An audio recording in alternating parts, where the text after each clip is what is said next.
What do I do when my love is away? Does it worry you to be alone? How do I feel at the end of the day? Are you sad cause you're on your own?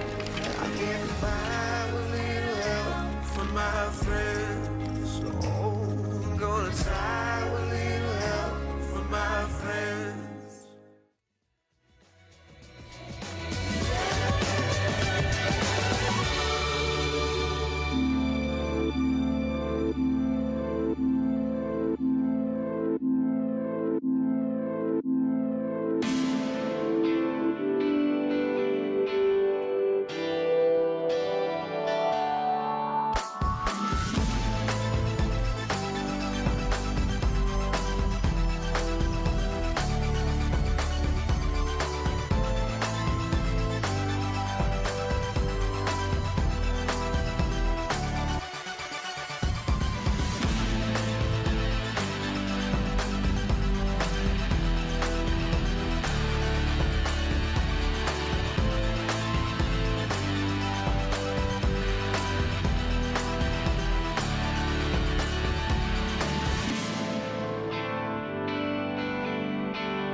What do I do when my love is away? Does it worry you to be alone? How do I feel at the end of the day? Are you sad cause you're on your own? I can't find a little help from my friends. Oh, I'm gonna try a little help from my friends.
There's a world where you to be alone.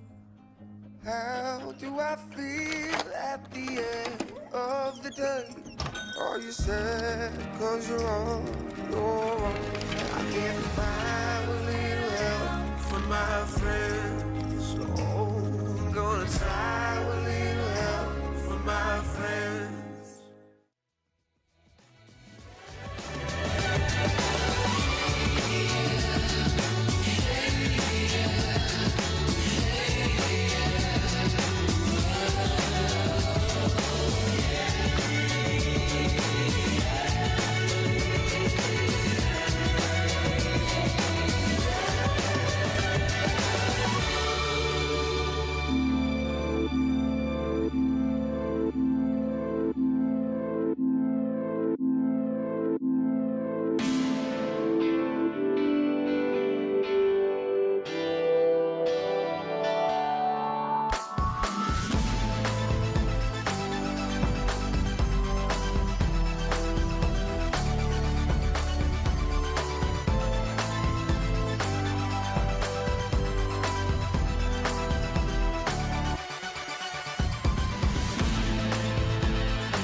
What do I do when my love is away? There's a world where you to be alone. How do I feel at the end of the day? Are you sad cause you're on your own? I can't find a little help from my friends. Oh, I'm gonna try a little help from my friends.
What do I do when my love is away?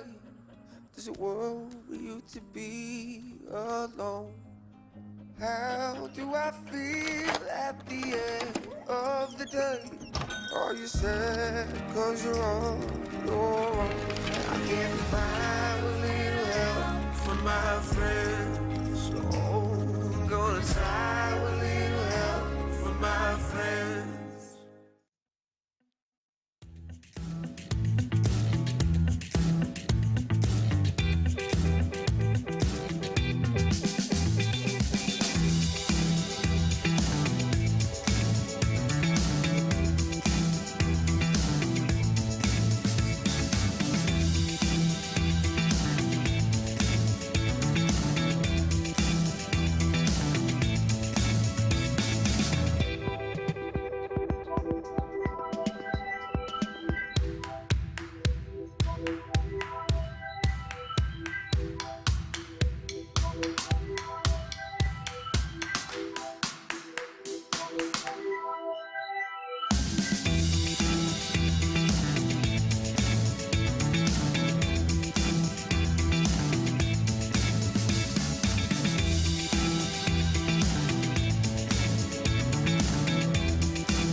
There's a world where you to be alone.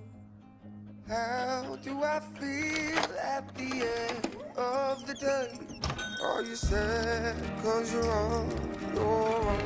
I can't find a little help from my friends, so I'm gonna try a little help from my friends.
What do I do when my love is away?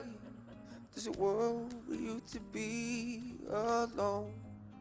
How do I feel at the end of the day? Are you sad cause you're on your own? I can't find a little help from my friends, so I'm gonna try a little help from my friends.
What do I do when my love is away?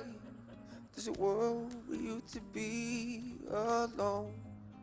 How do I feel at the end of the day? Are you sad cause you're on your own? I can't find a little help from my friends, so I'm gonna try a little help from my friends.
Welcome to the 2020 Hope Global Forum's annual meeting, America on Reset, Healing a Nation, Opportunity for All.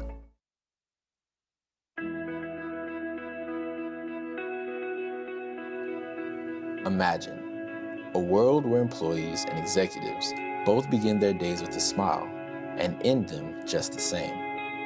A place where people are free to focus on the work that they love rather than the financial pains that limit them. A life full of dreams and endless possibilities, where feelings of financial confidence and freedom are the norm, not the exception.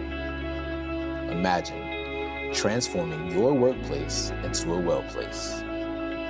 With Hope Inside the Workplace, you can transform your workplace into a well place, focusing on holistic wellness through financial well-being. For nearly 30 years, Operation Hope has been at the helm of helping people achieve financial freedom through financial wellness coaching.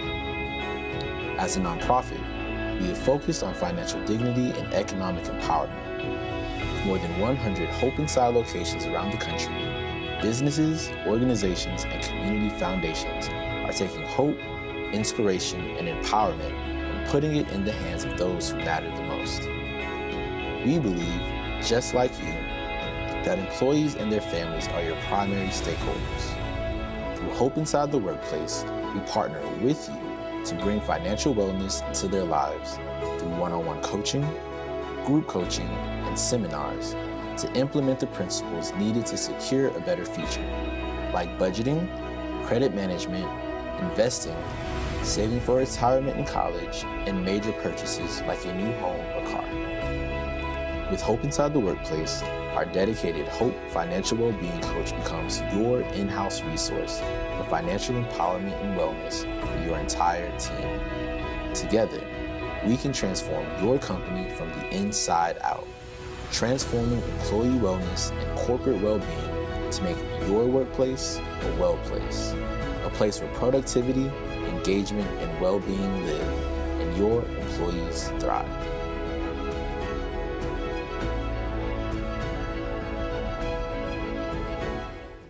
Please welcome CEO of the LMB Group, Lisa Borders. Welcome, everyone. We are delighted to have you here on the second day of the Hope Global Forum's annual meeting. It is 2020, America on Reset, Healing a Nation, and Opportunity for All.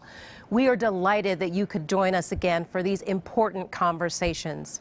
Many of you know I have worked in all three sectors, public, private, and nonprofit. I have served as the president of the WNBA and CEO of Time's Up. But I have also found a tremendous passion for my board work here at Operation Hope. We know that the work we do around financial literacy and economic empowerment is impactful every day. But during this pandemic and these unique times, it is even more relevant and resonant. So thank you for spending time with us today and joining us on this continued journey toward healing a nation. Let's start with our first conversation. Please allow me to introduce our fearless leader, Chairman, Founder, and CEO, John Bryant. He will be in a conversation with an additional friend, U.S. Deputy Secretary for the United States Treasury, Justin Muzinich. Gentlemen, take it away. Good morning, everyone. This is John Hope Bryant, and welcome to the Hope Global Forum 2020 annual meeting. America on Reset, Healing a Nation, Opportunity for All. Thank you, Lisa Borders, for all that you do and your family have done. She comes from a long line of civil rights leaders, and in many ways she's becoming a civil rights leader in her own vein. I have somebody with me today that represents that bridge as well, who respects civil rights, has been a student of civil rights, but also understands the need to go from success in the streets to success in the suites. The Deputy Secretary of the Treasury is the #2 in the #1 economy in the world. He's almost the chief operating officer for the economy. And I will say this, I think that he and the Secretary of the Treasury, along with the Fed chairman, helped to keep this economy on a bipartisan basis, which made me so proud when the stimulus came into being, keep this economy on track and keep it from falling into the abyss. If you don't realize how tentative things were at the beginning of this year, and they came together in a week and put together the CARES Act. They even called me on a Saturday morning, and I weighed in on the PPP program. And yes, there were bumps and bruises, and yes, the website crashed for PPP. You don't stand up the fifth largest bank in America in 20 days and not have glitches. But it was extraordinary, and the confidence that they've injected in the marketplace has kept at least the investor economy stable. We now need to do things for the real economy. And I want to talk about more things for the real economy. I want to let my friend talk about what may not be obvious to the American people. What are you doing? And by the way, the Freedmen's Bank, you all know I love this Freedmen's Bank vision. And the first thing we connected on was the last Secretary of the Treasury was gracious enough to rename the Freedmen's Bank building from the Treasury building at our request in 2016. He amplified it. He and the Secretary of the Treasury amplified the Freedmen's Bank and created a Freedmen's Bank forum. They could have pushed it aside. They could have tried to play politics. They've never done that with me. I thank them for that. Just straight ahead. They knew it was the right thing to do. And that said a lot about their character, both the Secretary and the Deputy Secretary. Deputy Secretary Muzinic, honored to have you with us this morning. Well, thanks, John. It's great to be with you. And I was there in person last year. It was an incredible event in person, and it's equally impressive you're able to pull this off virtually. So congratulations. And it's just speaking about the Freedmen's Forum to start, which you brought up. We actually made the announcement for the Freedom Forum. The first time we went public with it was at the Hope Global Forum last year, and it was a great venue for it. You showed a lot of leadership in sort of getting the forum off the ground, and it's especially nice this year to see lots of other announcements being made. So you're showing a lot of leadership. I saw Rodney Hood made an announcement yesterday about a new access program. A number of companies are doing the same thing. So it's really the Hope Global Forum and your annual conference is really turning into an important venue, for financial empowerment. So congratulations on that. Thank you very much. We don't want to just be meet to meet and meet to talk. We want to be meet to commit and meet to act. Both PhD and PhD do too. What are you doing there at the Treasury Department? We had this Freedmen's Bank Forum, which was really I started thinking about a new Marshall Plan really as a thought process. Get us into the wheelhouse. Open the hood a little bit. Treasury is the oldest government agency in the history of this country. It was the first one ever created. Get us into the wheelhouse. What's going on there? What should people be feeling? Concerned, relieved, hopeful? Give us some background and then lead us into this. I'm just going to let you talk for a minute. Sure. Yeah. Well, these are issues we think a lot about and take very seriously, especially during COVID. I mean, this is a crisis brought on by sort of an external event, not the fault of the American people. That's and right. People have been really suffering and hurt, and we're very aware that often the burden falls on those least able to bear it. And it was sort of that awareness, I think, that really brought the country together, as you said, in a bipartisan way. I think the Secretary did a just terrific job, along with leaders in Congress and the Chairman of the Fed, in leading the country in a bipartisan way. And we did a whole number of things, which I think have really sort of helped the economy, helped cushion the blow. There's obviously still more to do. Yeah. But I mean, if you look at sort of the unemployment checks that went out, the direct checks in the mail, whether or not you were unemployed, got a stimulus check. The PPP, I think, made a huge difference. There were a number of things we did in the PPP to try to make sure that funds were flowing, especially to those who needed it most. We undertook a big effort to make sure minority development institutions and community development financial institutions, which sort of operate in higher need areas, were able to be part of the PPP program. So, we've really gone full throttle to try to get money sort of where it's needed. Yes, and I want to again underscore here I've done work with secretaries of treasuries that actually were underwhelming to me. I won't name names over 5 U.S. presidents. But 2 that stand out for me are Secretary Jack Lew, who originally heard me about the Freedmen's Bank, that was Obama, and then Secretary Mnuchin. And as a deputy secretary, I've never seen one more effective and who had more of a voice of influence and a voice of reason than you. And when I got this call, I forget what month it was, but it was right when we realized there was a problem. John, help us think about this PPP program. How do we structure it? And I'm waiting, it was a Saturday morning, and I'm looking at the phone, wondering what this really is. And it was like, we want to make sure that the small businesses get this support. And I'm like, am I really getting this call?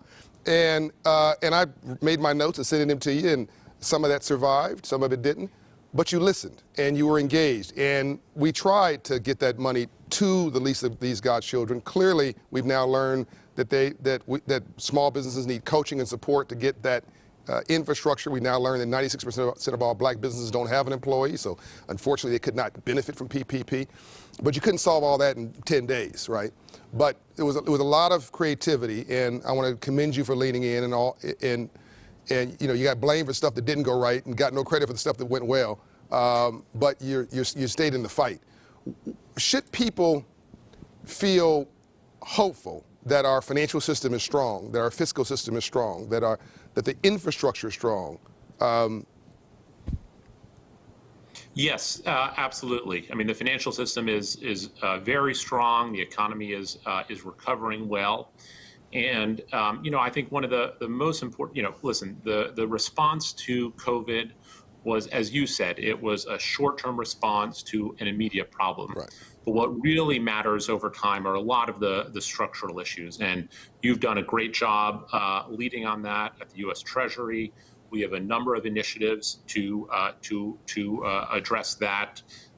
As you know, because I remember you were at an event for it. We started a mentor-mentee protege program to try to get expertise to smaller banks, a lot of them minority-owned.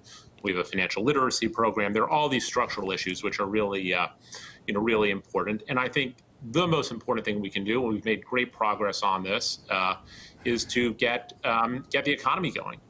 And it's creating job opportunities, creating wage growth that will really, and making sure that's broadly distributed, that will really make a difference in people's lives. So I'm wondering whether it's too early to try to be innovative as well, to think outside the box. I know the structural issues you spoke to. Thank you for that. But I've got this idea around the new Marshall Plan, a living wage for all. I love the earned income tax credit as an example, which is again another bipartisan initiative that survived. I think 4 or 5 presidents, multiple administrations, that gives the average worker a bonus for working.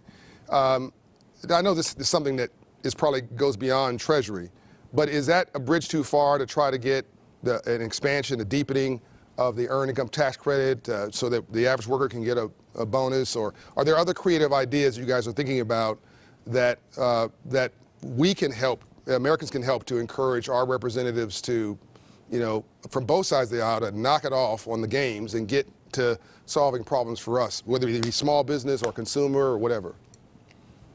Sure. Yeah, the Earned Income Tax Credit has been a very successful program, and it's an example of sort of creativity in policymaking, and it's really has attracted bipartisan support, and as you said, lasted a while and been a very successful program.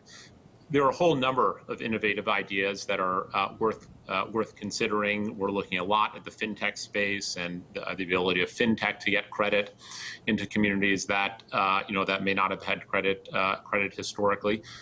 But above all, what I'd encourage you and others in the private sector to do is to have creative ideas and to share them with policymakers, because government is not doesn't have a monopoly on coming up with new ideas, and we have a country full of smart and creative people, and we want input from people like you and others who have creative ideas. For I think fundamentally we all share the same goals, which is that we want growth to be broadly distributed, to reach down into communities that maybe historically haven't benefited from it.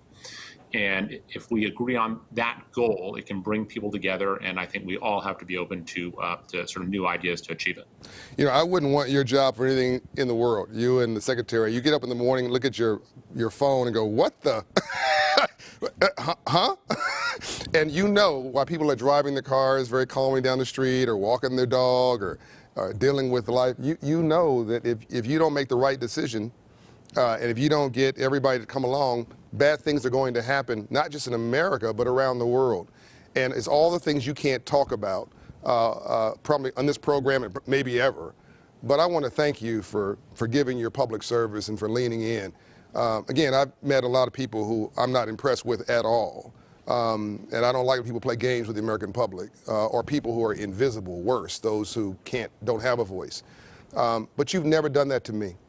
And every conversation has been, you didn't always tell me what I wanted to hear, but you always told me what you felt and what was possible, and we've had more wins than not. I'll end with my comments and whatever you'd like to add.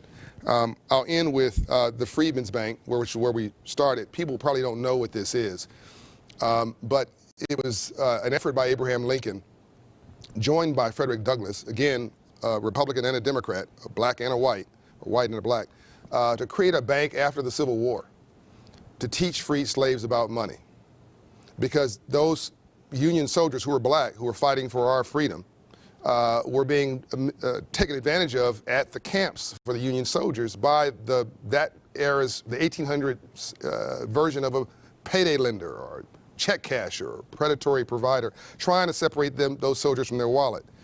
And you had 40 acres, you had a mule, and then you had the bank created to teach financial literacy and domicile the savings. And unfortunately, Lincoln was killed the next month. And does that inform some of your thinking today, Deputy Secretary, on what we need to do and how we need to behave in this current environment where I think we're also sitting right now in a moment in history? Sure. Yeah, it's listen, I think Abraham Lincoln and Frederick Douglass were on to a basic truth that financial empowerment and financial inclusion is very important for society and very important for helping people sort of realize their dreams for them and their children. And it's the same basic truth which you've latched on to and shown great leadership on, and we at the Treasury really believe in it. And I appreciate your thoughts on my public service. Let me just say I've always considered it a great honor to be in public service, a real privilege, and considered it a special privilege to be able to serve during this very difficult time for the country, and to try to do what I can as part of a big team, really focused on moving the country in the right direction and trying to recover. Yeah, as we close here, thank you, Mr. Deputy Secretary. As we close here, I just want you to please pass a memo around the Secretary of the Treasury's office and the Treasury Department to just not forget about the least of these God's children as you're dealing with the urgent. Make sure we focus on the important also. People mean well, but the urgent crowds out the important. And it is the least of these God's children that are dying the most from COVID, that are stressed out the most from this crisis. You know all this. But as you're just carve out, as a friend of mine said, expand the table and add a chair to every conversation you're having, because girding up this group will grow GDP for the future and stabilize our democracy for generations to come. And we can't afford to play games of any type, as you well know, and you agree, when it comes to the most vulnerable. What I love about the Treasury Department is the color is green. And I just want people there to realize that they're appreciated, their service is appreciated, and we want them to really be creative right now about expanding opportunity for all. Your final words, and I'll let you go. I know you have a country to run. Thanks, John. Well, listen, I totally agree with you, and the most vulnerable are always on our minds as we're making decisions. I think we all share the same goals. There are occasionally differences about, policy differences about how to achieve those goals, but I think at the end of the day, Americans in good faith can unite around the goal of broadly shared economic growth and creating opportunity for everyone. Shared equity. So thank you again for having me. All right. God bless you. Yeah. Thanks, John. See you. Bye.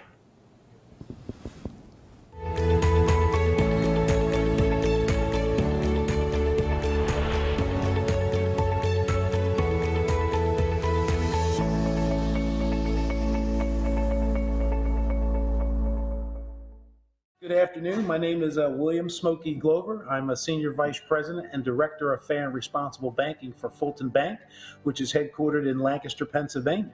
Well, the partnership has evolved a great deal since 2016. We originally had one location in Reading, Pennsylvania, and we now have 7 locations spread throughout our 5-state footprint. And we've been very, very excited about the progress all of our financial wellness coaches have been making over the last several years.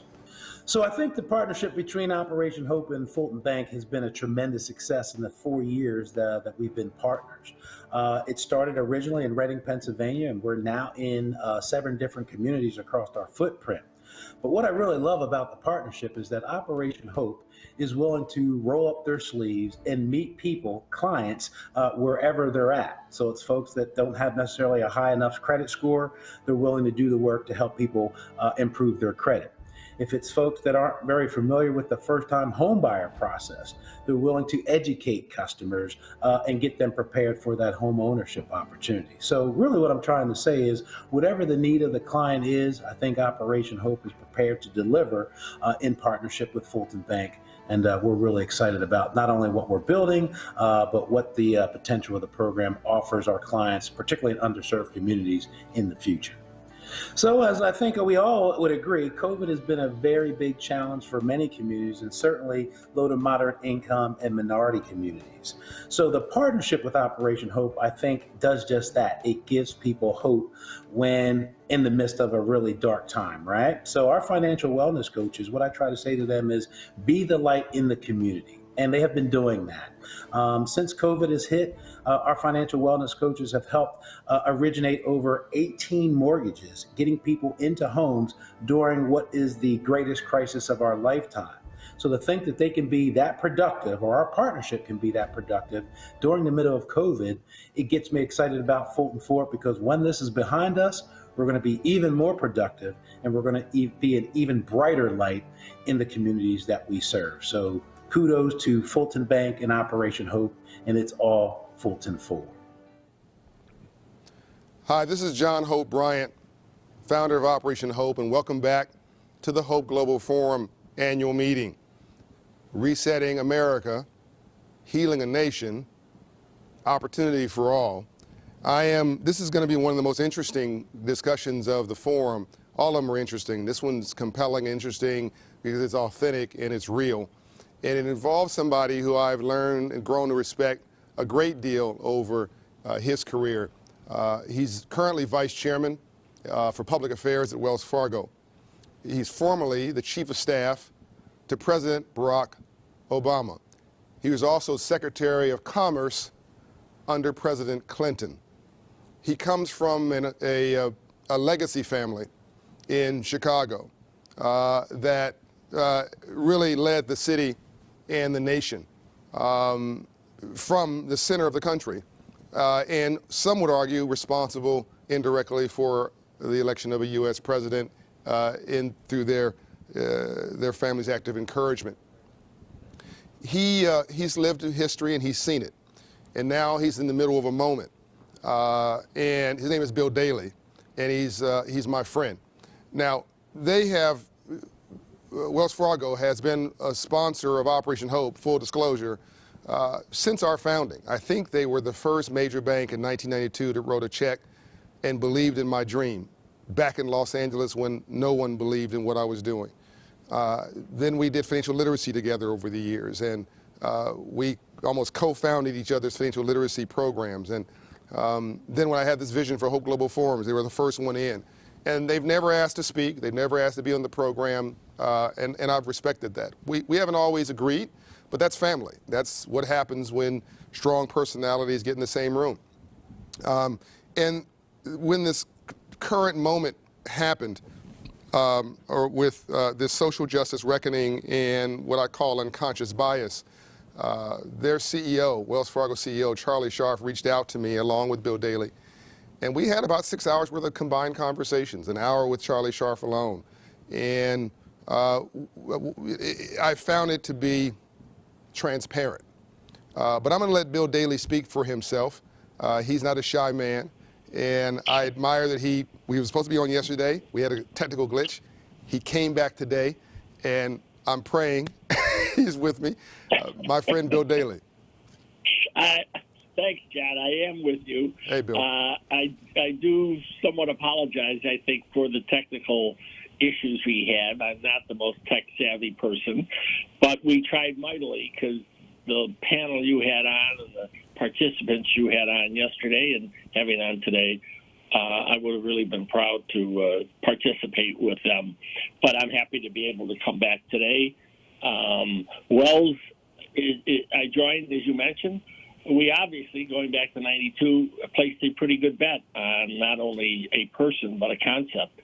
And here you are, and with the forum and the amount of attention which it generates and the quality of the people who participate is a heck of a statement, not only about you, but what you've done over these years for people and for our society. So thanks for having me. Well, thank you, Bill. And before we get into the current conversation, Bill and I, our first conversation in his new role was fascinating. We did a video conference together, and Darlene, going to is one of the African-American leaders there who's so sharp, was on the call with us. And after we talked, Bill said, well, look, what else can we do? Look, philanthropy is great, but we're not going to solve these problems. We can't throw enough money at this to give people the kind of support that they need. We have to empower them. Let's think about this in new and different ways. And he gave license to Darlene and others in the bank to reimagine what we do together. And I'm hopeful in the next few weeks we'll have something to announce in that regard that's pretty innovative. But I just like the way that you open the door to a new way to come at something. And likewise, I think this current situation where Charlie Scharf, your CEO, stepped into a moment of what I'm going to call, and I think he's respectfully called unconscious bias, his own unconscious bias. He's acknowledged that. Dealing with the issue of diversity and inclusion. And I found Charlie to be an incredibly brilliant left-brain thinker. We're now in a right-brain world where texture and context and emotions and understanding people left behind and who may not be in the room, all that matters so much now. And so, but let me let you speak for yourself. How do you see this moment?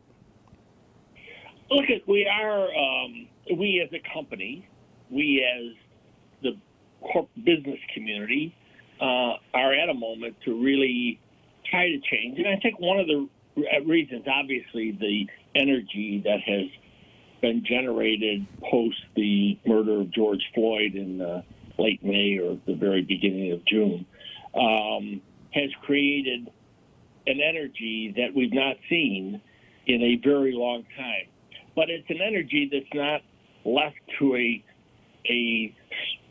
small group of people who are pushing for change, but is understood to be much broader. And I think the business community, you look at the Business Roundtable, you look at what companies individually are doing to try to step up and be different, not just in expressions. And we've had comments by business leaders around the issue of inequity and racial justice that you didn't have in the 1960s, right, when the civil rights, and I'm old enough, not you or many of the people probably attending, to have lived in that period. And there are a few outliers from the business community to comment, but the big corporate community, somebody like the CEO of Coca-Cola and others, but very few. Where today, and people could say, well, those are just words. Well, they were words that never used to be spoken. and that is we've got to do something. So I think you do see a sea change. Much of it, to be honest with you, John, is the younger generation are demanding it. Our workers are demanding it. Our workers are demanding that we do things differently, especially around the issue of injustice to African Americans and the disparity between African Americans and whites and Hispanics and whites and a broad group of people who have not had the opportunities that come from just sometimes from the color of your skin. Yeah. And I think it's real. I really do. And look, does it happen overnight? No. President Obama used to say, this nation and our difficulties, it's a voyage that we've got to view as a process that we've got to keep working at and striving to make it better. And the next generation will hopefully make it better. And but I think there's a certain energy right now that's unprecedented. Yeah. And in our last, again, we talked several times, a couple times over weekends, when most people were with their families. You and I were trying to solve some of the problems of the world.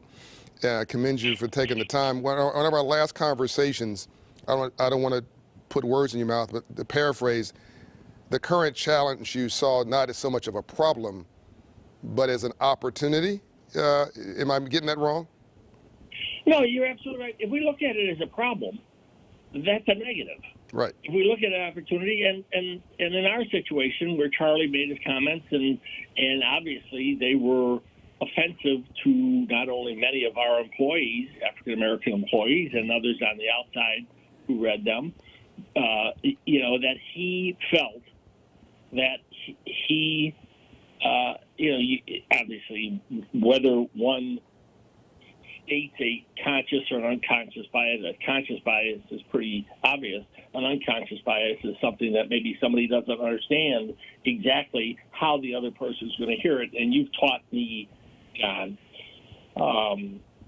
that difference. And the worlds we live in often, I come from a very different world, very political, so even as a young man, the African American community, the black community, when I was young, the Hispanic community was nowhere near the political force. But in the world I grew up in, it was real. And I came from a city that was very segregated, but also race was an issue constantly. Yeah. And so you dealt with it constantly. But I do think it's an opportunity. If you don't look at it as an opportunity, then you're just going to continue to look at this issue in a negative way. But for us as a company, it is definitely an opportunity for us to do things differently for our employees, for the opportunity that we give African Americans and Hispanics for senior roles in our company. Even in the last 2.5 months, we've gone from no diversity on our operating committee, which is the senior management committee, to now 2 African Americans and a third diverse member coming within the next number of weeks, and that's an acknowledgement that our company is changing, and now we've got to take that change at the top and drive it down through the company and make ourselves a better company. Yeah, and you guys were dealing with when you first got there, a transition situation with the bank.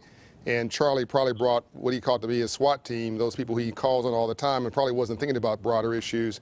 But everybody didn't know what you were doing. Now you need the whole army behind you. And what I'm hoping you're doing now, and I think what you're saying you're doing, Charlie, is you're now beginning to pivot and look into the company 2, 3, 4 levels down to see where's that brilliant talent sitting, and how can you put them to use to help you win. And I heard one thing that from one of our conversations, Charlie said to the team, which to me it says the light's definitely on. He said, because we had this conversation, he said, Charlie, have you ever thought about being white? Doug McMillan taught me this in a diversity session we were doing. He's on later. And you ever thought about being white? Nope, never. But black people think about being black every 28 seconds. It's exhausting. And just that acknowledgement, because he said that, he repeated that to all the teammates. It's showing that he is getting the memo and he's coming around the corner. And so are you seeing this as a moment to reach down and highlight talent that can help you win for the next 5 or 10 years? Absolutely. We have to, because this business, the financial service sector, and our company, we have unique challenges based upon actions in the past by previous leadership in the institution, where we've got a tremendous number of things we must accomplish due to the regulatory restrictions which we have on ourselves, again, by actions of ourselves. So that's been an 85% focus in the last year, and Charlie's only been there almost a year. But you realize now that we've got to walk and chew gum at the same time. Right. And chewing the gum is the fact that we've got to make ourselves a better company by encouraging and dealing with what are the impediments to seeing. I had a conversation with one of our senior African Americans in the lines of business. And he's been there 25 years. Charlie had asked all the OC operating committee members to get to call people and just get to know them, talk through, see what. So, and he said, I've been here 25 years, and I've had a good career, and he's very senior, so he does quite well. And he said, but I have to tell you, I have never been on a leadership team in any piece of this bank where I've moved where there's been another African American. Okay? Which I was like, really? 25 years? That's the case? So that kind of struck me. Along with, to be frank with you, John, you mentioned about this, do you ever think about being white? When you said that to me, in my life, I started to think through. And again, I've been in politics. I've been, in all this, around all this politics and government, all that stuff. And I thought to myself, the only time I really did, and it struck me, was on my first trip as Commerce Secretary to Africa, which I think was the first trip I took as Commerce Secretary. And I ended up very proudly, went 5 times, even more than Ron Brown went, who really spent a lot of time in Africa. And the first visit was the first time I kind of said, wow, you're white. And because of the reverse in the U.S., where I was in the minority, and in the U.S., you were in the majority. And here, I'm in the majority. Where in Africa, when I was there, I was in the minority. Yep. So it was the first time in my life that I ever had that sort of experience. And but here in this life I've lived, that never was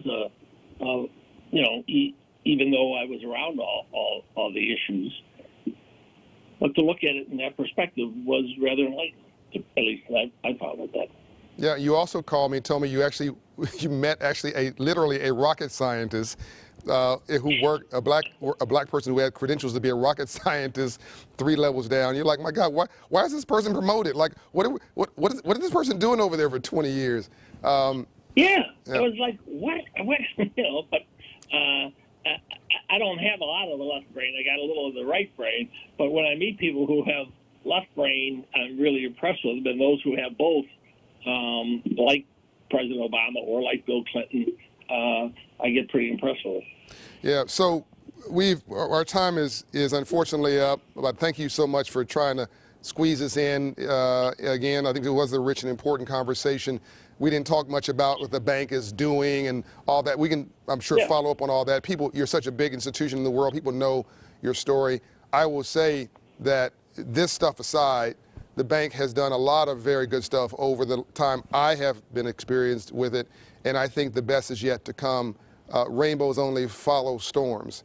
You cannot have a rainbow without a storm first, and just our continual engagement, you continually reaching out, suggests to me that you do see this as an opportunity to grow, and that is, leaders aren't, character is not grown so much as it's revealed in crisis. What were you about to say, Bill?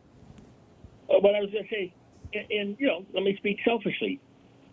Us changing makes the bank stronger, makes our employees, our customers, and our shareholders in a better shape, and that's what we're obligated to do, and that's what the path we're on. And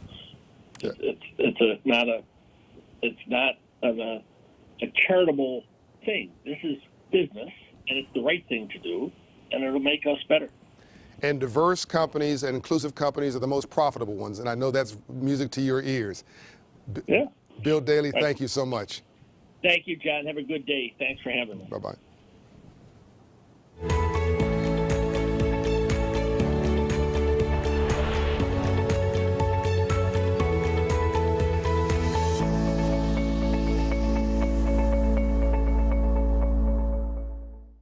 Hello, my name is Maribel Villarreal. I am a financial well-being program manager for Operation Hope here in Memphis, Tennessee. I have been with Operation Hope just about over a year, and I absolutely love my job. Helping others has shown me the true meaning of being selfless and kind to others. In the beginning of my journey with Operation Hope, I was going through some personal challenges myself. And the minute that I started focusing my energy and my efforts into helping others made me realize there's always somebody out there going through harder times. And it's just so rewarding and so fulfilling to know that through our program we're able to alleviate some of those hard times that people are going through, some of those financial challenges. And that is one of the most rewarding parts of this job. I am extremely blessed to be part of this family, Operation Hope. I am grateful for the opportunity, and as always, we hope to continue to reach people out there and for people to know that in the middle of all of this, in the midst of the hardest time that we are going through, we can always be there for them, and it takes a phone call to get in touch with us. And not only me, but all of our team, it's always ready to provide the best service possible. One of my favorite stories from Stories of Hope is from one of my clients. She's 65 years old. In the past, she struggled with a financial situation where she needed some money. She went to the bank, applied for a credit card. She was denied. Applied for a loan. She was denied. And she just pretty much gave up on the fact that she could ever have a good credit score or a good credit report. But last year, she came into my office, one of our Hope Inside offices. She enrolled in our program, and I was able to write down for her a work plan where I wrote down specific goals and specific actions that she needed to take in order to create and establish this new credit. Where she followed everything that I wrote down for her. She was very consistent, and 8 months down the road, she came into the office for a follow-up. I pulled up her credit, and she had a 777 credit score. She was so happy.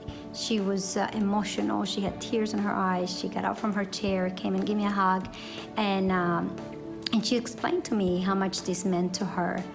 She felt a sense of dignity, a sense of integration, that she could actually now be part of this community. We call it a 700 credit score community, where if she wishes to, she could go and apply for a regular credit card, a loan, car loan, and eventually her dream, which is, get a home. So she was very grateful with Operation Hope for the opportunity to believe in her dreams again. And stories like this is what make us, keep going and just give us that sense of this is worth it. All the effort that we put in, it is changing people's lives, and it is amazing. So I am very blessed and very grateful to be part of Operation Hope.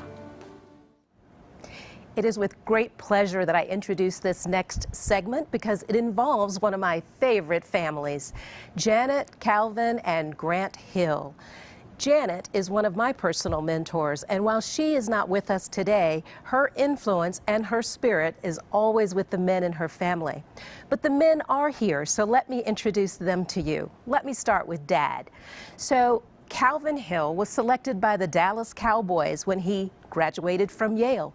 He became the first Cowboy to rush for 1,000 yards in a season. He was selected for 4 Pro Bowls during a 12-year career.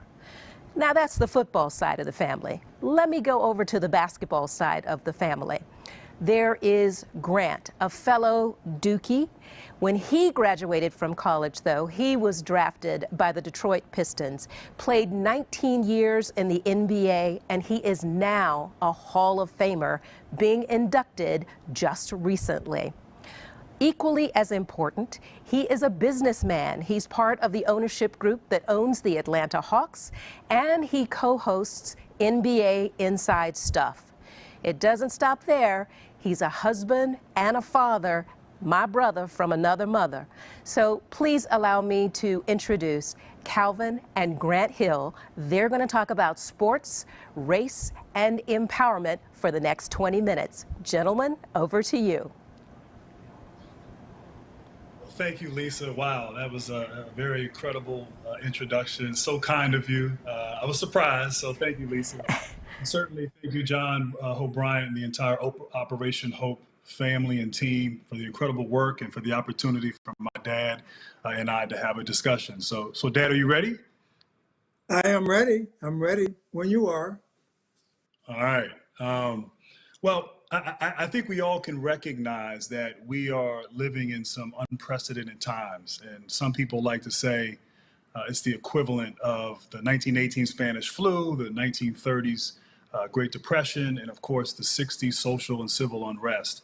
And as we sort of analyze where we are today as a society, I'm curious, Dad, your thoughts and perspectives on the impact of sports on the nation's conversation as it relates to race, social justice, and economic disparity.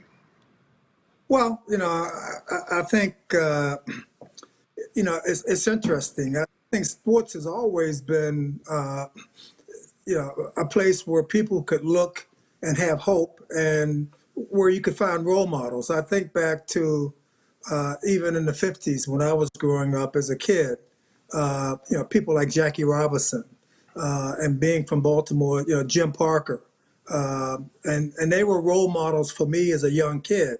My father, who had no education, who had come up in the Great Migration from the South, he believed in education, and so he pointed me to people like Jackie Robinson, who had graduated from UCLA, like Jim Parker, who had graduated from Ohio State, and he didn't necessarily focused so much on the fact that they were playing professional sports as he did the fact that they had gotten an education, that they had gone to college. He thought education was the key, and he pointed to sports figures. And then if you look into the 60s, Jackie Robinson, you had Muhammad Ali, people who were role models in a lot of ways. And now, I look today with social media and all the attention to sports figures. I look at what has happened the last year in professional sports, in my sport, with football and basketball. I mean, basketball certainly has been a leader in terms of focusing on all the things that are happening in this country. And I just think sports can always provide leadership. And people will follow sports. Obviously, you look at yourself or you look at somebody like Michael Jordan. Michael Jordan, people want to be like Mike. And so he has a great, voice to lead people. Dad, that's interesting. I do want to say I'm having some technical difficulties. I can't quite hear exactly what you're saying. But I will chime in on that topic as well. I do think I'm proud of the world of sports and the role that they're playing, and in particular the role and use of technology and social media. I know you and I have talked about this a lot, but social media has been such a fantastic tool. It provides the ability to access information and to be aware of what's happening. I knew it was a game changer in 2011 when Osama bin Laden was found and captured and killed. And instead of hearing about it by Dan Rather or Tom Brokaw, I saw it on Twitter. And so right then and there, I knew the world was changing and the access to information. So the ability to find what's happening, not just in your own community, but all over the world and all over the country, I think is important. But then also the ability to speak directly to your audience. I thought when Trayvon Martin was killed in 2012 in Florida, I thought players began to find their voice and understand they had a platform, had the ability to speak directly to an audience and to the entire world. And that voice has only grown over the last 8 years. And actually, you know, it all sort of this summer came to a head, and you see it in all different sports. So as someone who's a part of that community, I'm certainly proud of the leadership and in the spotlight that's being shined by athletes on some of these very important issues. Of course, Dad, I know you talked a little bit about the role of mentors, and certainly in your own life. I'm just curious, the role of a mentor, role of role models in your sports career, but also in your post-playing career. What has that been like, and how important was that for you in both worlds, if you will? Well, very important. When I was 10 years old, I went to a father-son banquet, and my dad had been trying to encourage me to think about college. At that point, everybody in my neighborhood worked in the steel mills, and that's what I wanted to do. And I went to a father-son banquet, and Lenny Moore spoke. Lenny Moore was an old player for the Baltimore Colts who had gone to attended Penn State. And while he was at Penn State, he told the story of having a key to the residence of the president of Penn State, who at the time was Milton Eisenhower. And Milton Eisenhower, for as ancient history, was the brother of Dwight Eisenhower, the then president. And that made a distinct impression on me, the fact that this guy had a key to the house of the president of Penn State, who was the brother of the president of the United States. And so afterwards, my father took me up to him and said, I want you to meet my son, and I want him to go to college. And Lenny Moore looked at me. He said, son, you ought to do what your father says and go to college. And so that was the moment I decided that I really wanted to go to college. And, my father forced me to look to people like Lenny Moore, and I mentioned Jim Parker. When I went to Dallas as a first round draft choice, one of the things I tried to do was to attach myself to a guy named Pettis Norman. Not very many people would know who Pettis Norman is, but he was a teammate, but he was also the vice president of a bank. And as I looked around at my teammates, I realized this was a guy that I wanted to be like. And so that's when I started to get some financial literacy, talking to Pettis and trying to be like Pettis. And, we didn't have social media, at that point in my life. But, when you look at what you guys are doing now, what you are doing, what LeBron James is doing, what other players are doing in the NBA, what players are doing, and I look at Emmitt Smith in Dallas. And they are setting an example, and that example is much wider now. That people can push on their phones, and I'm not as competent as people of your generation, but they can figure out what is Grant Hill doing after football? What is he doing while he's playing? What is LeBron James doing? They can push in and not just watch Michael Jordan make dunk shots, but what is he doing? And look at those guys as role models and try to emulate them. Yeah, you make a great point. I mean, I think having role models, mentors is so important. And I think for me in my career, as a little kid, obviously my parents, you and mom, were the most important role models. But outside of that, in sports, I mean, I think of Michael Jackson, not the late singer, but the basketball player who was from our hometown, Reston, Virginia, right outside of Washington, D.C. He went on from our high school to Georgetown and played in the NBA.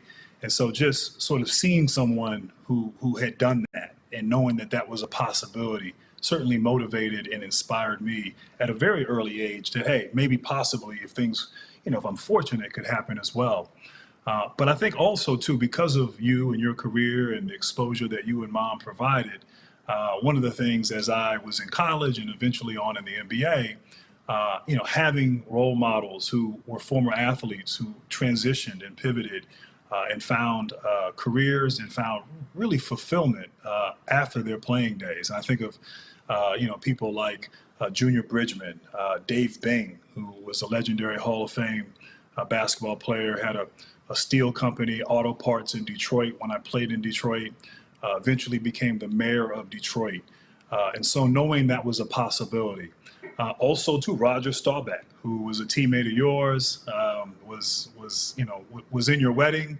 And according to urban lore, he's responsible for my name. I was nameless for a few days until he made the suggestion of Grant, but certainly his post-playing career and how he was hugely successful as, in commercial real estate with the Staubach Company. So having those, either mentors, having those role models, having those examples, and as you said, people that I knew, people that I could have relationships with, but also people from afar who I can mold and pattern my life after.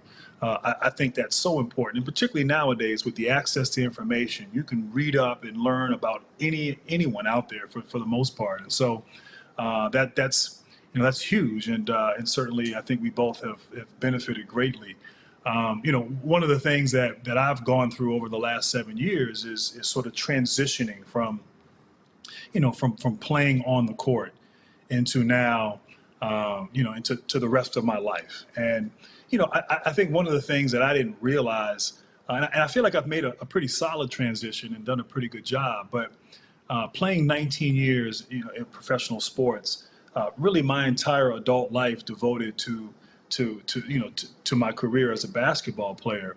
I think most athletes, your career consumes you. You work so hard 24/7 to get to that point where you have the privilege of being a professional athlete. And then you work so hard to maintain that and to try to play as long as you can. And you have a short window. I was fortunate to play till I was 40, and most maybe aren't that fortunate. But now all of a sudden you have to pivot and you have to switch. And now you have to move into a different direction. And so I've done some amazing things I've been so grateful and fortunate of. But I'm just curious for you, going back to the early 80s, what was that transition like for you, going from 13 years in the NFL to now moving forward and trying to look for a sense of purpose and a sense of fulfillment with your life? Well, it's interesting because when I played, typically, you had an off-season job. We didn't make the kind of money that players today make. And so typically we worked in the off-season, and we got a taste of the real world. And so every year, I did something. I worked in industrial relations for a steel company. I worked for a bank. I was a vice president at a bank in Dallas. I worked every off season. So when it was over, I'd had a taste of the real world and, was ready to go into the real world. As it turned out, I was asked to work for, I was invited to work as a consultant with the Cleveland Browns. And one of the things we focused on, in fact, we were the first team really to do it, was to set up what's now called, player engagement, in the National Football League. A lot of teams have what they call player programs. And it's a bunch of programs that we have put together to help players make that transition, to help players understand that, in addition to being athletes, they should start to think in terms of being responsible in other areas. Financial management. We set up internships, et cetera. We did it initially with the Cleveland Browns, and I like to think that was the model that all the sports now have to help players make responsible decisions off the field, to make responsible decisions after their careers are over. In sports, you have lots of coaches who can tell you how to run and jump and catch and hit and pitch and do all the things that one has to do to be successful on the field. Now teams are putting together coaches who can help players make that transition once their careers are over or during the off season. to make sure that they leverage that platform. And every team now has somebody helping players do that. You know, Dad, it was interesting. I mean, obviously I was a young kid, and when you made that transition and was aware, obviously, of the work that you were doing with the Cleveland Browns, as you termed it, player engagement. And then many years later, I think it was 2005, I was playing in Orlando, and the head of player engagement for the Orlando Magic mentioned that you were sort of a pioneer in this space, and you were sort of the first with the work that you did in Cleveland, and then later on with the Baltimore Orioles, and then later with the Cowboys. And so I didn't realize just how this whole industry didn't exist. Now I take for granted every professional sports team, or at least the major sports teams, have a player program, player engagement department really working on the very things that you touched on. So that's important. But I want to get back to what you said earlier. You said you had jobs in the off season, which sounds incredibly foreign to players now because of the extremes amount of money that players make. And I'm just curious, that one job, you said you were vice president of a bank. And I'm just, as a young athlete out of college, that kind of experience working around money, I mean, what kind of impact did that have on you at that particular point in your life? Well, it was very interesting. I was asked to come on board, and it was an opportunity to try to figure out, I was making not the kind of money you made, but I was making more money than I ever thought I would make.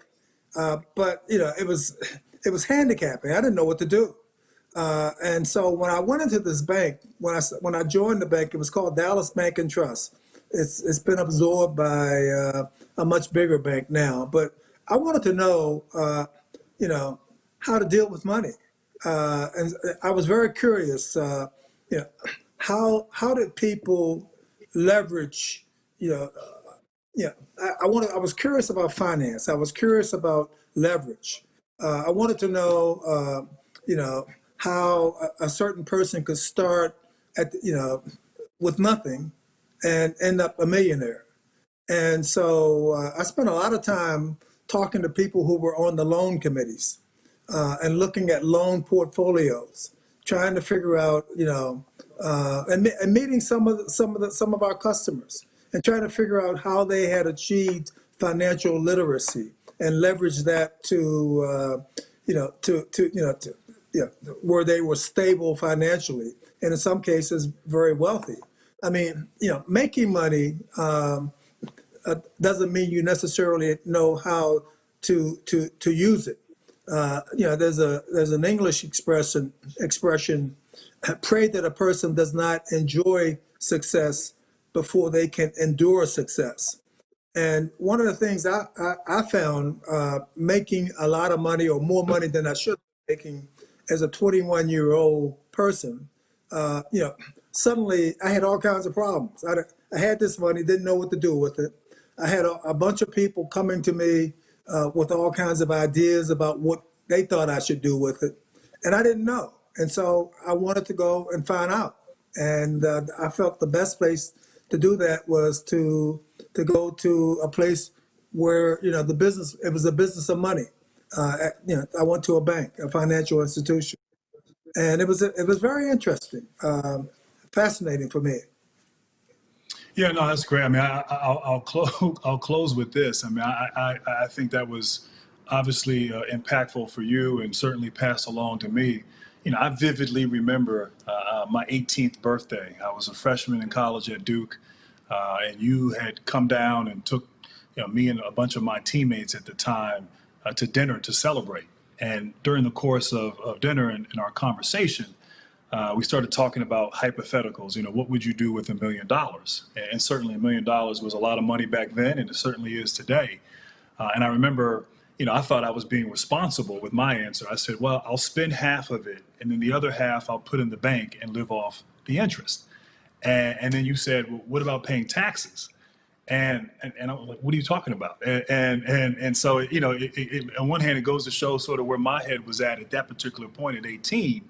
But I have learned a great deal since then, and certainly have a great deal to thank you and Mom for your help and certainly willingness to share and force me to be disciplined about my money.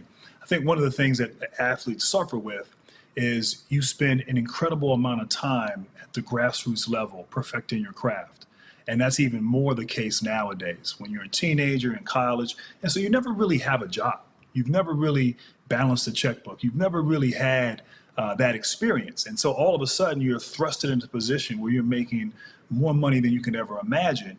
And you don't really have that experience in education. And so I know I'm grateful for you and Mom and the various others, role models, advisors along the way. And so, but anyway, Dad, this has been fantastic. I feel like we're at the kitchen table having a discussion, just sharing it with everyone here in the Hope Global Forum. But I want to thank you, Dad, for doing this. Certainly, I'm honored and privileged and thankful.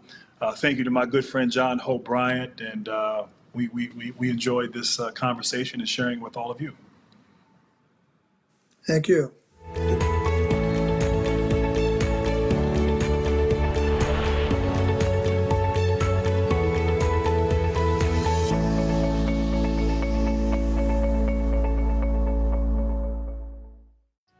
Hello and greetings to everyone participating in this year's incredible Hope Global Forum. My name is Christine Davies, and I'm the founder and CEO of Polygage, the world's first online marketplace for public policy insights and government affairs services. After nearly 20 years in the government affairs sector, it became apparent to me that so many companies and organizations were in need of more flexible and on-demand access to insights and advice in the government affairs realm, which is as business critical to managing opportunity and risk as other functions like finance and marketing. Polygage is pleased to announce a commitment to Operation Hope, in which we will donate 1,000 hours of time from our network of deeply experienced policy and government affairs experts, which is an in-kind donation of roughly $500,000 to help Operation Hope clients and coaches understand the public policy issues that may impact small businesses and the industries that they operate in, whether at the state, national, or international levels. We'll also help them understand the vital role that government-focused public affairs can play in building a reputation for their enterprises and advocating for policies and regulations that can help them expand and advance. And while Polygage continues to count large companies, trade associations, and other firms as clients, we're so pleased that our network of carefully vetted experts will be available to help Operation Hope's network of small business owners who form the backbone of the United States and every country. All of us at Polygage are so pleased to be partnering with Operation Hope and to be part of this community as we all strive to ensure that opportunity for all is indeed possible for all. Thank you to John Hope Bryant and your incredible team. Polygage looks forward to working with all of you. Welcome back, everybody. We're so delighted that you are still with us here today. We hope you are enjoying the annual meeting and learning a lot. Let me set up this next session for you. We are going to be speaking with our good friend Harley Finkelstein. He shares our passion for helping entrepreneurs succeed. He founded his first company at 17 while still a student at McGill. He is currently starring on Discovery's I Quit, a series about hopeful entrepreneurs who decide to quit their jobs to focus on their side hustle. He's an entrepreneur, a lawyer, and president of Shopify, now the second largest online retailer in the United States. Please welcome our friend Harley Finkelstein, who will be joined by our fearless leader, founder, chairman, and CEO, John Hope Bryant. Gentlemen, welcome. Thank you, Lisa. And hello, Harley, for the second time this morning. Hey, John. We're making. How you doing, John? I'm good, man. I want one clarity. I believe Shopify is the second largest e-retailer in the world. Is that right? I definitely know that we are the second largest in the U.S., but here's the interesting part about that. We actually are not a retailer. And that is something that I think gets missed. It is something that gets missed often. If you were to pretend Shopify was a retailer, we'd be the second largest retailer in America after Amazon. Yeah. But we're not. We're actually a platform. So what we do instead of keeping economies of scale for ourselves is we distribute those economies of scale. So every single small business that uses Shopify gets the same payment rates, fulfillment rates, rates on things like shipping, capital rates that the biggest companies get. And we're able to give it to small businesses, which is one of the most meaningful things we do. Yeah, it's like you're the backbone for e-commerce, the backbone for retailers, the backbone for those who want to do digital commerce. You're their infrastructure, their piping, their efficiency. At scale. Yeah, we're the brand behind the brand for your favorite brands. If you're buying things off Allbirds or Bombas or Gymshark or any of these great direct-to-consumer brands, we have more than 1 million of them on Shopify. Shopify powers them, and it's a role that we take very seriously in empowering entrepreneurs. Yeah, the only thing I'm happy for your success. The only thing I'm jealous of and I'm hating on you on is how you get the dress. And we've talked about that, right? We've talked about the fact that, yeah, the hoodie. I'm going to send you some hoodies, but we've talked about that it is a privilege that I get to wear this hoodie. That I don't have to think about it. That I can just show up in a T-shirt or a hoodie, and that, you know, in many of our conversations, our late night calls, that's something you and I have talked about. That wasn't something you felt you could do. Yeah, if you're the average black man, and you wear a hoodie or a T-shirt, you get looked down at by the average white man. You get looked strangely. Maybe the Caucasian female, maybe she holds her purse a little tighter. It's not yet that freedom that you enjoy. We're getting there. We're going to get there together by using economic growth and economic opportunity and entrepreneurship as a gateway to social justice and a leveling of the playing field, so that everybody can go from wearing a T-shirt to wearing a suit to, if they so see fit, be they black, white, to the T-shirt. Back to the T-shirt. That's right. That's right. And you know, Dr. King, we have a special announcement to make here in a second. We had this conversation. Dr. King had a brilliant sense of humor. He was a practical jokester. But he didn't feel like he could not, he couldn't feel like he could joke in public. He didn't feel like he could wear his sunglasses in public. He felt like he had to be serious all the time, otherwise somebody would discount him. Because the whole brand at that time, the whole movement rested on his shoulders. And he couldn't offload it, Harley. He couldn't distribute it. He couldn't platform it. And what's beautiful about what you and I are going to announce today is this allows for the platforming, the institutionalization, the scaling of human dignity through opportunity for all. I'm not going to steal your thunder. I'm going to allow you to tell the world what we're about to do together. Okay, so let's set the stage first and foremost. John, I didn't mention that I was going to talk about this, but I do want to mention it. One thing that I've noticed is you and I communicate a lot now, and I get these great emails from you. And at the bottom of your email signature, there's one single identifiable brand, one thing that you self-identify with. It says John Hope Bryant, entrepreneur.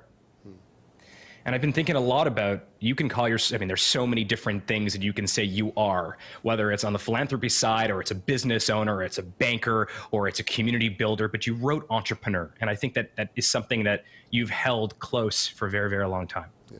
We at Shopify, the entire mission of the company exists to level the playing field, to make it easier for entrepreneurs to start and to scale businesses.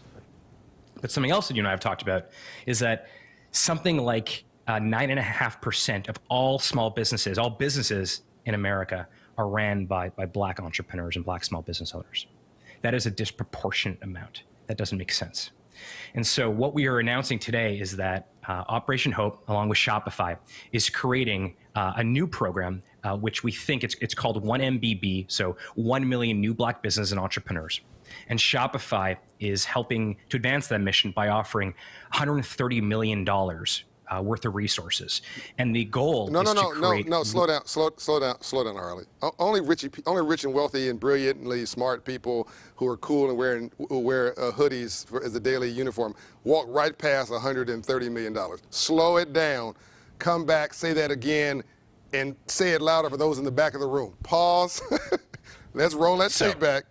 So we are getting together, Shopify, along with Operation Hope, to create 1MBB. Once again, Hope, 1 million new Black businesses and entrepreneurs initiative. And Shopify, for our side of it, in order to advance that mission, again, we are offering up to $130 million of resources. I'll pause there. Yes, drop the mic. I am just bursting at the seams. We've been keeping this quiet for a few months now. For those watching who haven't fallen out of their chairs just yet, that was not a hiccup. He didn't cough and add a number. Shopify is committing $130 million over 10 years in resource support to partner with Operation Hope, to lean into this social justice moment, to rectify, to right, to level the playing field for Black people in this country who helped to make this country who she is today and got nothing for it. To inject social justice through opportunity for all and healing the nation at a time of reset, through the word entrepreneur, which goes back to my fundamental grounding, to the word small, the phrase small business, which was my father and my grandfather, who in 1871, when he was born, was probably born into illegal slavery. And he did not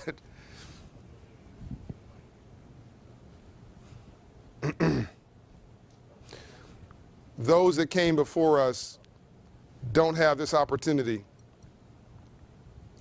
but we must make sure we give others opportunity. And because of the scale and the sophistication and the elegance and the efficiency of the Shopify platform here and around the world, we're going to be able to, over 10 years, work together to stand up 1 million new Black businesses and Black entrepreneurs. The Hope 1 Million Black Business and Black Entrepreneurship Initiative, or 1MBB for short. The website is up, the press release is out, the commitment has been made, and the work now begins. This hopefully is a role modeling, Harley, for others. Hopefully this is an inspiration for others. Hopefully people take the words can't and impossible now out of their dictionary and try to figure out what they can do to be the change they want to see in the world. And I want to personally thank you, your founder and your partner and friend, Toby, the other Toby Shannon there, and all of the heroes and sheroes that make up, Rebecca, all the people who are behind the scenes there at Shopify, who have really been incredible with this entire experience. And you've just been ratcheting it up. This started with you guys committing to do 10% to support 10% of the 1 million Black businesses, 100,000, which is still is incredible. Big number. And now you said you want to commit to support all 1 million by giving them platform support so they can step into this new reality. Thank you very, very much. It's our pleasure. We think that a world with more entrepreneurs, with more diverse entrepreneurs, is a better world. And going back to that hoodie conversation, that T-shirt conversation, I had role models in my life when I was a kid. My grandparents were immigrants and came to Canada in '56. My grandfather started as an entrepreneur, a small business owner. And so I had role models that allowed me to think about the idea of becoming an entrepreneur. So we don't just want to create 1 million entrepreneurs. That in itself is a big deal. Yeah. But if every one of those entrepreneurs also becomes a role model for the next generation, the next cohort of entrepreneurs in the Black community, now we're talking about an entire movement. Another thing that we talked about, I mentioned your email signature, the self-identifying as entrepreneur yourself. The moment that someone pushes that launch button on Shopify and they become a small business owner, they become an entrepreneur at that moment, everything changes. Yeah. Confidence changes. Yeah. Self-identity changes. Their audacity to do incredible things changes. And I can't think of a better place, a better way for us to spend our time and our money than partnering with Operation Hope to create this entire program. And it's been a great honor, not just helping to architect it with you, John, but to learn from you over the last couple of months of what is needed in the Black community. And I think this is going to have an outsized impact. And Shopify and all 6,000 or 7,000 of us that work at Shopify, we are behind those million entrepreneurs that are going to get started on the platform. And it's very exciting for us. Yeah, and I was particularly touched. I'm just trying to keep it together here. I was particularly touched by the Black and brown employees at Shopify who I'm told want to volunteer now as a bit of a coaching network behind the scenes at Shopify to coach up these new entrepreneurs and small business owners as they come online to help. No one can guarantee success, but to try to make sure that playing field is level as possible, to make sure they know they're not alone, right? And 96%, you mentioned earlier that 9% of Black business, of all businesses in America are Black businesses, but 96% of those businesses, Harley, don't have an employee. Right. They're a sole proprietor. So is it business or is it busyness? Is it really self-employment project? Is there any generational wealth accumulated there? Is there any infrastructure? How are the books and records? They couldn't get PPP, the federal government program. They had no employees. They couldn't efficiently get the Treasury and stimulus money because their books and records might not have been tight. Maybe they couldn't call a banker because they thought the banker was a bank teller. They didn't know you had to have a banking relationship. We are brilliant, man. When the playing field is level and the rules are published, we just saw Grant Hill and his father a moment ago. We've killed it in sports because the playing field is level and the rules are published. We've killed it in the arts. T.I. will be on later today. Killer Mike is doing great. We've killed it because the playing field is level and the rules are published. But in free enterprise and entrepreneurship, that's not necessarily the case. It hasn't been the case. And so it's what we don't know that we don't know that's killing us. But we think we know, and we're just doing the best we can with what we've got. What would happen if a nonprofit at scale and a for-profit at scale got together, I don't know, maybe Operation Hope and Shopify, and laddered up and had financial coaching and counseling, Hope Business in a Box, entrepreneurship and small business training, 700 credit score counseling, business plan development, graduation, accomplishments, you said, that resiliency, that sense of dignity you get. Okay, I got to this point. Now they go into the Shopify platform. Okay, domain name, thanks to you, free. Website, thanks to you, free. Payment system, thanks to you at no cost. E-store front, thanks to you, support and assistance. I've already said payment system, fulfillment systems, help assistance with delivery of their products. And when they make their first sale, they get a credit line. That's right. The moment we see any traction, any sales, what we're able to do is then evaluate them if we can give them cash advances or loans. We've already given out more than $1 billion of cash advances and loans to small businesses that otherwise would not be able to walk into a traditional bank and receive those. And we can do that. One of the things we talked about early on in our discussion was this idea, a new system for confidence, credit, capital. Entrepreneurship is the basis for it. And so the way that we want to show up at Shopify is not just providing these great tools and this great platform which to actually build a business. But along the way, through the people that work at Shopify, the team, we want to help. We want to be able to coach and be able to mentor and advise and say, your next step is cross-sell on Instagram. Your next step is to activate a new shipping provider to get better discounts. Your next step is to open a brick and mortar store in your city. And we're going to provide you with physical location software as well. This idea that we may create the next big brands in these spaces, but for different people, success is a different definition. For some people, they just may want independence. They want to be able to quit their job and focus on something that they love, find their life's work. For others, they want to build the next big company, and they can do all of that because of what we're doing with Operation Hope, and I can't think of anything more meaningful than that. Somewhere within this platform, Harley, over the next 10 years, we're going to find the next Bill Gates or the next Steve Jobs or the next, Oprah Winfrey or Jay-Z for business. We're going to find the next big personality who can scale opportunity. That alone is worth it. But to your point earlier, and then we'll get into, I want to pivot to some of the knock-on effects of what we're doing that's happened already. the psyche, the mental resiliency that's going to come from this, Harley. Maybe the business will succeed, maybe it won't. Who knows? Maybe they'll be going to become an entrepreneur or not. But now you're affecting how people think about themselves. Now you know you can. As my nephew Mason Dalton said to me when I told him about this, people in his generation at 20 years old are going to go, young black men, from, John, how did you do it? Like you're a Martian. How did you become an entrepreneur? To why am I not doing it? That's a real big leap. Why am I not doing it?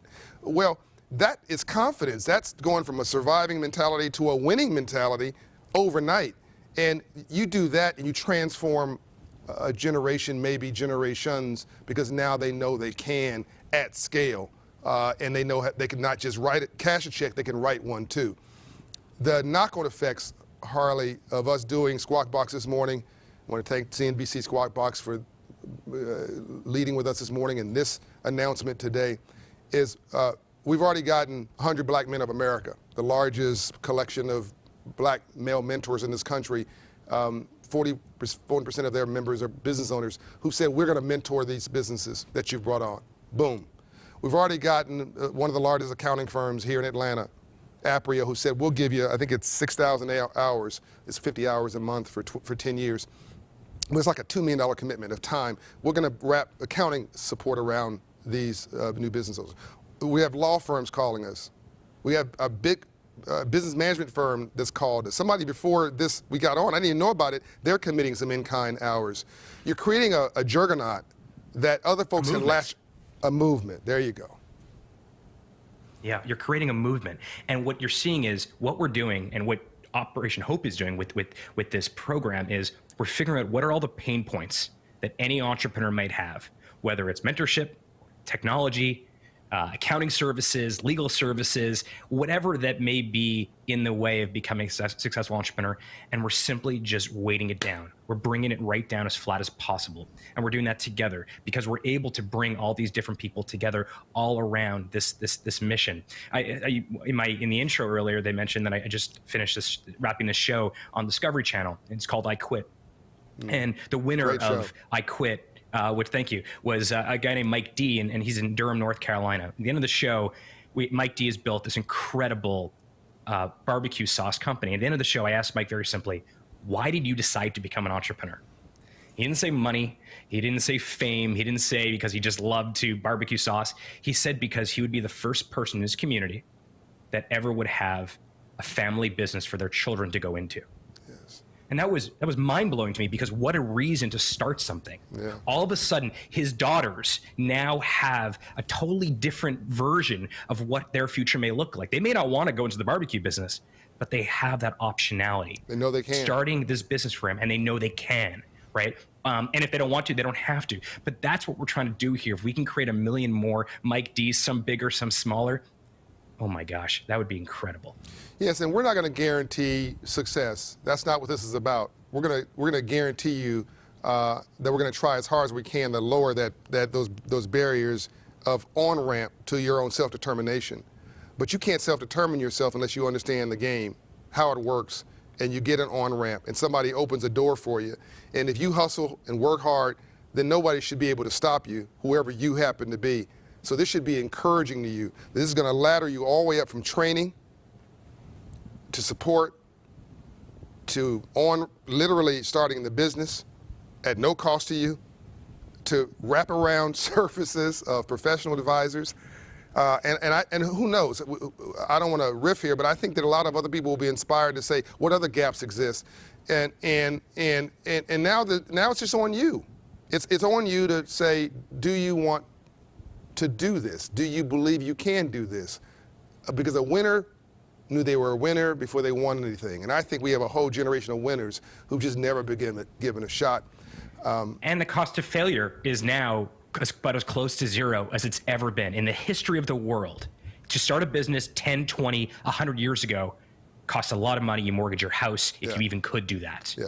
Now the cost of failure is trending towards zero. You know, you mentioned something about role models last time we spoke, and I don't remember the exact stat, but you said that that there's with enough 5%. Role model, I think it's like 5% of a cohort to influence the 95%? With 5% of role models, any community stabilizes. That's University of Illinois study, Malcolm Gladwell.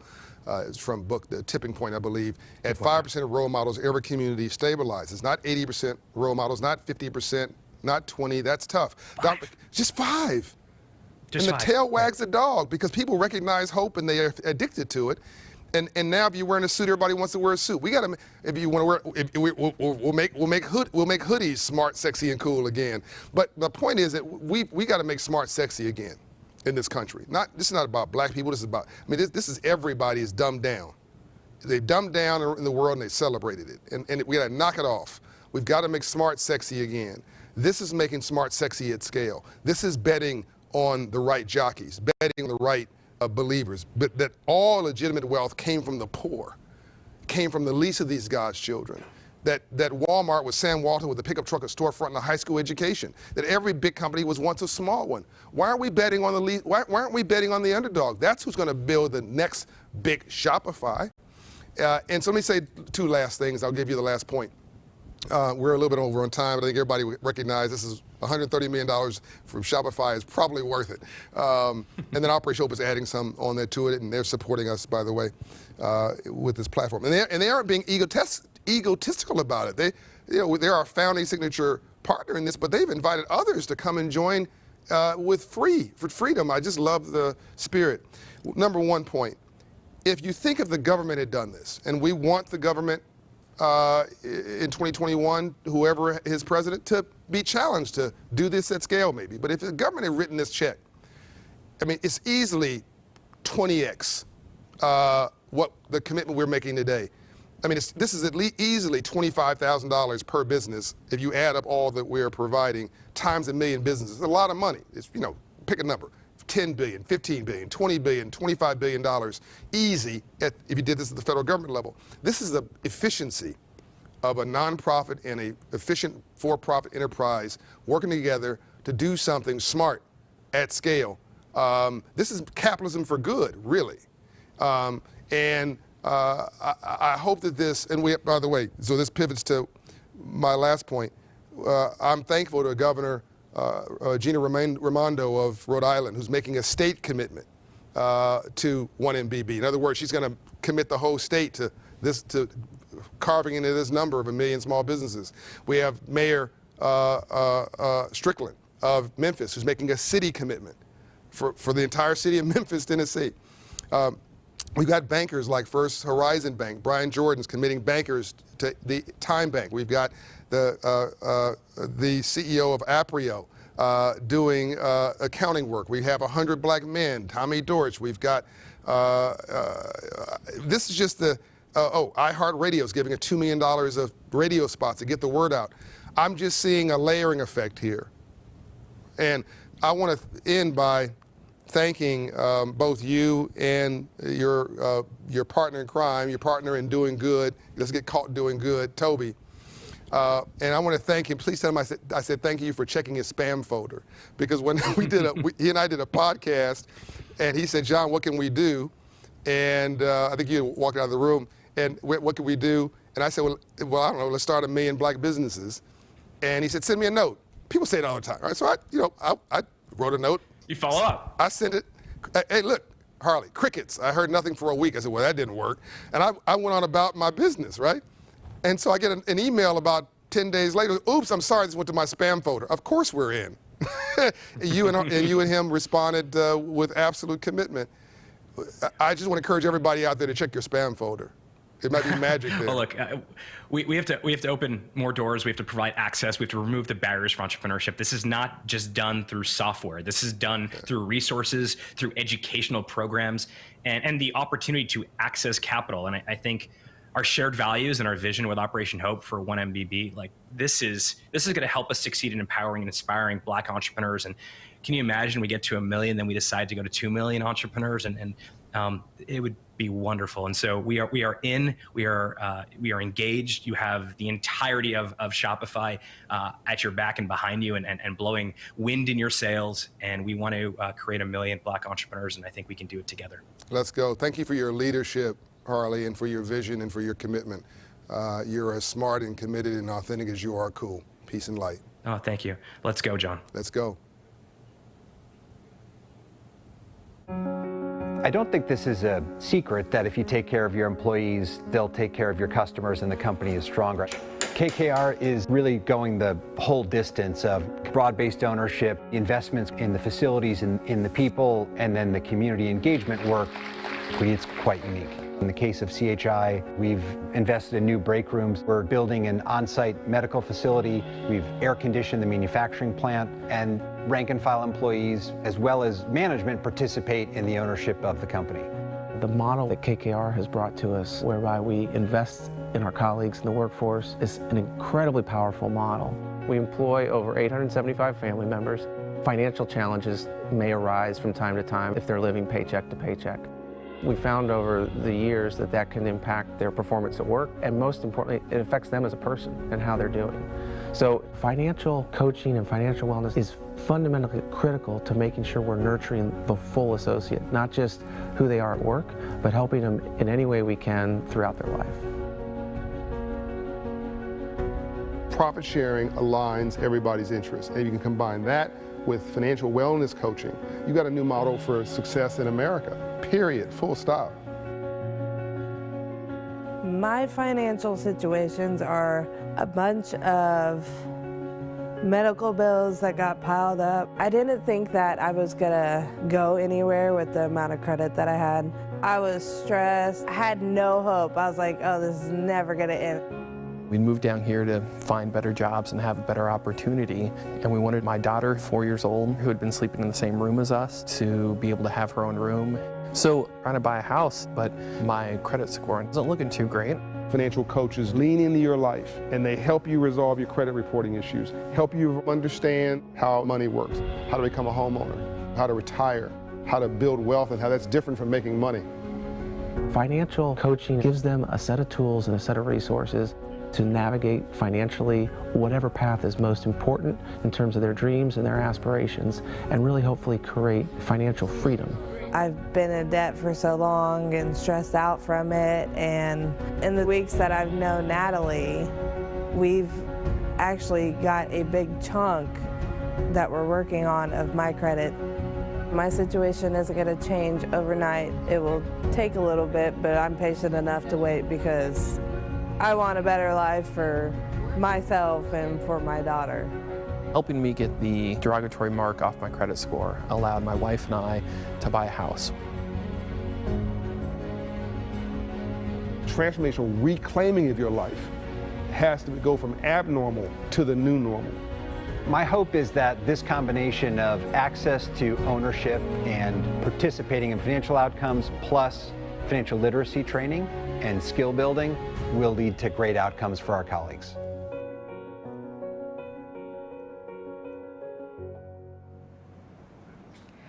Welcome back, everybody. Delighted to have you with us today.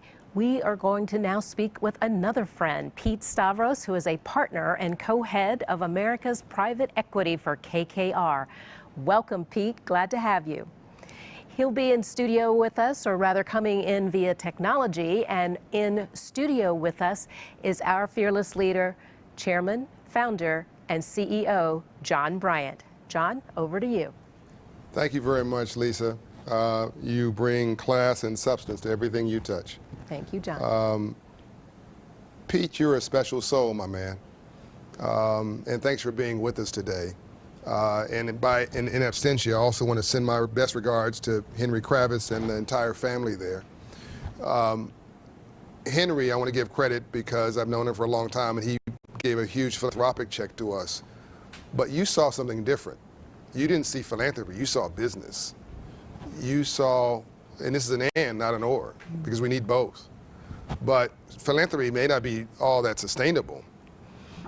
You saw something I think is weird, and I've only seen it in 2 or 3 leaders in the private sector so far. I'm gonna give credit to Ed Bastian at Delta, who is also part of this program, who has a shared equity philosophy. And in this pandemic, it's really served him well. And you guys, your leadership, before you have the big job that you have now, you had this philosophy in the industrials group at KKR, and maybe, by the way, Pete, you can explain a little bit how what KKR is to those who may not be all that familiar. You're one of the biggest companies through ownership in the world, but even in one of your divisions, I think it's $200 billion in annual revenue and 800,000 employees is some crazy number of the companies you own. It's just unbelievable. And now you've got an even bigger job. But you saw in this industrials group, you correct me if I'm wrong here, Pete, when I get this wrong, that there was a more enhanced model than management and employees being adversarial to each other. You thought that the more you supported the hourly worker, not just the CEO at the company that you have an ownership stake in, but the hourly worker, if you support those workers, they're going to lean in more because now they're stakeholders or shareholders. Now, I may be getting far afield here. I don't want to speak for you. Let me just ask you, like, again, this is crazy talk for some on Wall Street because you're acting like somebody who cares about Main Street. I think it's brilliant. I think it's actually genius. And I think your numbers probably show such. But tell us what your philosophy is and why you believe this way, and then we can get into a bit about what we're doing together, what we've done together. Okay. Great. Well, thanks for having me, John. Always great to be with you. It's a pleasure to be able to tell the story a little bit. So as you mentioned, I work at KKR. We're a large global asset manager. So the division that I work in, as you mentioned, has almost 1 million employees. We own dozens of companies, and that puts you in a position of significant responsibility because you're now overseeing the careers and lives of hundreds of thousands of employees. And as you mentioned, in the manufacturing part of our business, so where we are overseeing companies that are manufacturers, those companies are unusual because the vast majority of the workforce are hourly employees. This is not like a software company where you've got a small number of employees and they're all software engineers and highly paid salespeople. Most of what you got in a manufacturing company are hourly workers, paid an hourly wage, barely getting by. Most are in debt, can't survive a financial emergency, everything that, Operation Hope seeks to help with. And that huge category of employee is absolutely critical to the success of the company. So you've got this weird dichotomy of critical employees who are not paid particularly well, often don't like their jobs, are often at odds with the employer. I mean, one of the weird things about manufacturing, and if you just think about an hourly wage, what a massive misalignment of incentives to pay someone by the hour, as opposed to how the company's doing, how we're doing on quality and cost and on-time delivery and customer satisfaction. It's just how many hours you work. Yeah. And so this was something I grew up with. My dad was an hourly worker. He worked construction for 40 years. I didn't know. And that. So growing up, I really saw firsthand that misalignment of incentives. And my dad's a very smart man, and he was very careful to show my sister and me, hey, how screwed up is this system? I actually get paid more if we do poor quality because I often have to redo the work. And More so hours. it's double hours. And, a lot of times it's time and a half or double time trying to catch up. So that was kind of where it all started for me, was as a kid. And then as a young adult in graduate school, I had an opportunity to study in my second year kind of whatever I wanted. So I studied employee ownership, which was a really hot topic in the 1970s, and then slowly, became less common. And I wanted to study why and what happened and could it be relevant today. And then at KKR, which I joined 15 years ago, I had my first leadership opportunity running the manufacturing group, and that was an opportunity to put all this into practice. So that's kind of a little bit of the background on what we're doing here. Yes, and it's just to me radical common sense, Lisa, that what Pete is doing is just genius. Because if the Bible says a house divided cannot stand. The union model, which is dignity rich and started in an effort to protect those who are left behind and from unfair practices and abuse, was critically needed. But at some point, the union model became this adversarial relationship between management and employee, and somehow almost protecting a middle class lifestyle. That's the wrong incentive, the wrong prioritization, because now you've got China and other countries that may not be playing by the rules or playing by the same rules, where they're going to eat our lunch because they're aligned. Yeah. And we've got to, everybody wants to be an American but Americans. Like, we've got to understand that we're on the same team. And what I think you're doing is aligning that incentive package to say, as I said with the Deputy Secretary earlier, if Wall Street gets a bonus for working, then let's use the earned income tax credit for the average worker to get a bonus for working, so that everybody feels they're getting a bonus for leaning in. And your bonus, quote unquote, is to incentivize the workers to do more. As a company wins, they win. And if the company is not doing so well, then as the management steps back on compensation, so does everybody else. It seems fair. You also leaned in further and wanted to give them financial well-being training, which is where we came in with Operation Hope. And because of you and the leadership at KKR, we have really pioneered a model in the private equity space where we're providing hope inside the workplace for companies that a private equity firm would own, to bridge that gap between wealth and income inequality and to harmonize that by reducing the stress. And I was not at all surprised that this model would work in rural, middle America, and not just urban Black America. But it was instructive, Pete, for us to go to Amish country. And we went there together.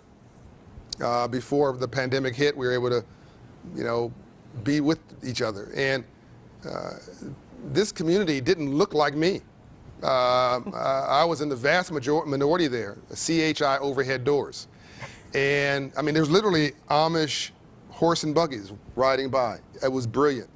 So we go in and have this conversation, and it started out with people sort of with their arms folded. They didn't know what to expect.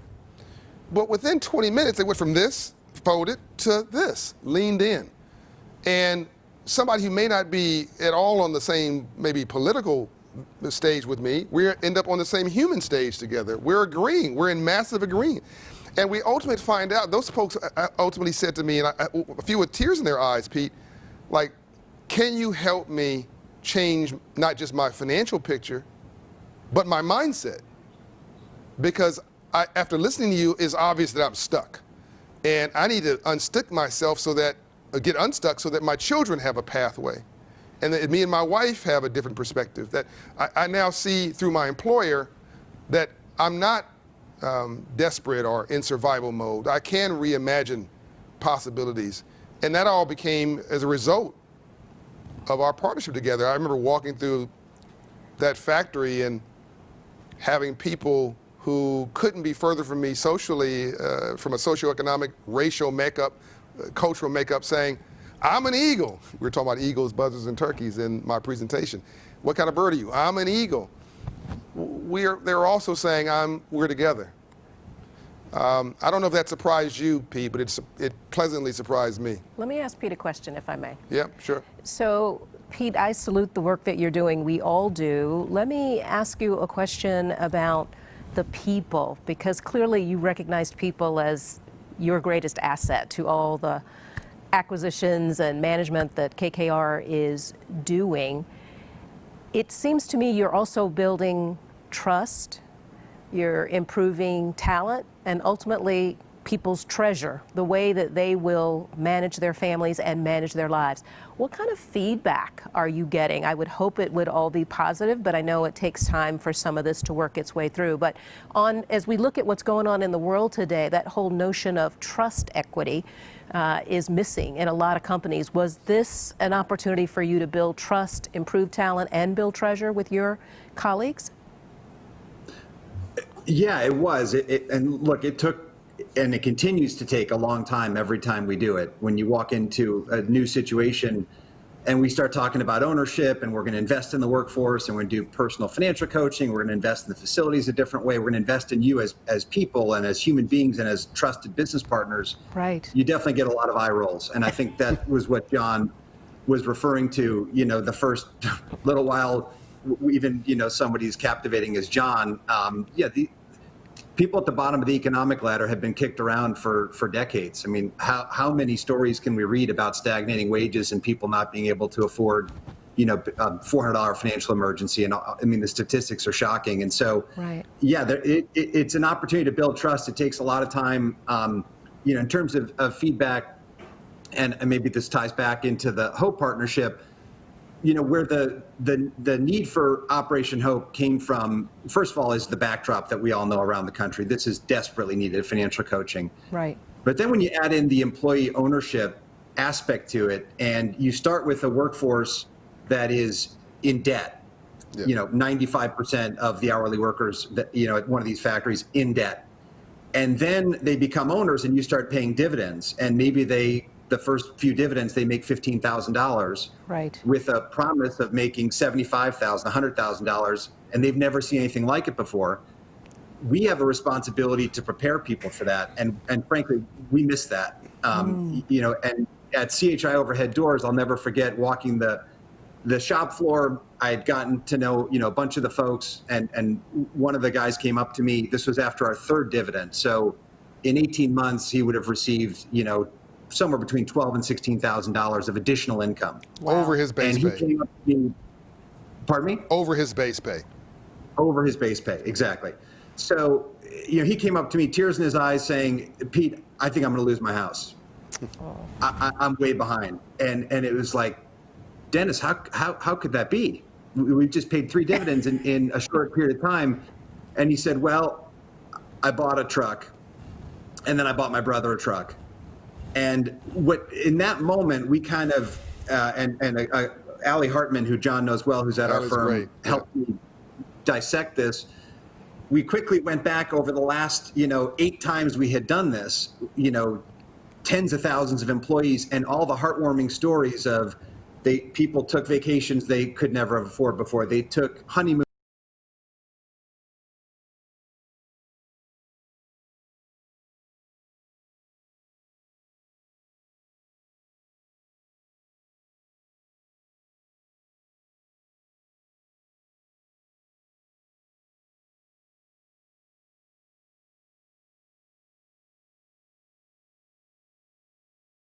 Gate, a bridge builder to make things happen.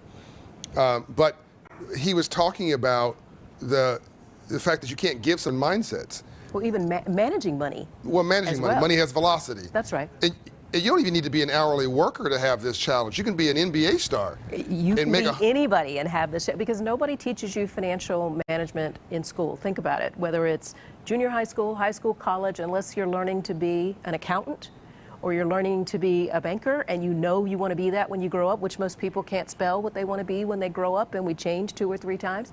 So we have missed this opportunity in even our public and independent school systems. We don't teach kids that. Yeah. So to think about altering someone's life experience while they're in it, this is like putting gas in the car, or putting gas in the plane and changing the wings while it's flying. Yeah. Right? No, look, this is everything, and I hope we get Pete back and able to finish this. I think people gotten the basic gist, but when we sat down with the workers there, it stopped being a black or a white conversation, or whether you're John, whether you're black, or whether I'm white. It became a green conversation. Absolutely. And they start saying, and there's Pete again. And I was just bragging about you. We're putting more words in your mouth, yeah, Pete. but this is like one of the most important conversations we could have, because this shows that this issue is not about black people or white people. In fact, 70% of Americans live paycheck to paycheck. 70%. That's right. Live from paycheck to paycheck with too much month at the end of their money. The average American doesn't have $400 for an unplanned event. Right. And then you get down to the working class, making hourly workers, and forget about it. I know. And so they get this dividend check without any coaching, and they go crazy, no different than an NBA player would or an NFL player would when they go from nothing to something. Or anybody. And they want to go buy a boat and a plane, or not a plane, but a boat. Well, people that win the lottery do this too, right? And people in the lottery. So Pete, talk again. Sorry, we're glad you're back. Talk to us about what you did, so if people were the innovation, if you recognize that people are your greatest asset, and then you realize that ownership of a company, building trust, improving their talent, improving their treasure, But then the next piece of that, so it's a continuum, right? The next piece of that is how do we help them manage that money? How do we help them have a new experience around financial literacy and economic empowerment? So we go back to you. So maybe I'll just tell you about what John and you guys did at CHI Overhead Doors, the company you started the segment with that video. We've got 875 employees, and we started with workshops. And there were 600 people who signed up for the workshops. I think there was pretty broad understanding that this was needed. And so as you guys have discussed, everything from planning and budgeting to understanding the earned income tax credit to home ownership, that was all covered. And then we wanted to do a pilot to say, let's go deep with one-on-one coaching and let's really get some data on what we could do here together. Sure. And so we enrolled a subset of the 600 in one-on-one coaching, and we got real data, and we saw savings go up and credit scores go up by 85%. And the most important thing were just the anecdotal stories and feedback from the employees that then started to circulate in the plants. And so people saying, my God, I can sleep at night for the first time.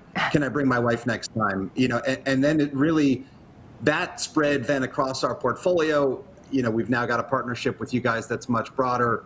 And so that using that as a bit of a microcosm, that's what we're seeing as we kind of push this through the portfolio, is it really starts to take off. And going further than that, Lisa, the subgroup he talked about, and again, I want to give Allie Hartman a lot of credit here. She did a lot of the hard work and gets no visibility for us. I want to make sure we acknowledge her, as Pete did. But a subset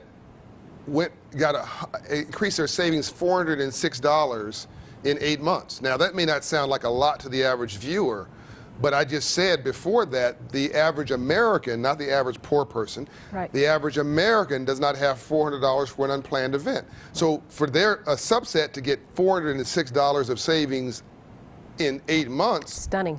It's stunning, and their credit score went up 80 points, I believe, this subset. And one of the things I really admire about KKR, the average company would say, okay, we've had you in there for 6 months, 8 months, a year. It's not working. People aren't signing up. So we're going to do something else. Well, the problem with that discussion point is that it's rational. Yeah. If poor and struggling people were rational, they wouldn't be poor and struggling. Yeah, but they're long-term players. We know about KKR. But this is it's not just they're long-term players. They believe. Yeah. But they also understand to change the culture, you need time. Right. And so they gave it time, and then slowly but surely people start coming around. Bishop T.D. Jakes called me late last night, and he was saying, John, what I'm trying to do with spirituality is easier. What the entertainers are doing, because people want to feel better. You're trying to give people their medicine, and with a little sugar on top of it. They need it, but they don't want it. And it's going to take a minute for them to come around. Pete, what's your reaction to that? Look, I agree with all of it, John. The big payoff, you talk about a negative unplanned event. There are positive unplanned events coming once you make all these employees owners. Yep. And when they now fall into, God willing, we're gonna sell some of these companies at big prices, and they're gonna make, $50,000, and they started out 5 years ago in significant debt. That's where I see the really big payoff is, and that's where you guys are going to be right by our side, making sure that everybody makes the best of that.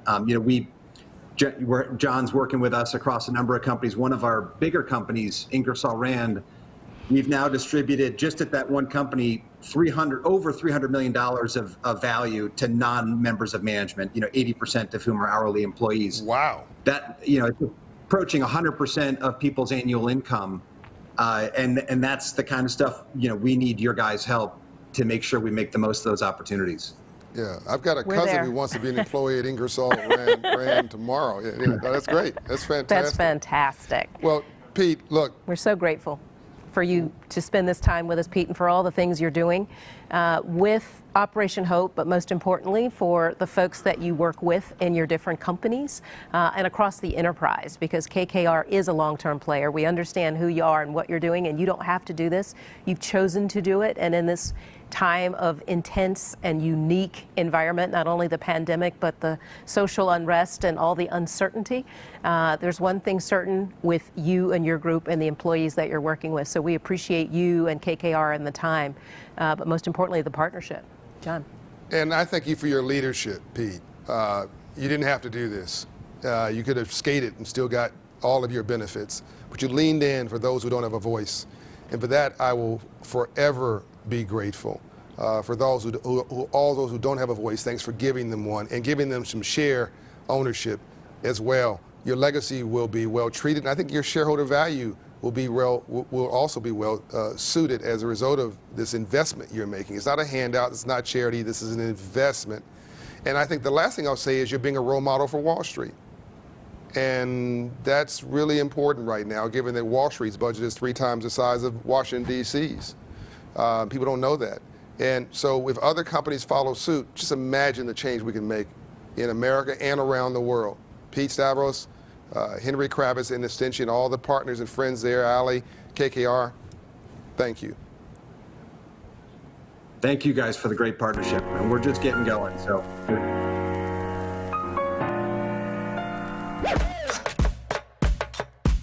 Being creative takes work, and people that know how to create know that it takes a good team to put a solid project together. To make good content, you need people like Sade, who runs audio.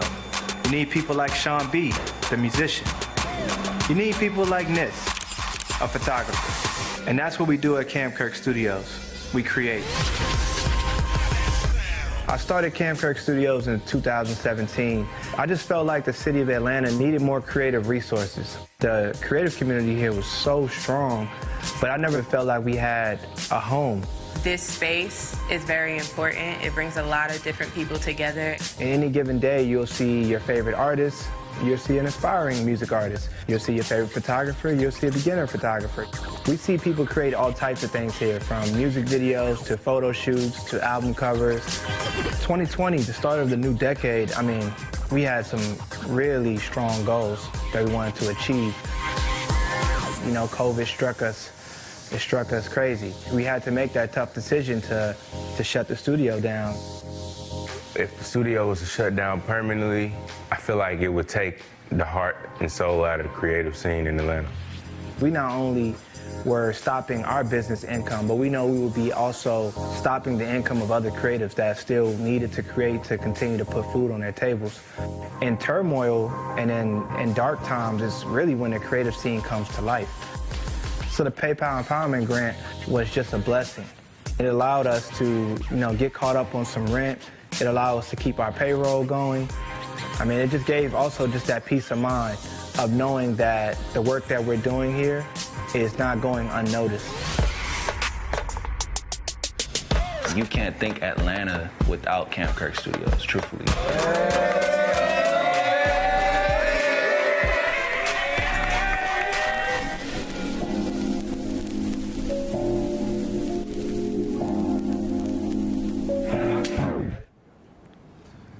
Hello, everybody. Welcome back to the Hope Global Forum. Resetting America, healing a nation, opportunity for all.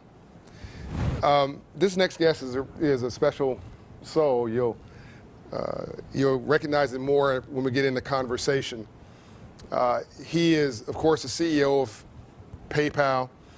He has been recognized as one of the top 10 CEOs in the world by Fortune.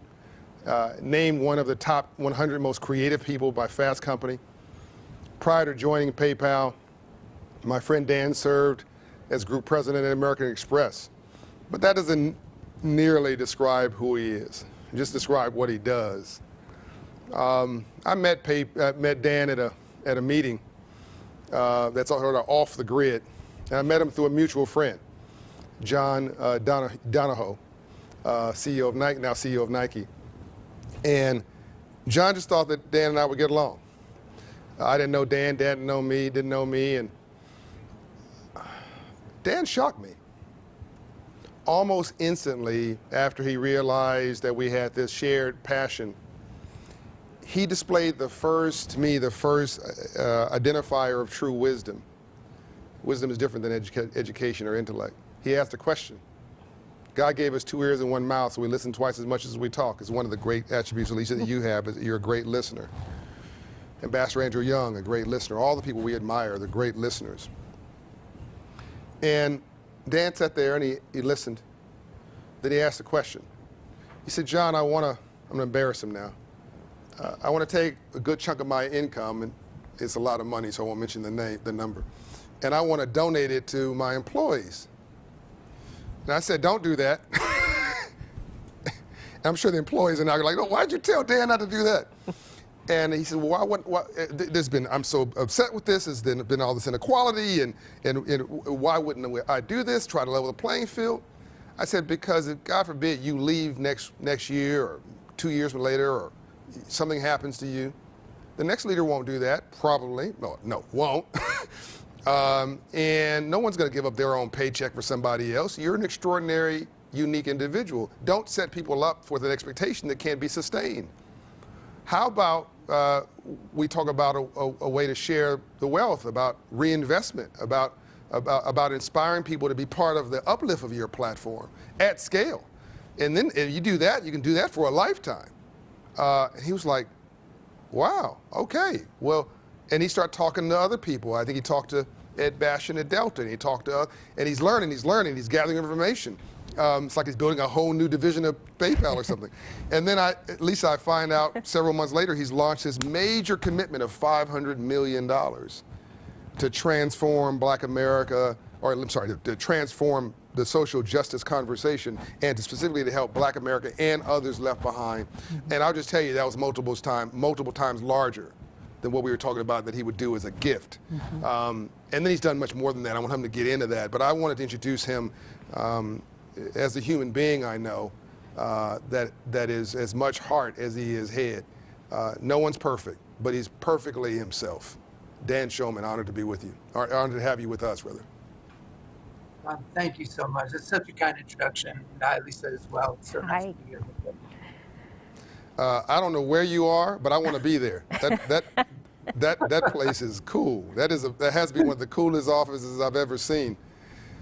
Can you get into why you care so much? Why does this bother you at the soul level?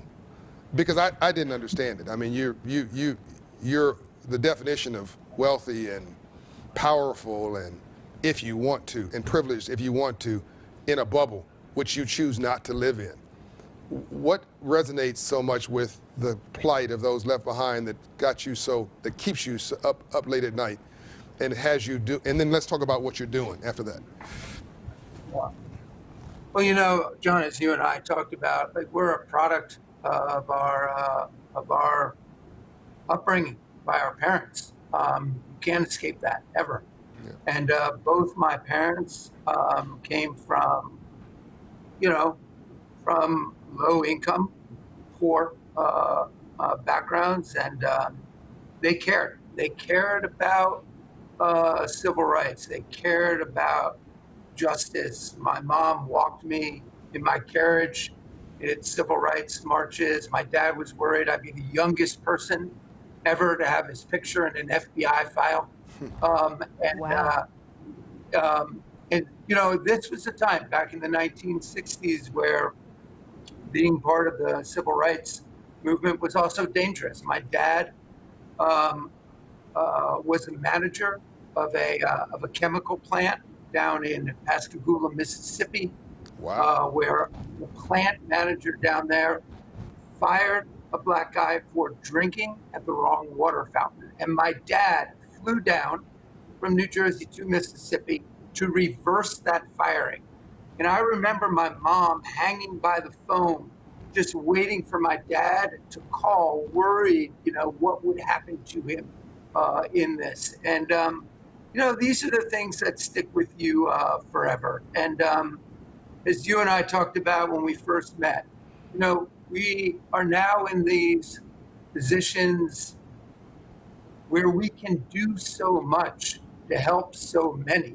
And really, it would be, it's our moral responsibility to do that. And so we could talk a ton about how I think about that. But, I thank my parents for everything in terms of who I am and how they brought me up.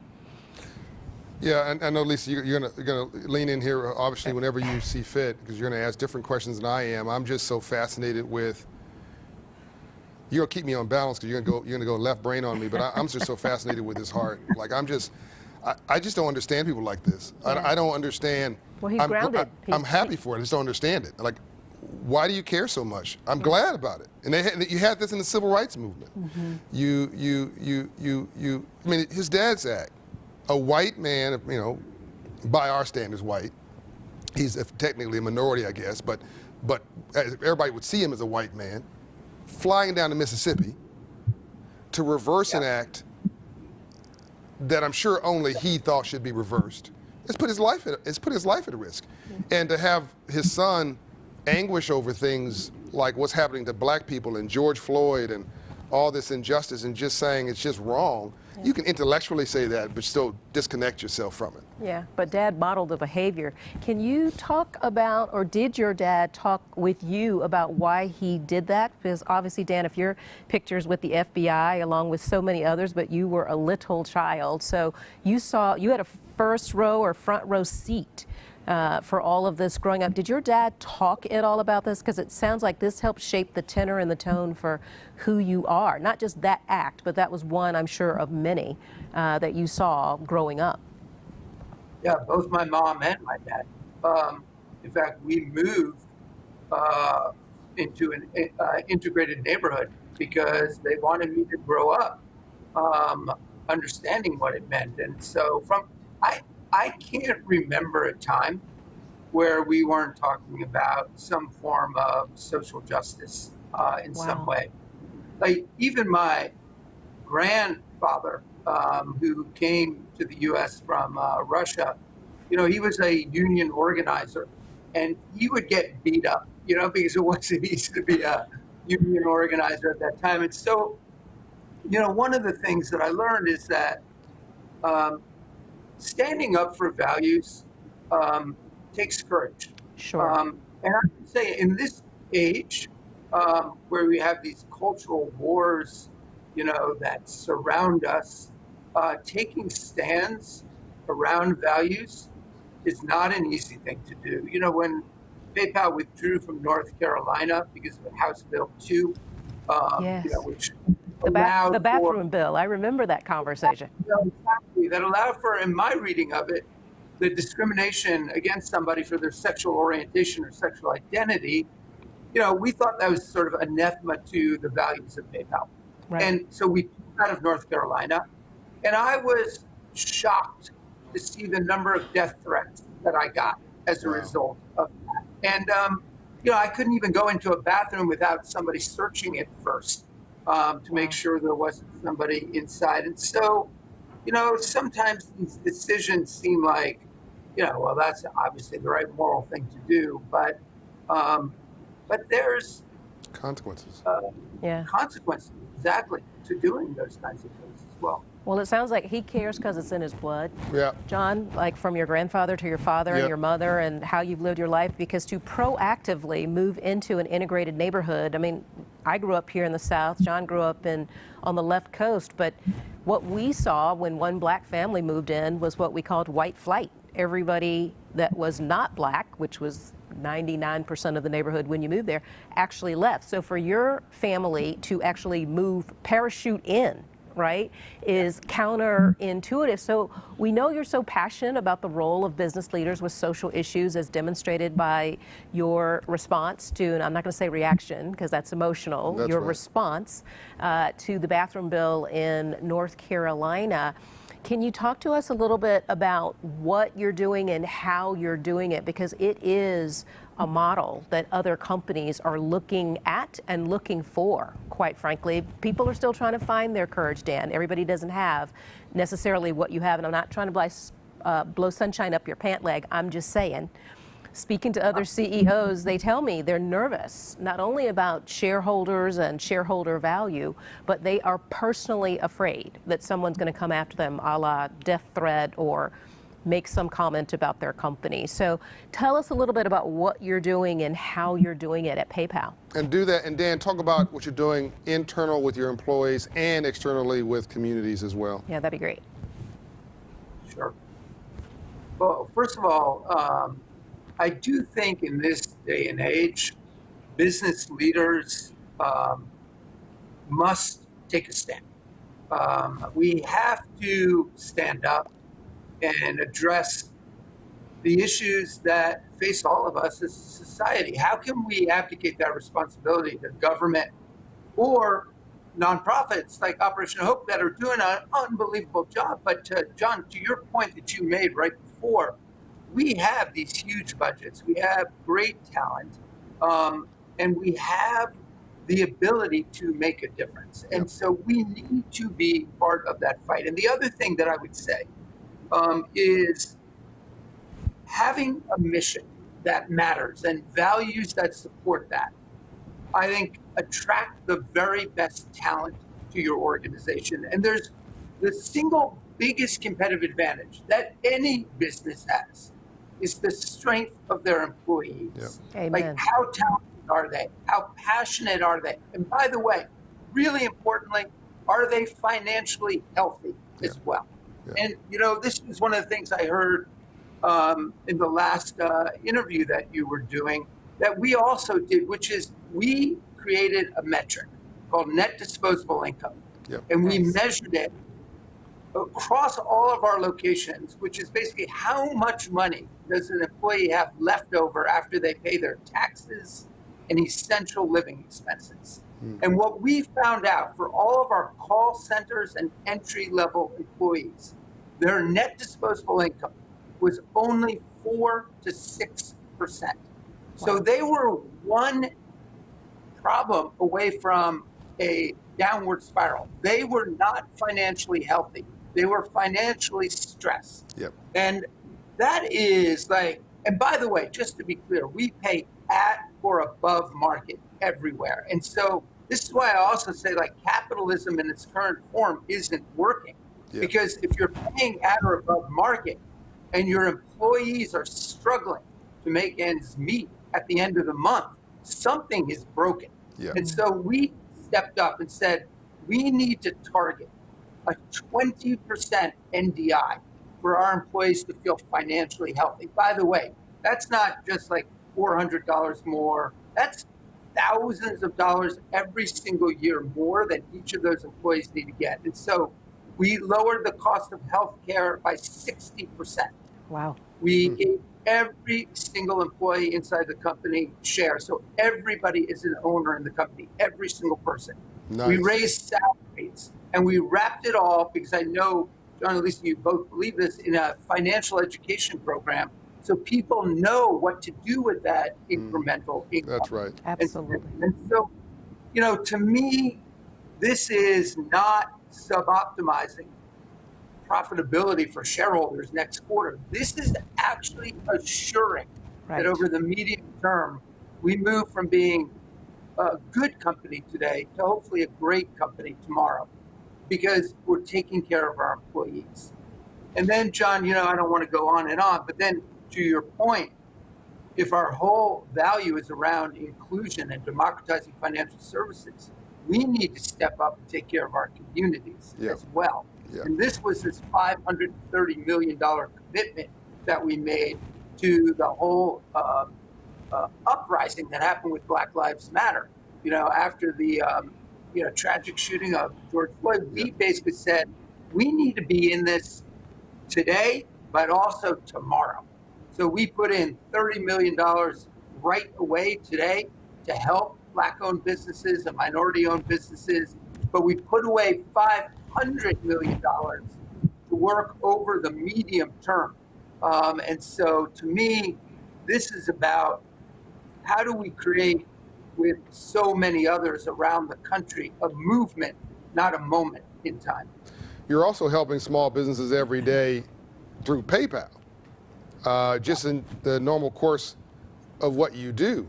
You can give us a little bit, some of the statistics on who PayPal serves as well. But something that you said to me is the whole ball game of this conversation. It's that we need, this is a movement, not a moment. And it's something about capitalism is not working. Not working for the least of these God's children. It's not about throwing it out, because capitalism and democracy are a horrible system except for every other system. Well, they're experiments, it works. And you just keep working on You keep upgrading the software until the outcome is better. You don't throw it out. You upgrade the software. You improve it, and we've got to get a software upgrade on capitalism and free enterprise. We have to include more people in the system. We've got to reimagine the promise that if you, Up From Nothing, my new book, if you start at the bottom, you have a reasonable belief that you can get to the top. But also we need a new constituency. And this is what I'm talking about. We're experts in the streets, my peers, my people who from my family who I know. They're experts at the protesting in the streets. Now we need a business plan for partnerships and prosperity in the suites, the C-suites. We got to build a new coalition in the suites, and I think Dan is a founding partner of that new coalition of the willing. That's what I hear him saying, is that we're sitting in a moment in history right now, but history doesn't feel historic when you're sitting in it. I said this yesterday. It just feels like another day. But it's being built incrementally. Yeah, John, one thing I'd say on that is, as a business leader and as a business community, I mean, how can we not be part of everything going on around us today? To your point, if people are struggling, and it's not, and you taught me this actually, it's not just, poor people are struggling. There's 185 million people in the US who struggle to get by every single month. Right. That's the majority of our country. And they don't believe the system is working for them. And so that threatens democracy. Democracy, my favorite quote on democracy, is democracy needs to be more than 2 wolves and 1 lamb voting on what to have for dinner. Think about that. Okay, wow. So that means you got to rise above your own self-interest for democracy to flourish.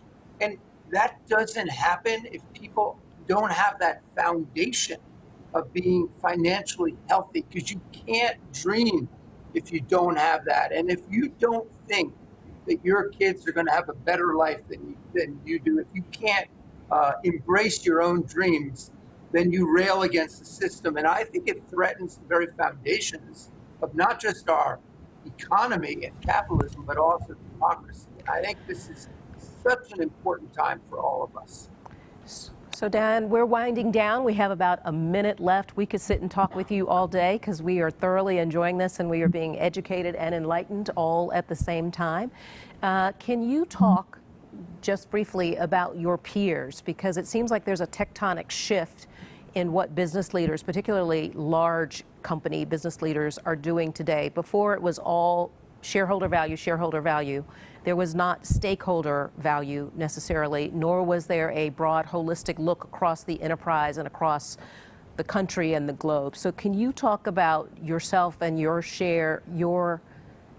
peers who are thinking broader than just shareholders in your particular company? Broader than quarter to quarter. Broader than quarter to quarter. I have a PayPal account, so I'm going to use it even more now, listening to all that you're doing. Thank you very much.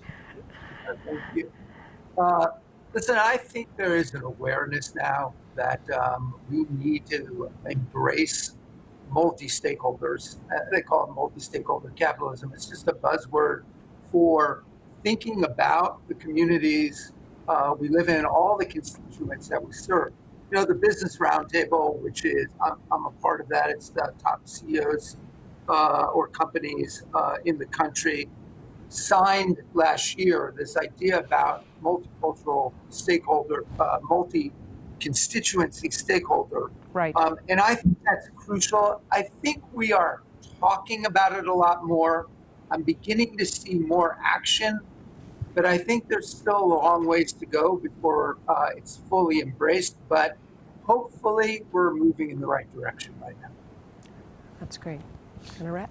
This is fantastic, Dan. As you know, we could do this all day and still have things to talk about. It just so happens I think the incoming chairman of the Business Roundtable is joining us today, which is Doug McMillon, our friend, CEO of Walmart. So coincidence is God's way of staying anonymous, to quote Ambassador Andrew Young. Thank you for your leadership, Dan. Thanks for leading in the gap.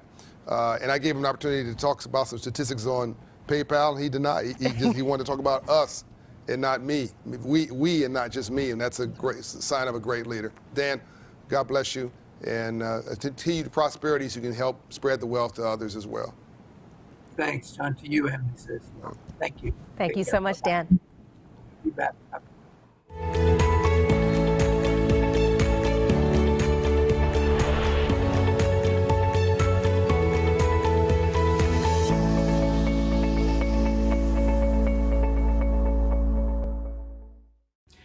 Hi, I'm Keela Thompson, and I am from Knoxville, Tennessee.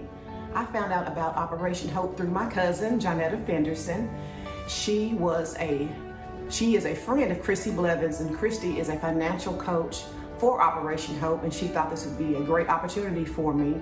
I had a discussion one weekend with my girlfriends last year about whether or not I can own a home, and they were all very encouraging, which I was actually surprised. Been going through a lot, breast cancer survivor twice, trying to raise 3 girls by myself, wasn't quite sure if I could do it, had a lot of debt, student loans, etc. And we just pretty much weighed the options on whether or not I wanted to keep paying rent on a house, or did I actually want to own a house. And so by doing that, they said you could most definitely do it. I tried to own a home probably over 15 years ago, but my debt to income ratio was so high due to student loans. And so throughout the years, I built interest. I would pay a little bit, defaulted on student loans. So I finally was able to save money, keep my receipts, not spend too much. And so that is my biggest financial takeaway, is getting my student loans in order. And finally able to purchase a home, a beautiful home. We are so excited. And Operation Hope has really been a blessing. Christy showed me exactly what I needed to do, and when I sat down with her, she told me that my credit wasn't as bad as I even thought it was. It was actually pretty decent. Throughout the years, I always paid with cash. I didn't have any more credit cards, anything like that. So Operation Hope has really been a blessing in my life, and I so much appreciate them. Thank you. Thanks, everybody, for being with us. We are so excited that we are having these conversations and that you are a part of it. Our next guest is a friend, and we are delighted to have her join us as well. Sarah Friar is the CEO of Nextdoor, and I have this app and I love it. So let me just admit to being a fangirl and a real advocate right out of the gate. But prior to Nextdoor, she was the CFO of Square, and she led their IPO. Love smart women. She sits on the boards of Walmart and Slack, and she's also a co-founder of Ladies Who Launch, a nonprofit that empowers women entrepreneurs. And I just got to say, you're a bad girl, Sarah Friar, and I love what you are doing and what you have done. Welcome. Thank you. It's all done with great teams, as everyone knows. You get to stand in front, but it's a heck of a lot of people doing a lot of work in the background. Absolutely. Well, thank you, too, for your passion for working with Operation Hope and all the financial literacy work and economic empowerment work that we are doing. I'm here with our fearless leader, the founder and chairman and CEO, John Bryant. And I know you know this guy, right? Yeah, we know each other a little bit. Yeah, so Just a little bit. So, and you know, I keep saying, this is my friend. This is what we want. It's all in the family. This is what the world needs. My chief of staff yesterday, Rachel Stoff, was saying that if you had a message for this forum is, can't we just be neighbors again? Yeah. I mean, she's like, that's the whole theme of this. Like, aren't we exhausted from fighting and throwing rocks at each other and an insult? I mean, it's just exhausting. It doesn't produce anything.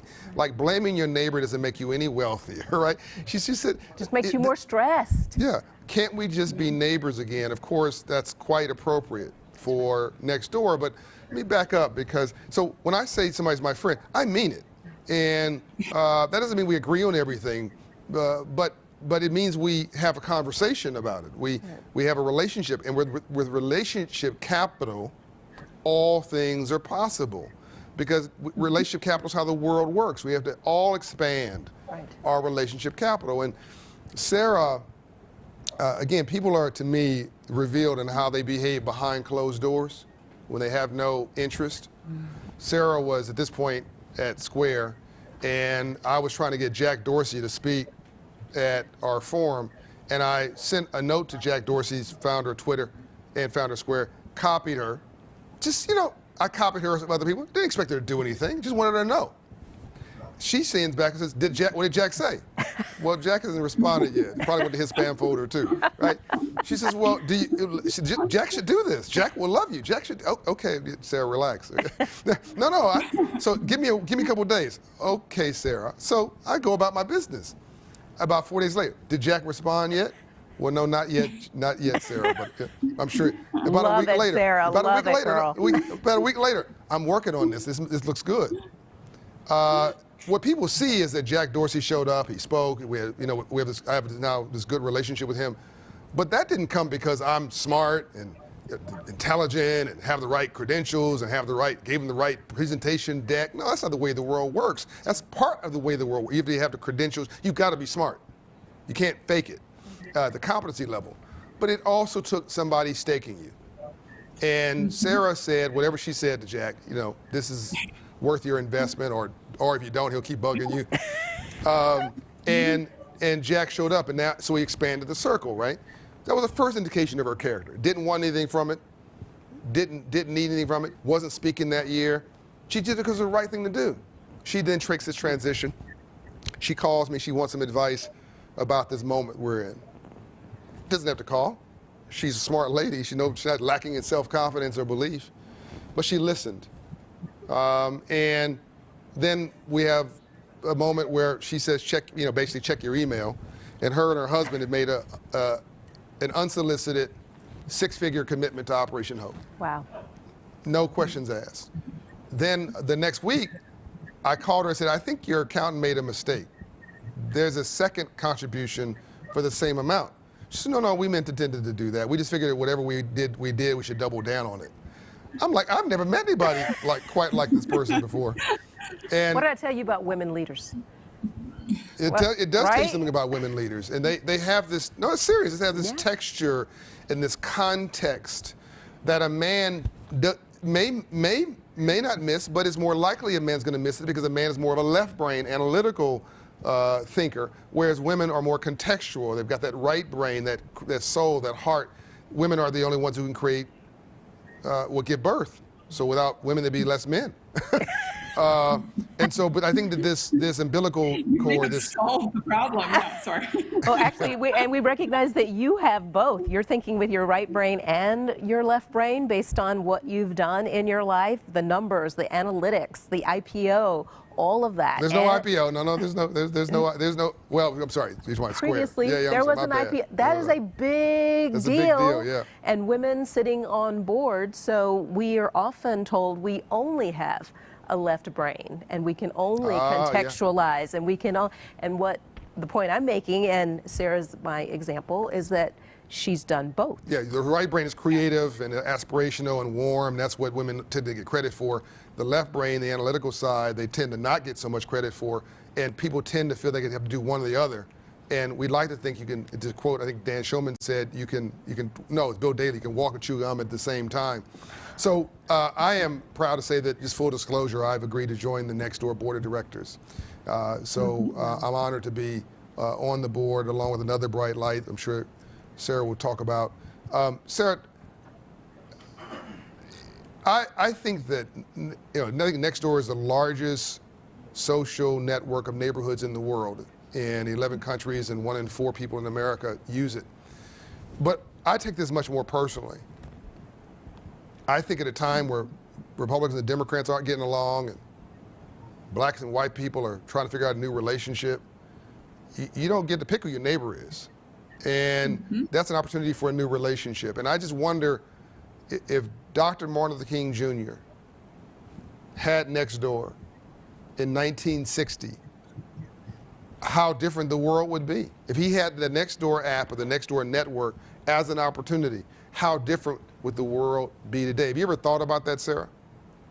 Yeah, I mean, I love that. Like the minute you said that to me a little while ago at an event we did in Atlanta, actually, around the table, talking at the time actually about food insecurity. But I remember leaving that meeting and you turned to everyone in the room and said that phrase and said, you should be running out of here to get your constituents, get the people you care about onto this platform, because it's exactly right. And you've both talked about this importance of neighbors, We actually want to turn neighbor from a noun, so from a person that lives close to you or lives beside you, into a verb. Right. Yeah. Go neighbor. What does it mean to neighbor? Community is capital. That's another great phrase. And when you think about your community, don't just think about the residents, the neighbors. Think about the local businesses. They need your help so much right now. And it's neighbors stepping up and staking them. I'm going to use a John phrase here. That's what's going to get them through. It's the local, it's the mayor, it's the people who are involved civically, right? These are actually grassroots how things get done and changed in communities. They don't happen at the top down. Like very little actually gets done from the top down, as we all know. It's a lot of talk and not a lot of action. And what we want to see is grassroots neighboring. Go out into your communities, and how are you going to make your communities better? And we want to do that around the world. You know, Sarah, that's fascinating, because what I've noticed in my neighborhood is during the pandemic, people are really not only on your platform, but your platform, as the kids would say, has blown up. Like people are using it like crazy. And are you seeing that? How has Nextdoor been used? Or do you all have analytics or data around how it's been used in response to what's happening during the pandemic, during the social unrest? I know we are helping seniors who are shut in, or people who are immunocompromised and can't go out during the pandemic. What are you all seeing on the platform? Yeah, so it's exactly right. So when we went from February into March, we saw our daily active members go up 80%. So effectively almost double. Wow. And it started, what was really amazing to watch was it started in Italy. It kind of spread into France. It effectively followed the pandemic. It went to the UK. You could see it come across the pond, as they say, into the US. My Australian country manager was a little skeptical. She's like, we're a great big island. We probably won't have to deal with this. And they were effectively the tail of the dog. But it came, you know, all around the world. What we saw first was kind of what you're talking about, this want to help. And we see this all the time in moments of crisis. It's a very human reaction that if you're not per se being hit by the crisis, the thing you want to do is get back some agency in your life and help. So you put that hand out to help someone up. We saw it in Houston when Hurricane Harvey hit. We have definitely seen it through the pandemic. I would say we're living through three crises though, right? So we've had a health crisis, a financial crisis, right? If you're a local business, forget about what the stock market is doing. Right. If you're a local business, you're in crisis right now, right? I just looked at stats around our old office. I call it our old office because we all have been there for whatever, 8 months. Right. 88% of the local businesses around that office are out of business right now. So that is a financial crisis. Because they were feeding off of the support of the people in the building. Yeah. Food traffic and foot traffic was what I was actually going to say, but it's really food traffic. Right. And then the third crisis is this crisis of what's going on from a social perspective. Right, George Floyd murder, the Black Lives Matter finally coming to the forefront. John and I have talked a lot about this need to bring communities together. And I think all three crises have kind of waved across the platform. The great thing is neighbors have never been more willing to help. They've never seen their neighbors matter more.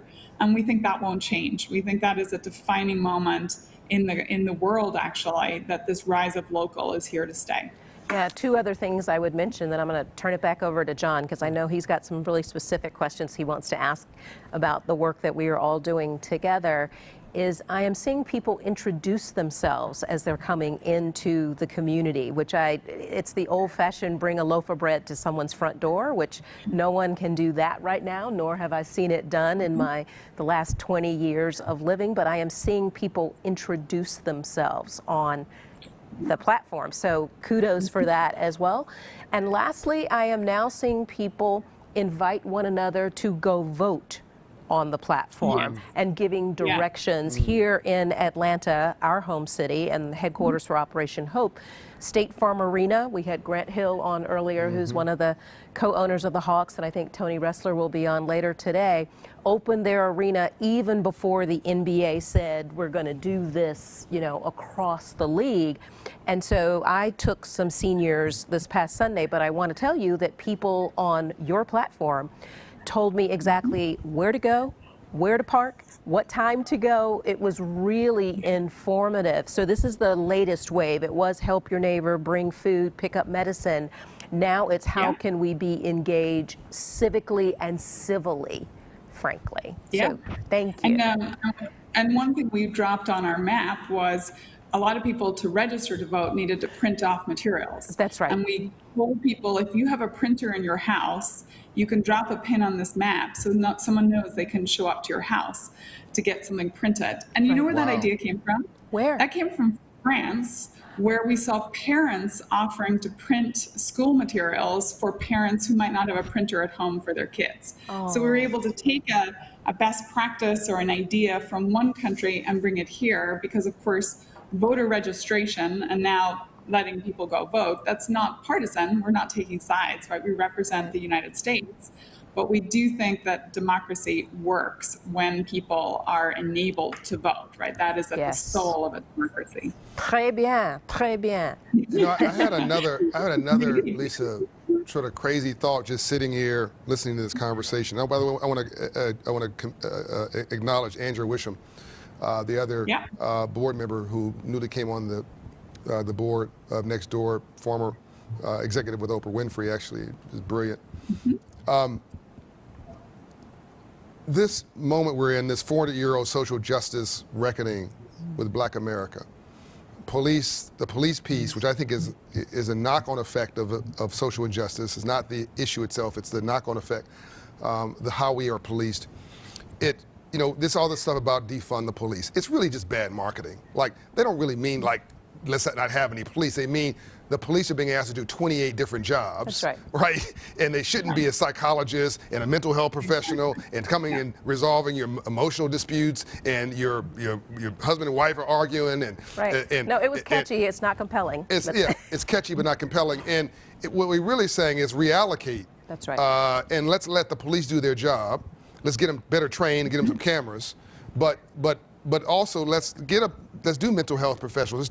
And what hit me in talking about this is that Nextdoor, when I was growing up in Compton, California, in South Central LA, they had something called community-based policing. Policing. And the beautiful part about that was if you were a police officer walking down the street every week, you got to know everybody. So right now, if you're in a police car, if somebody's talking to you, you're snitching. You're giving up information. Now you're being targeted.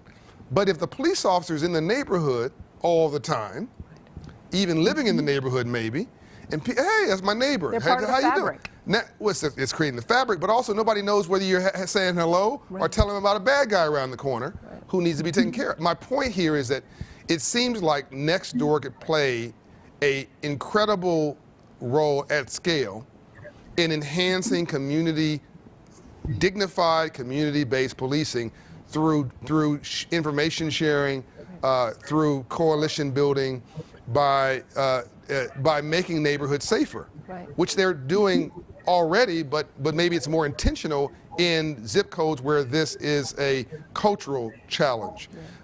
This leads me to my larger question. I mean, when I first heard about Nextdoor, I thought it was a nonprofit. Their vibe was so altruistic. I thought they were a nonprofit. Obviously, now I know they are a for-profit company and a very smart one at that. What is your business plan? Does it speak to just the bottom line, or is there a mission attached to it? Is it led by that mission? What is that mission? And do you see an opportunity here for Nextdoor to play a role in doing good here and around the world? If so, how? Yeah, so I mean, we fundamentally believe you can do well and do good at the same time. your point is well taken. We're not a nonprofit. We are a business. Exactly. And to me, where those things come together is when you can find a purpose that inspires you, inspires all your employees, inspires then all of the stakeholders, right? Dan Schulman was just on talking about the Business Roundtable and stakeholder value. We want to have a purpose that inspires everyone in our community. So our purpose is to cultivate a kinder world. Who doesn't want more kindness, where everyone is a neighborhood to rely on. But in doing that, we think we can build a really strong business model that will allow us to bring, for example, local businesses, connect them to their best customers, their neighbors. And a local business, by the way, doesn't have to be small. A local business can be the shop on the corner, it could be the neighbor for hire, the plumber, but it can be Walmart. You're going to talk to Doug later. Right. Walmart is a local business. It's often where people go to meet and congregate. And so if we can build a strong business model that then allows us to keep investing in our purpose, that's when the magic really takes off. And that was what I found with Square, right? Square was a very purpose-driven company, is a very purpose-driven company, right? Yeah. Economic improvement. Right. But the flywheel is what really makes it hum. PayPal, I would say, is in the same boat too. So we absolutely see the color of green, as you call it, John, Yep. the color of green, a true business plan, but a business plan that allows us to do good as well. And on your point about community-based policing or just community-based, like how do we get civic engagement? I did a sit down last week with Mayor Stephen Benjamin out of Columbus, South Carolina. Amazing mayor. One of the most amazing mayors I've ever spoken to because of how he thinks about community. And that is a great example of how we need to get everyone around a table if we're ever going to solve some of our toughest problems, right? John, you know, I grew up in Northern Ireland. Yep. So, you know, I grew up in a community that actually was at war. You know, Quite we didn't literally. just riot. We blew people up and like shot them. And the only way we brought peace to our little troubled nation was getting people around the table. The terrorists with the policemen, with the local community activists, with the neighbor. That's right. And ultimately, we all realized that if we didn't get our act together, our communities weren't going to be the places our children would stay and grow up in. And so that, to me, was a seminal moment in my life. And I think about it a lot now, sitting here in the United States at a very, tough time for people, but we've got to get them around the table. Yeah, to paraphrase, I'm not going to get this quote right. I'm sure I'm going to get it very wrong. So Dr. Bernice King, if you're watching, I apologize for your father's quote I'm about to butcher. But it's something like, we can either gather together as friends or die together as fools. It's something like that. And that's what I heard you say about Northern Ireland. Is what I was trying to infer about community is that, you know, everybody wants to be an American, but Americans, like, we just keep picking on each other, like picking at each other, picking on each other, while the rest of the world wants to be us. And we got to find our better angels. We got to find what are we all good at, and how do we share that prosperity? I love that Nextdoor, a for-profit and for-purpose company, continues to do well. We want to vote. All of us should vote for that kind of capitalism to win. Absolutely. Because when they win, you win. I mean, that is literally taking it down to the community Well, it's level. literally doing it together, too. It's doing it together. And they're trying, I mean, you know, this is not done yet, but they're now talking about how do you actually help the struggling family that doesn't have $400 in savings to monetize some of that stuff in the garage. Right. How do you... Don't laugh. I will tell you that business, right? We call it for sale and free, and we actually don't have a business model behind it right now. We just think it's good for communities. Right. But we see, sit on your seat, $2 billion per month put on Nextdoor, and that's just the for sale piece, Per right? month? I was going to say, I see people using it, Sarah. I want to tell you, people are using it, at least on my... Per month? Yeah. Per month. And that is just, you're exactly right. That's, you clean out your garage, clean out the cupboard in your bedroom, whatever it is. Right. It's a great way to, if you're in the cleaning mode, but it's also a great way, frankly, if you want to make a bit of extra cash. Like, a lot of people are very strapped right now. It's a great way to create extra cash, and it's a great way to help those people in your neighborhood. And we've actually linked it to nonprofits as well. So if I want to sell the thing, like I just sold some old networking equipment that I had in my house because I'm in the eternal hole of making my Wi-Fi work. And I sent all the profits to the local school, the PTA, because you know what, we have a big digital divide, and I want to make sure every kid has a laptop because that's the only way they're getting schooling right now. So there is lots of ways communities can create, these great cycles. And frankly, all we're doing is what people have done for hundreds of years in communities, but we're now lifting it up to be on a technology platform too. Doing good at scale. That's right. Sarah Friar. We love this, Sarah. We could talk to you for much longer, but we're out of time for today. But it's been fantastic to have this conversation and to talk about Nextdoor, but also to see you. I wanted to talk about women on boards, and we didn't get there. So will you promise to come back? Next time for sure. And don't forget to neighbor, right? Neighboring is a verb. Neighbor is a verb. It means action, right? Verbs mean action. Love that. I love that. Thank you so much. Thank we you, so Sarah. appreciate you, Peace Sarah. and light. Thank you. Take care. Appreciate you too.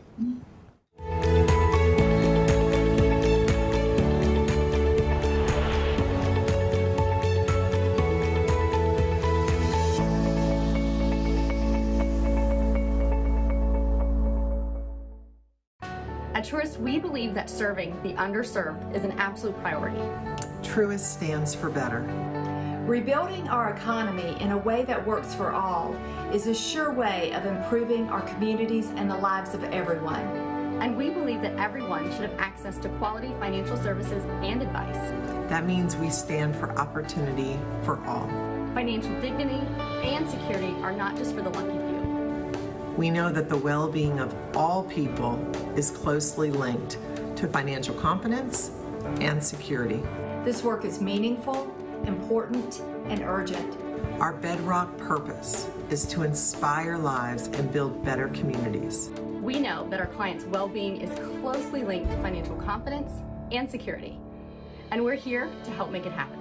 Together, we can make that happen. Truist is honored to be included in helping find and implement strategies that will work. Together, we can make a difference for all.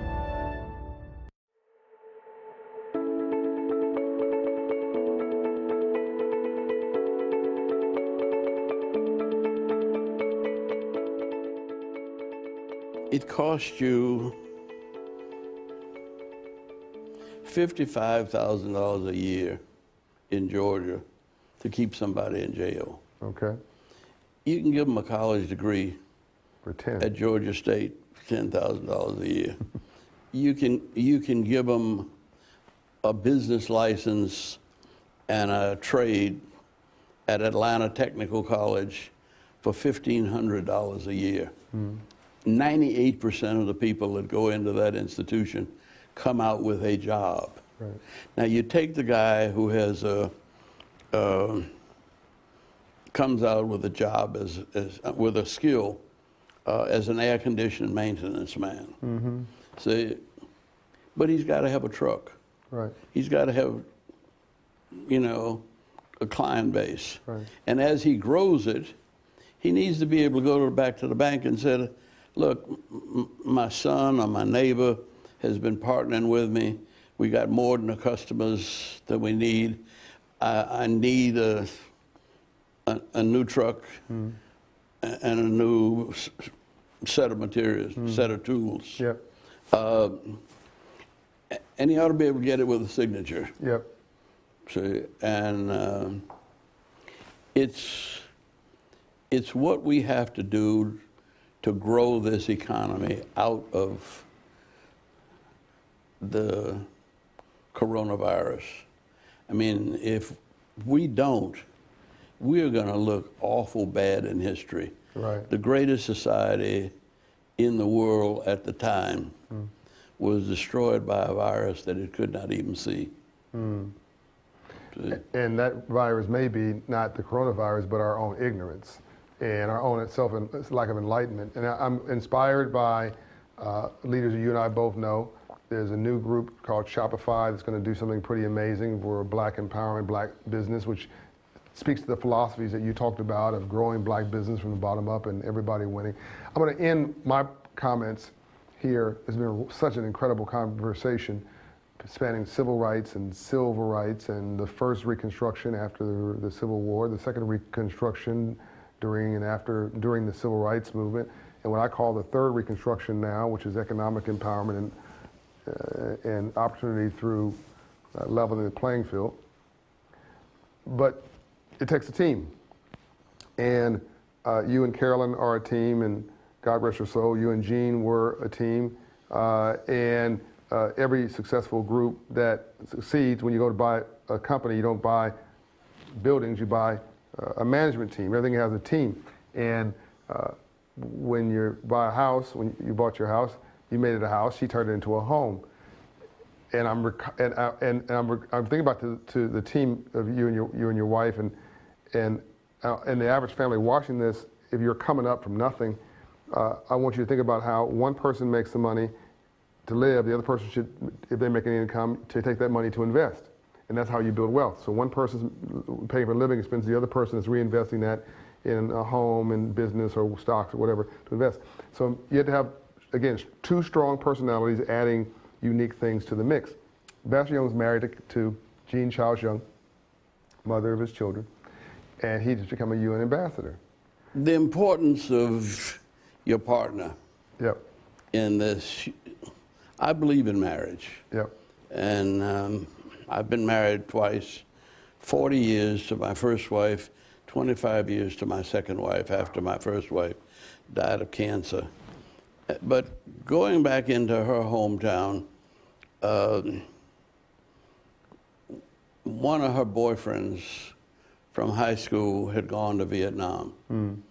And when we went back to her father's funeral, we saw him, and she says, No, hold on. You were just minted as the United Nations I was black in the ever United Nations ambassador. First ever black. Yeah. And she said, oh my God.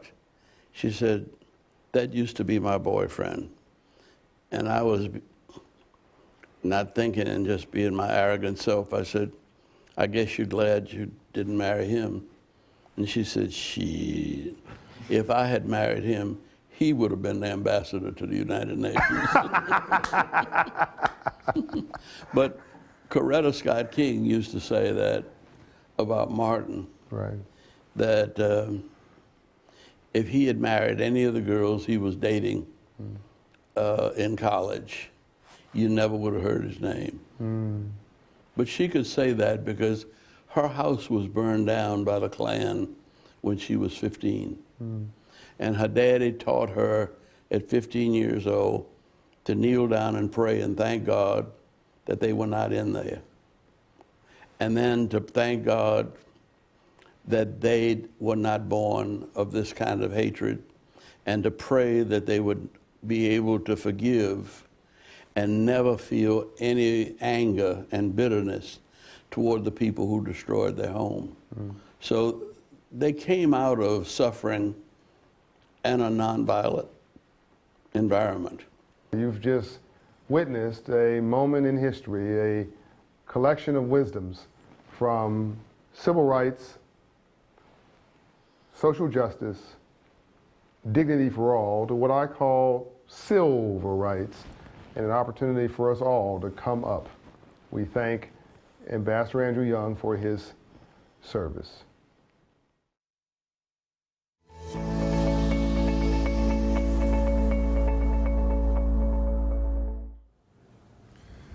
Hi, this is John Hope Bryant, founder of Operation Hope. Welcome to the Hope Global Forum Annual Meeting 2020. Reset of America, healing a nation, opportunity for all.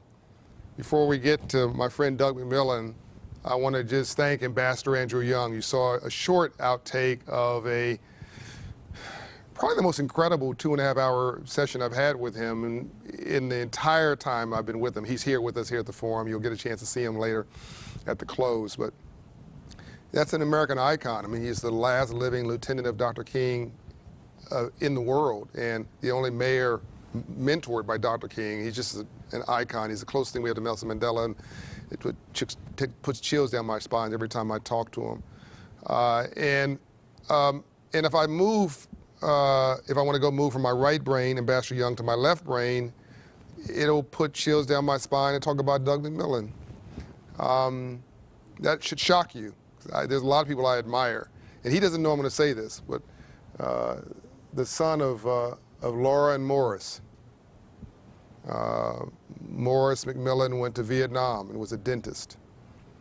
I believe they grew up in Memphis, Tennessee, and then moved from Memphis, I think, to Bentonville. And there's so many, we don't even have time for this conversation. We're going to have to break this into pieces. But like when Ambassador Young says the coincidence is God's way of staying anonymous, this is Doug's life. He's CEO, yes, let me get this out of the way, Chief Executive Officer of the largest retailer in the world. I believe they're number one on the Fortune 500 list. The largest employer of black people in the world, who started Walmart not as a C-suite leader, not recruited from an Ivy League university, started as a summer associate or as an associate. And so he moved, again, this is magic. He moved, it's magic, but it also it's instructive. Moved from, I believe, Memphis, Tennessee, at some point got to Bentonville, Arkansas, where he got the internship. Got the associate job. So zip codes matter, orientation matters, culture matters. I mentioned in my last book that if Steve Jobs was adopted from a family on the south side of Detroit, a single parent household, and not adopted by the Jobs family in Silicon Valley, we may not have we wouldn't have Apple, I don't believe. You wouldn't have an iPad. You wouldn't have iPhones. You wouldn't have a lot of the technology we have today. If Laura and Morris hadn't brought Doug to Bentonville, and then he hadn't got that summer job, and then that led to a position at Sam's Club and other roles, and him coming up the roles and having people see him for all his potential, you would not have, in my opinion, one of the most enlightened CEOs in the world. Welcome, Doug McMillan. John, don't set that bar too high. No, I'm going to set it very high for you. I'm going to start. I'm going to start out. And by the way, probably your best quality is your wife. Please tell her I said hello. That's for sure. Behind every successful man is an exhausted woman. You lead this company. You could be disconnected, you could be arrogant, you could be obnoxious, you could be important, whatever that means. You decide to be human instead. You decide to take the mission seriously and not so much yourself. You're always being encouraging and looking for opportunities. And I'm going to tell a quick story, and then I want to say why I hold you in such high regard and hold you to such a high standard, and then we'll open up this conversation. I want every minute to count, so I want you to talk, not me. But context matters. When we first met, you asked me, are you doing anything with Walmart? I don't know if you remember that. And I said, no, not really. I didn't ask you for anything. I didn't want anything from you. I just thought you were a nice guy. But you were curious. Was everybody getting opportunity? I mean, are you being treated well by our corporation? Have you been whatever it is you're doing? Are you getting a fair shot? That was subtle, but it was important for the CEO to say that. I could have walked through that door, but I didn't. I thought there was a larger conversation that we needed to have about everybody else. And as we began to talk and get to know each other, magic would happen in different conversations. You asked me one time, would I join a diversity and inclusion, racial equity conversation? I said, Doug, I'm black. I think I get it, right? And he's like, yeah, I get it, but maybe you could, and he was really smart about this, maybe you could come in and help me understand what I'm missing. Okay, that was really smart. I meant that. Yeah, okay, whatever. No, I meant that. Okay, I know you wanted to lie, but I learned. So this is the point was, whether you knew it or not, I learned what I didn't think I needed to learn. I came to this session with 2 days.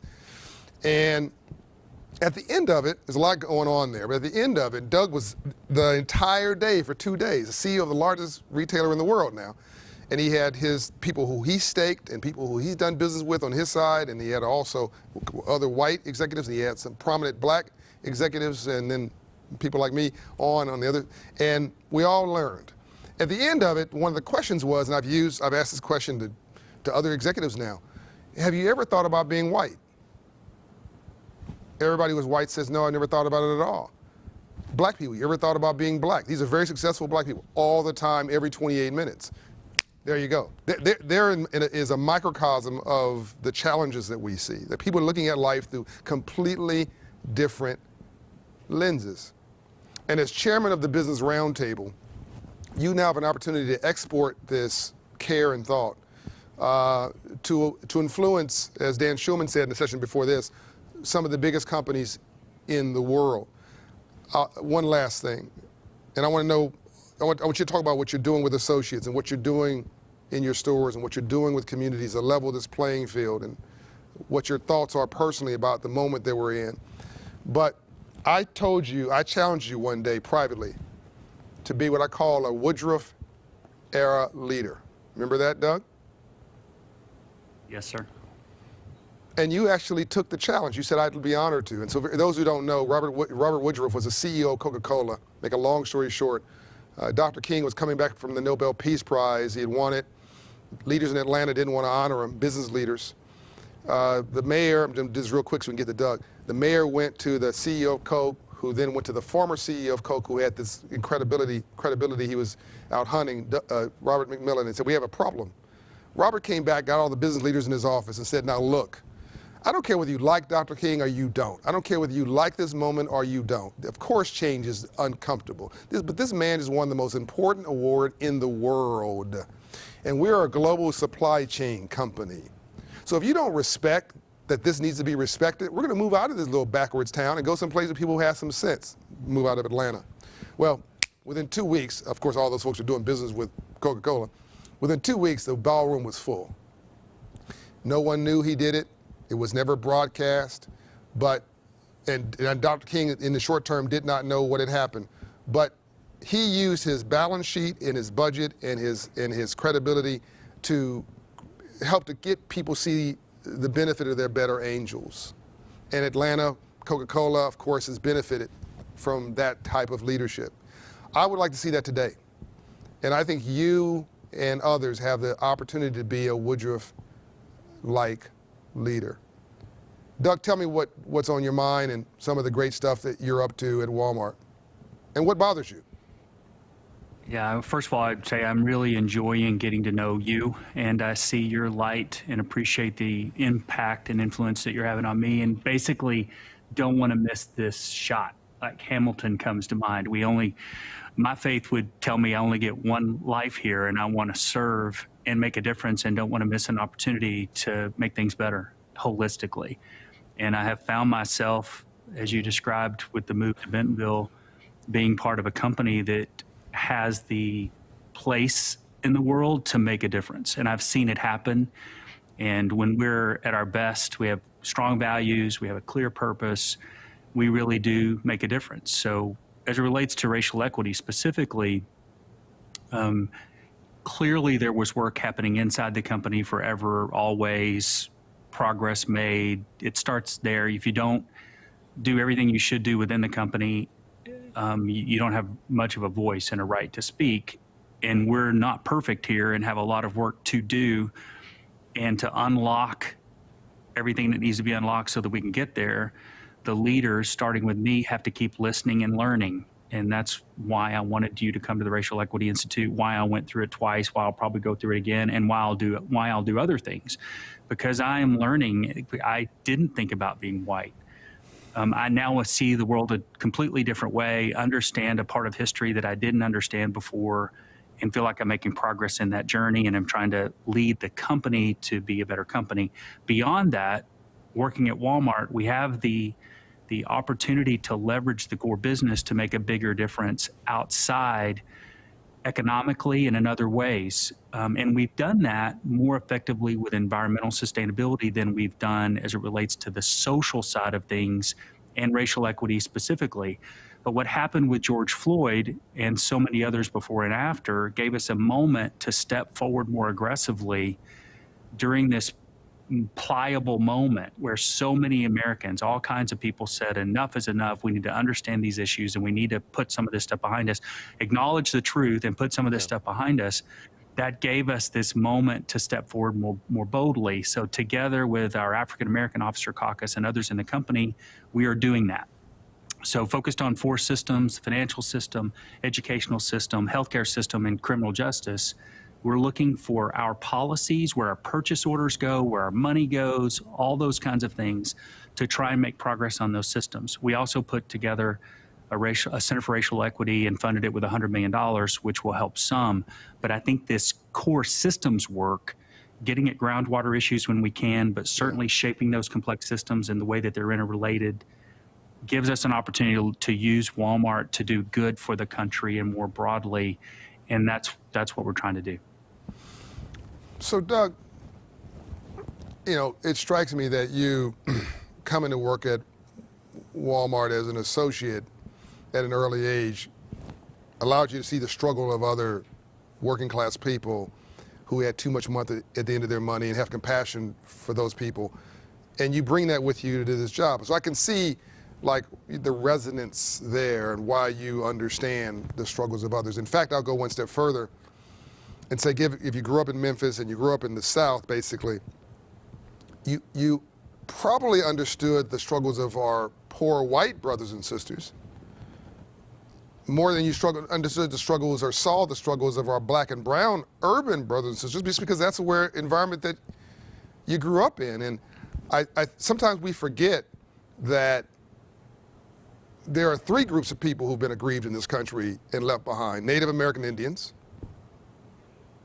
African Americans, and what we call poor whites, the struggling white population that came from Britain as indentured servants. The difference was that they were allowed to continue as indentured servants and blacks became slaves, even though they ran off together. People don't realize blacks and whites actually ran off together to get away from their oppressor. And in order to break that friendship up, the oppressor in the early 1600s gave when they caught all 3, 2 whites and 1 black, they gave the 2 whites a couple more years of indentured servitude, but they gave the black a life sentence. That was the beginning of slavery, effectively. And then they recreated the word white to differentiate the poor white and align them up, and to create black as this outlier effect that you then had to look down at.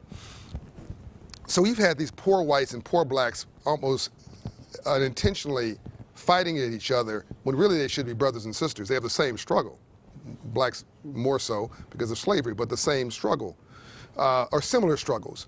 But we're spending all this energy throwing rocks at each other. And if I didn't know you, I'd say, well, you understand the struggling white, rural white dilemma, and a lot of your stores are serving these groups, these populations. But how do you understand the black dilemma? How do you understand where'd the compassion and empathy for what black America's coming from and through, where'd that come from? Because I don't get that lineage. You picked it up somewhere. Was that mom and dad? Yeah, I have faith and a sense of fairness, and growing up participating in sports and having black friends to an extent. Sports.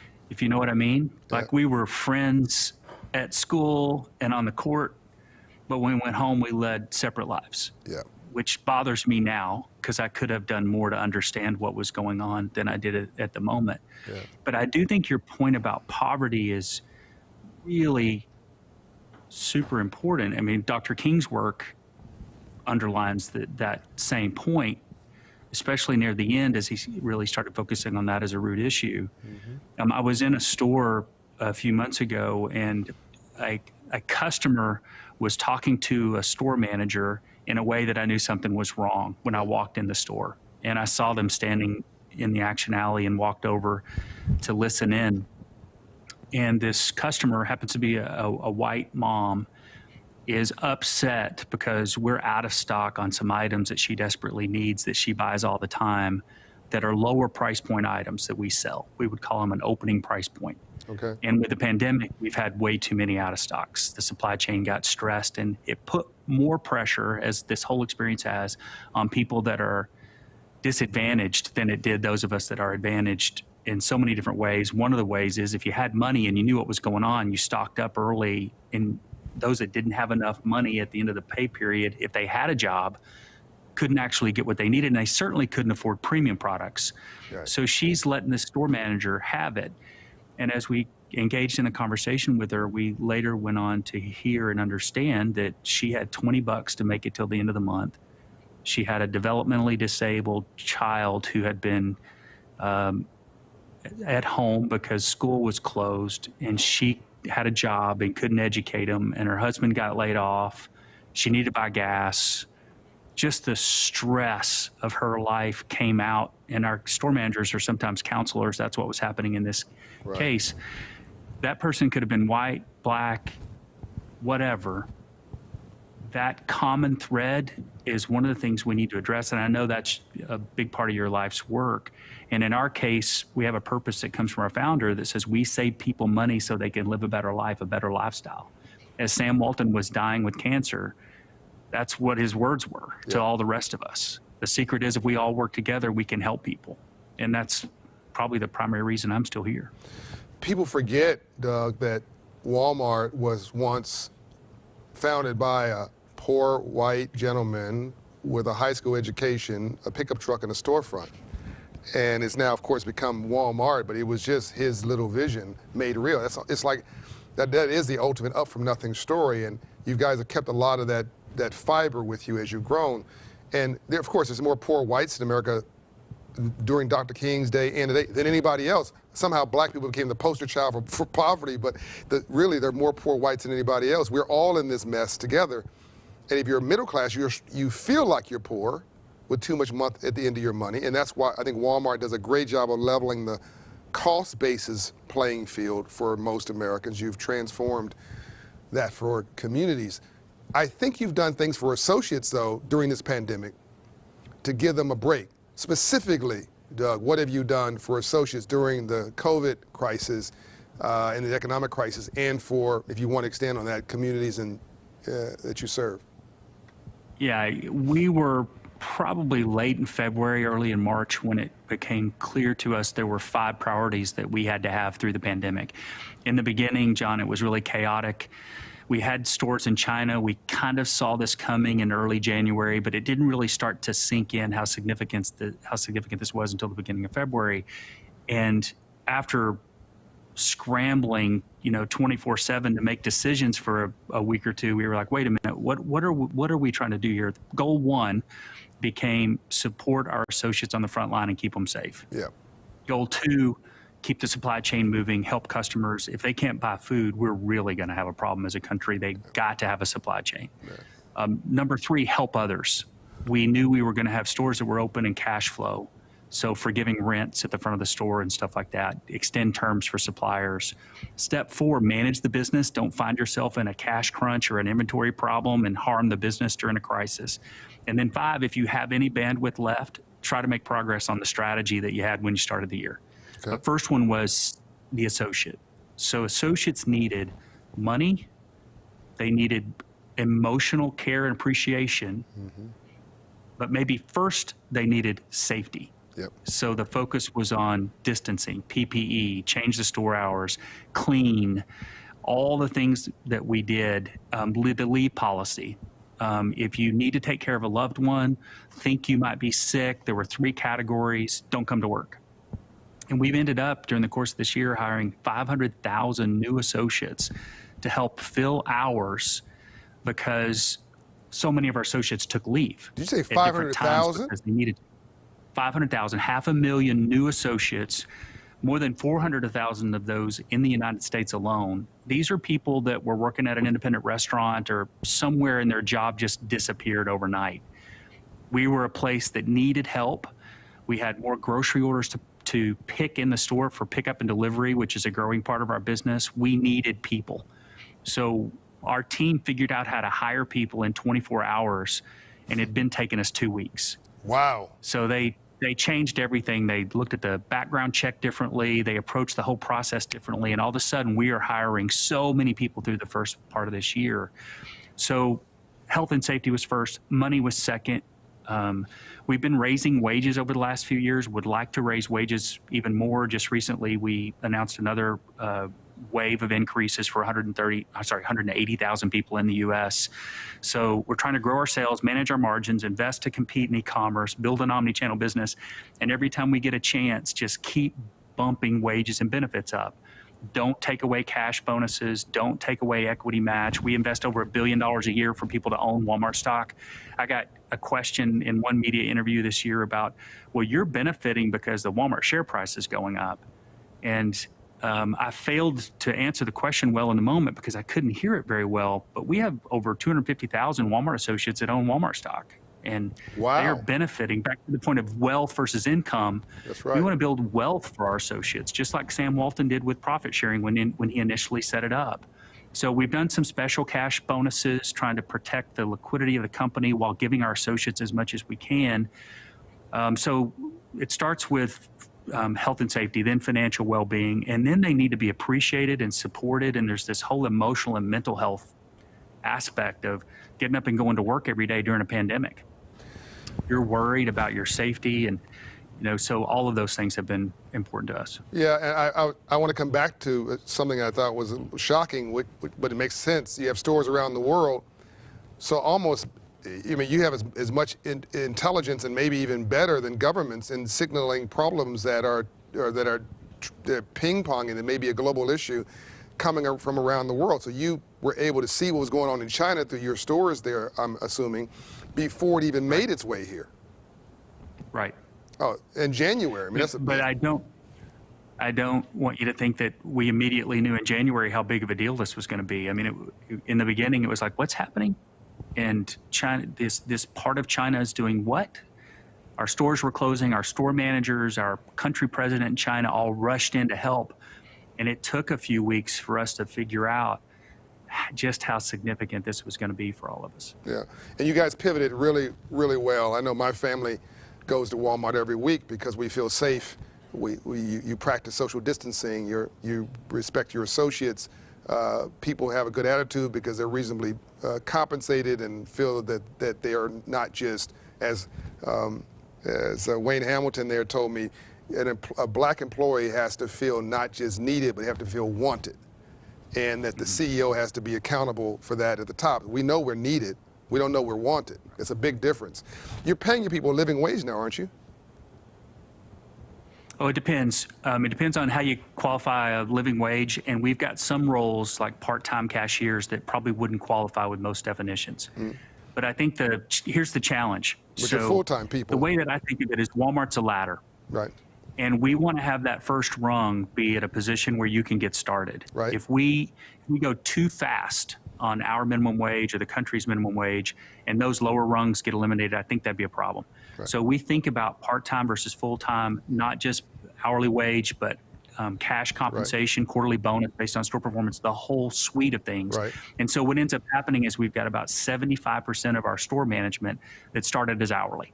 So we have a ton of people like me that just started at an hourly, wage, wanting a job for the summer or to make money for college or whatever, and they find themselves here 25 years later, and it's because they've climbed that ladder. So I think we're a system thinker. We're trying to create a meritocracy that is opportunity. And a percentage of your associates also own stock, which you just mentioned, and share in the aspiration of the company. What are the things that you've learned in the COVID crisis? What things will stick that are just not temporary for right now? What is the sort of ahas that the lights that are on that you actually think is a reality in 2020, but good for business and good for America, or good for the world, because you're a global company, and good for leadership? The first thing that comes to mind is I guess human spirit, the ability to rise to an occasion. What I have seen our associates do has been amazing. One of the things that was important was that they saw leaders in the stores with them. We've got some people who've been able to work from home, but we've got the vast majority of our associates going to work with the public every day. So when we're out, beginning, middle, and end of this whole process, that inspiration that comes from having conversations with people that, when you don't know, because of how much uncertainty there was with this virus in the beginning, to what degree you're safe, and you just come to work anyway. And you put your face covering on, and you wash your hands, and you do all the deep cleaning at night, and you put up plexiglass, and you just serve people. And some of those people are stressed, unhappy, and we got out of stocks, so you're getting chewed on by a customer who's upset for you. You're out of toilet paper. It's sometimes a challenge, and these people are just looking at us like, hey, we got this. Get us some toilet paper. Get us some hand sanitizer. Ship us some facial coverings. Right. But don't worry about us. We got this. We will open this store tomorrow, and it will run, and we will take care of people. So that's one thing. Corporately, kind of company type answer would all be about speed. Our leadership team has just been amazing. Pace of decisions. The problem they've got with me now is I've now seen how fast they can go. That's right. So now let's go. So how do you keep people from getting worn out and fatigued through this whole process? That's obviously one of the things on my mind, because we've now shown ourselves just how creative we can be and how fast we can go. Right. And in some ways, you're a country. I mean, it's I can't turn on the TV without seeing Walmart being involved in one thing or another, just because of you're in every community and you're interacting with life and life's interacting with you. So given that you have your hand on the pulse of the nation, and I asked for it, by the way, because I knew I was going to enjoy this interview and the one coming after this as well. I was going to enjoy this so much. I asked for a little bit of stretch time, a little bit more time. I want to make sure my people that I do have some more time with you. I know you got a company to run, but they'll give me the high sign if I need to stop. But okay, so two quick, crisp questions. One, what does healing of a nation look like for you as CEO of Walmart, as an American, as a human being, as a person of spirit, of a soul, the children, the child of these great parents of yours? What does healing of a nation look like to you? Number two, what can the Business Roundtable do? What can business do? 90% of all jobs come from the private sector. 100% of all legitimate wealth comes from free enterprise. Can we have Woodruff era leaders today? We've got to. I think the future of our country is at stake, and it's really weird to sincerely feel that way. Growing up thinking that America was so strong, and in many ways we are, and I'm proud to be an American, but we are imperfect, and our history is flawed, and this situation is more fragile than what it would have appeared to me at an earlier age. So the healing of a nation to me looks like the overlap of a Venn diagram. And many Americans feel like that overlap is shallow. And it's my experience that it's not at all shallow. We have so much more in common than we do different. We want to take care of our families. We want our kids to have a better life than we did. All of those things we share. As you mentioned earlier, if you can look past some of the things that we're somehow distracted with today as differences and see what's in common, to me, that's the key. And I don't think we can rely on Congress to do that for us. I think the people have to do it. We just have to say that's enough. This divisiveness that is being caused by whatever, media, government, foreign countries, whatever it is, we are in the position to say, that's enough. I'm going to love my neighbor. And by the way, everybody's my neighbor. That's right. And we're all in the same boat. I heard you say earlier today, if you and I are in the same boat and the hole's near me, you need to care about the hole in my boat, because it's our boat. Our country is our boat. Right. And it's got holes in it, and we got to come together and fix it. Business Roundtable is an organization of the largest companies in the country, 200 or so. And I've been involved for a few years now, and I can tell you that these leaders are capable and they want to do good. And recently, it's been over a year ago now, this group came out with a definition of a corporation that has a multi-stakeholder view. Communities matter, the planet matters, our associates matter, of course our customers matter, shareholders matter, but we're trying to design a system that benefits all of them and make decisions that help everybody, because that's what's in the best interest of the business in the long term. The shareholders do better if you have a long-term multi-stakeholder view. That's the case that we're trying to make. And so, we leaned in on racial equity, even getting into policing reform, which businesses would not generally be as involved in as we've been, because we care about this country. If this country does not do well, our businesses are not going to do well, and we want to help in every way that we can help. So that's what we're trying to do. Well, as we wrap up, you just confirmed my gut about you again. And I would encourage every leader that's watching this, every leader in the making that's watching this, every community that's watching this, every leader from government, community, and the private sector watching this, to be inspired by this interview and from the largest company on the Fortune 500 list saying that racism is really bad for business. It's bad for your spirit too, but it's also bad for business. We just need to knock all this off. Just knock it off and let's get on with the business of being each other's neighbors. It's actually, it's more profitable and it makes you feel better too. Thank you very much, Doug. Well said. Thanks, John. Thank you.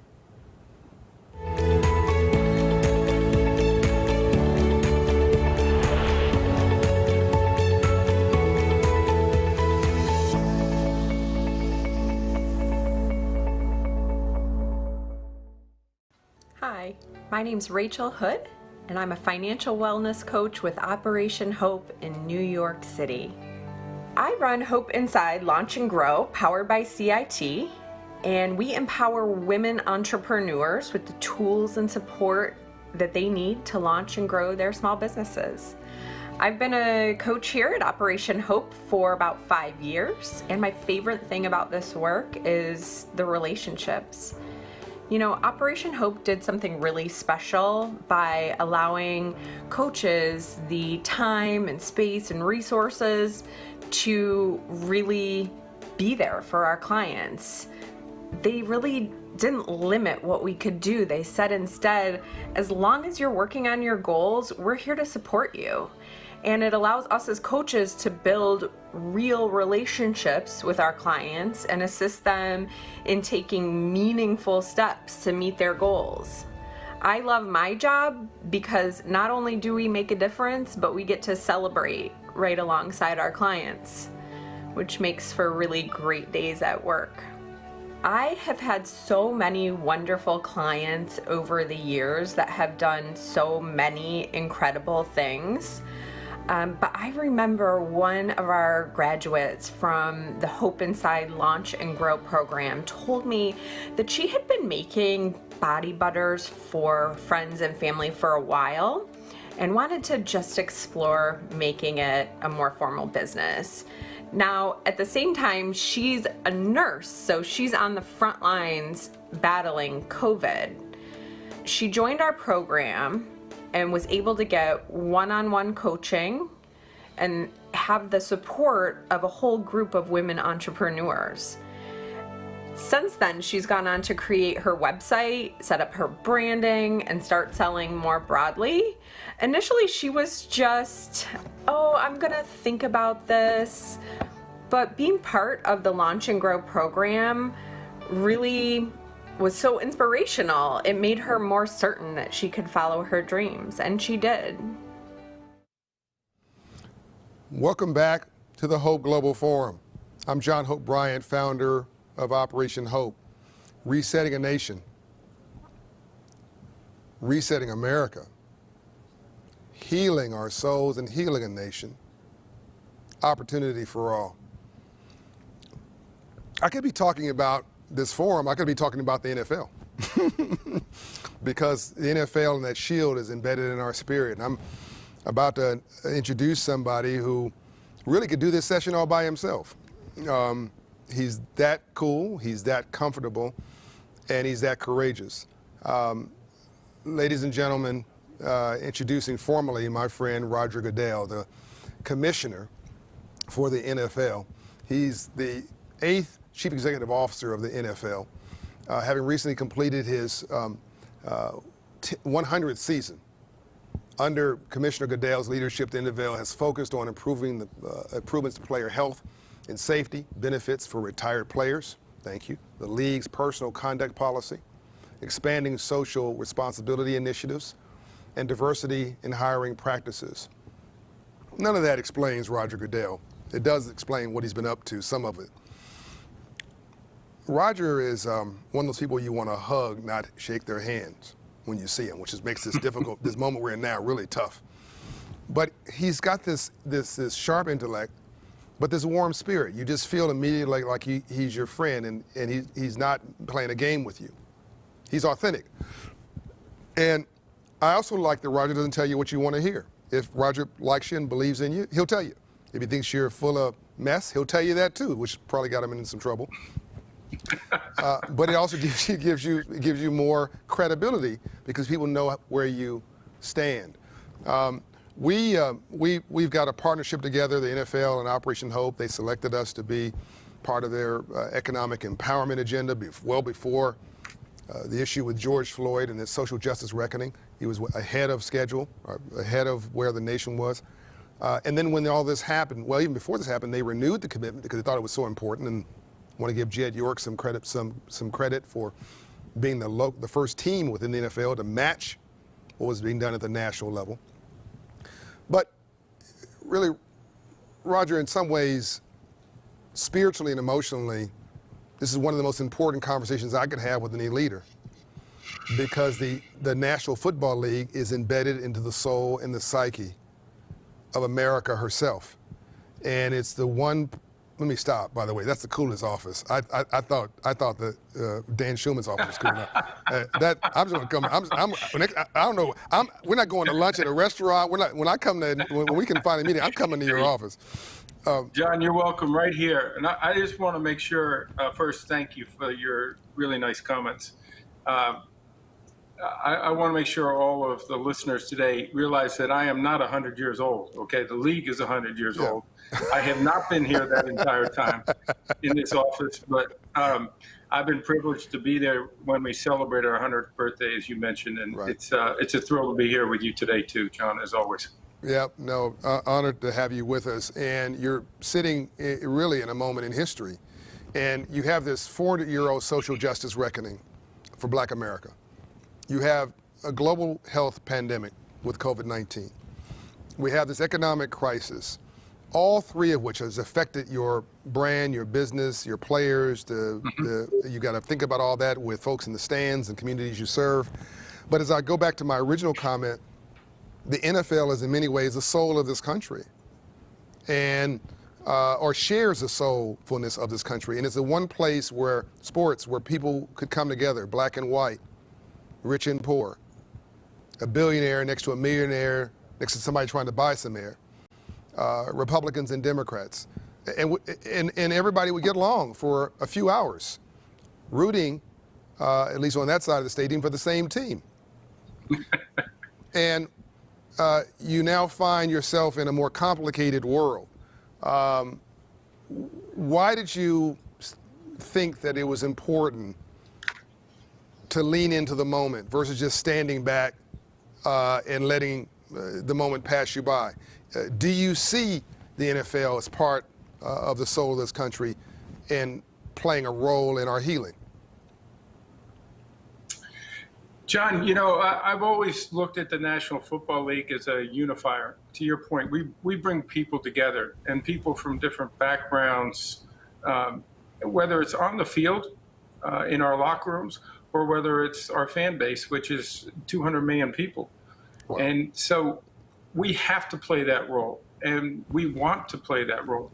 And I've always said to our staff and to our membership and to our players, really, that we are in a leadership position, and we accept that with humility, but also the responsibility that comes with that, to make sure that we're doing things the right way.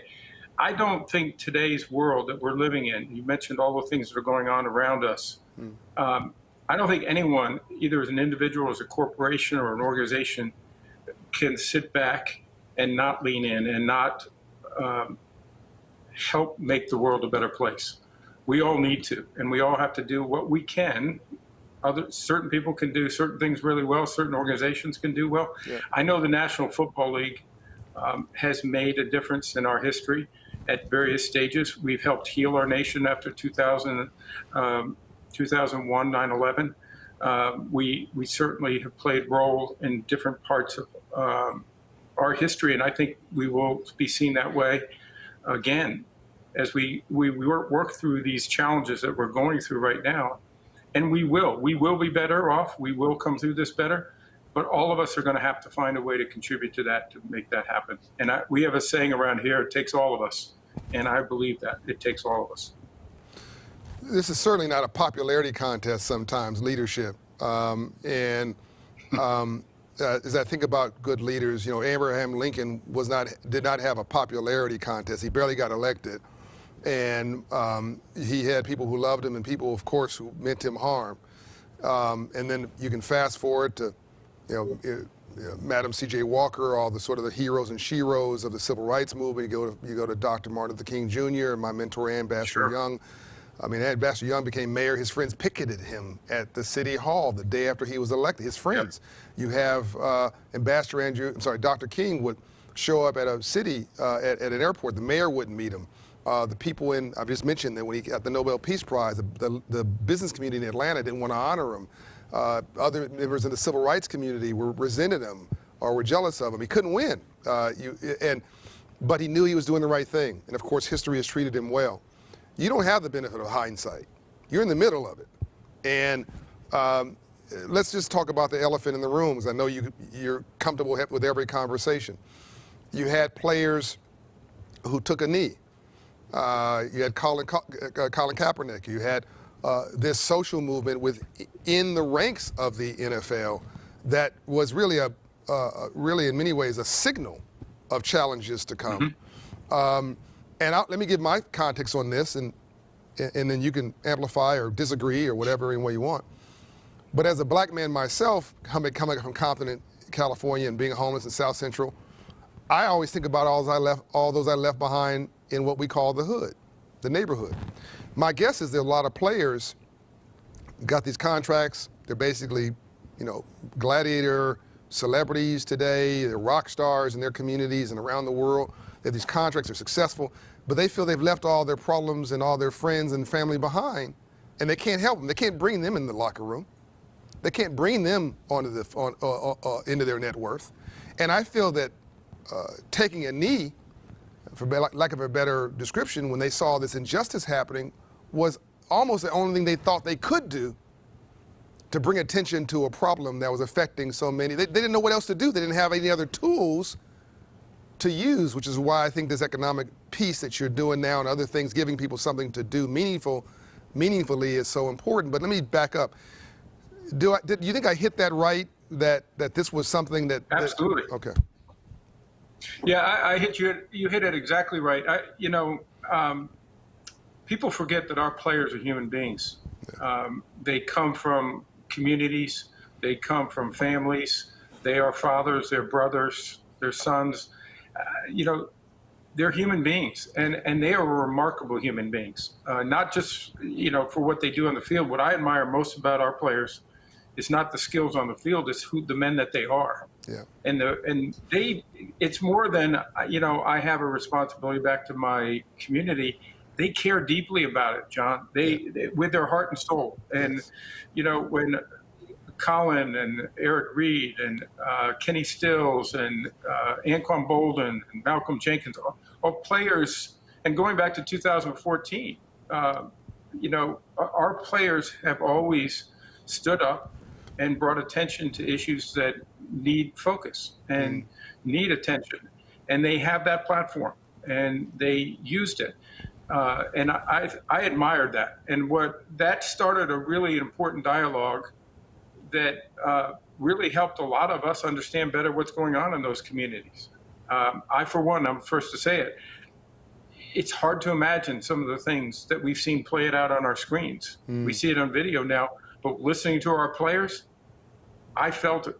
I went with them on ride-alongs. I went with them into the communities. I went to a bail hearing, and we really had an opportunity to understand, is our system, there are lots of things wrong with the system, and there's nothing wrong with that.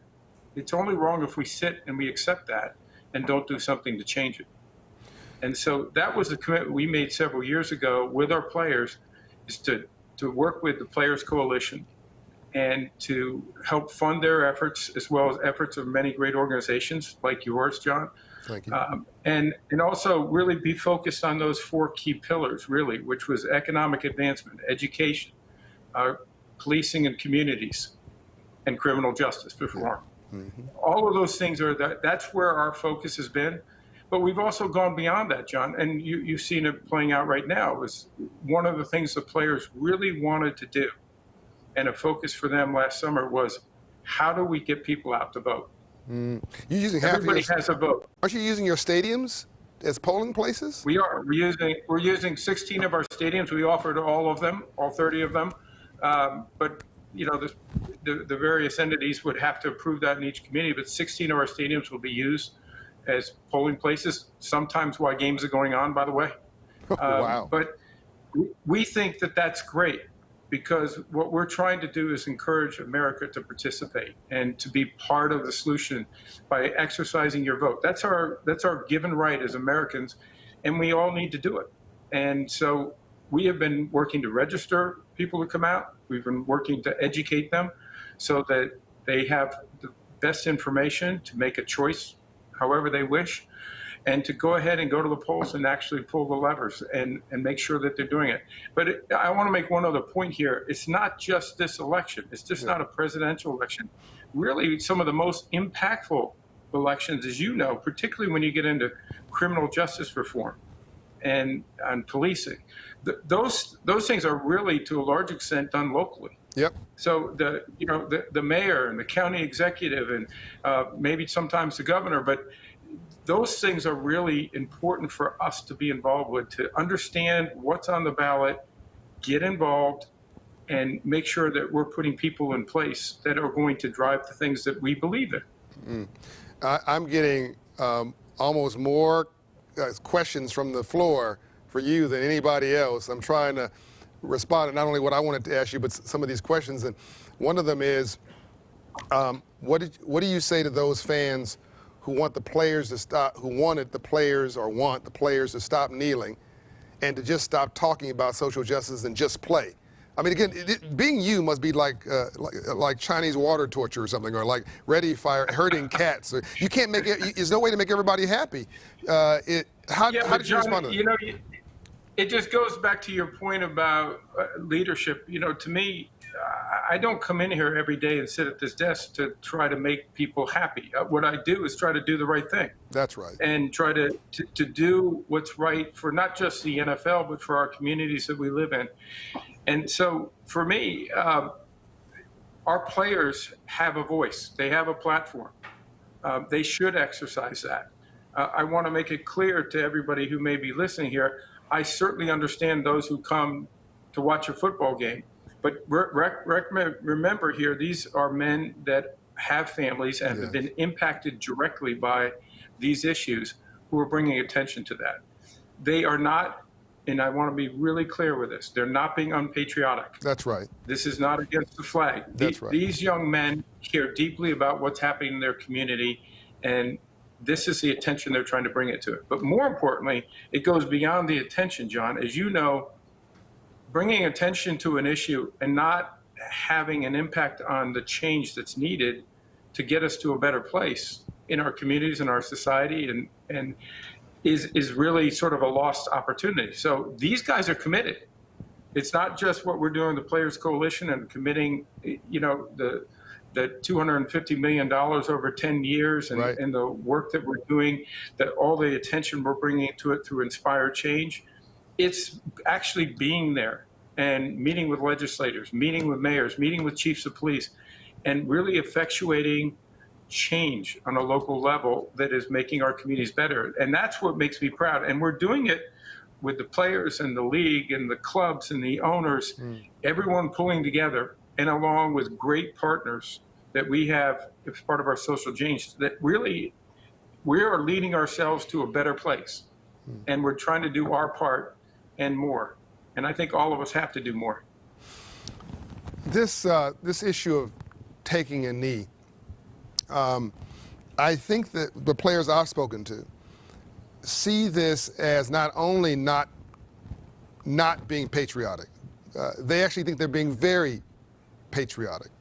They think that they're living up to the creed of the very values that America and her founders were founded on, and the Bill of Rights, the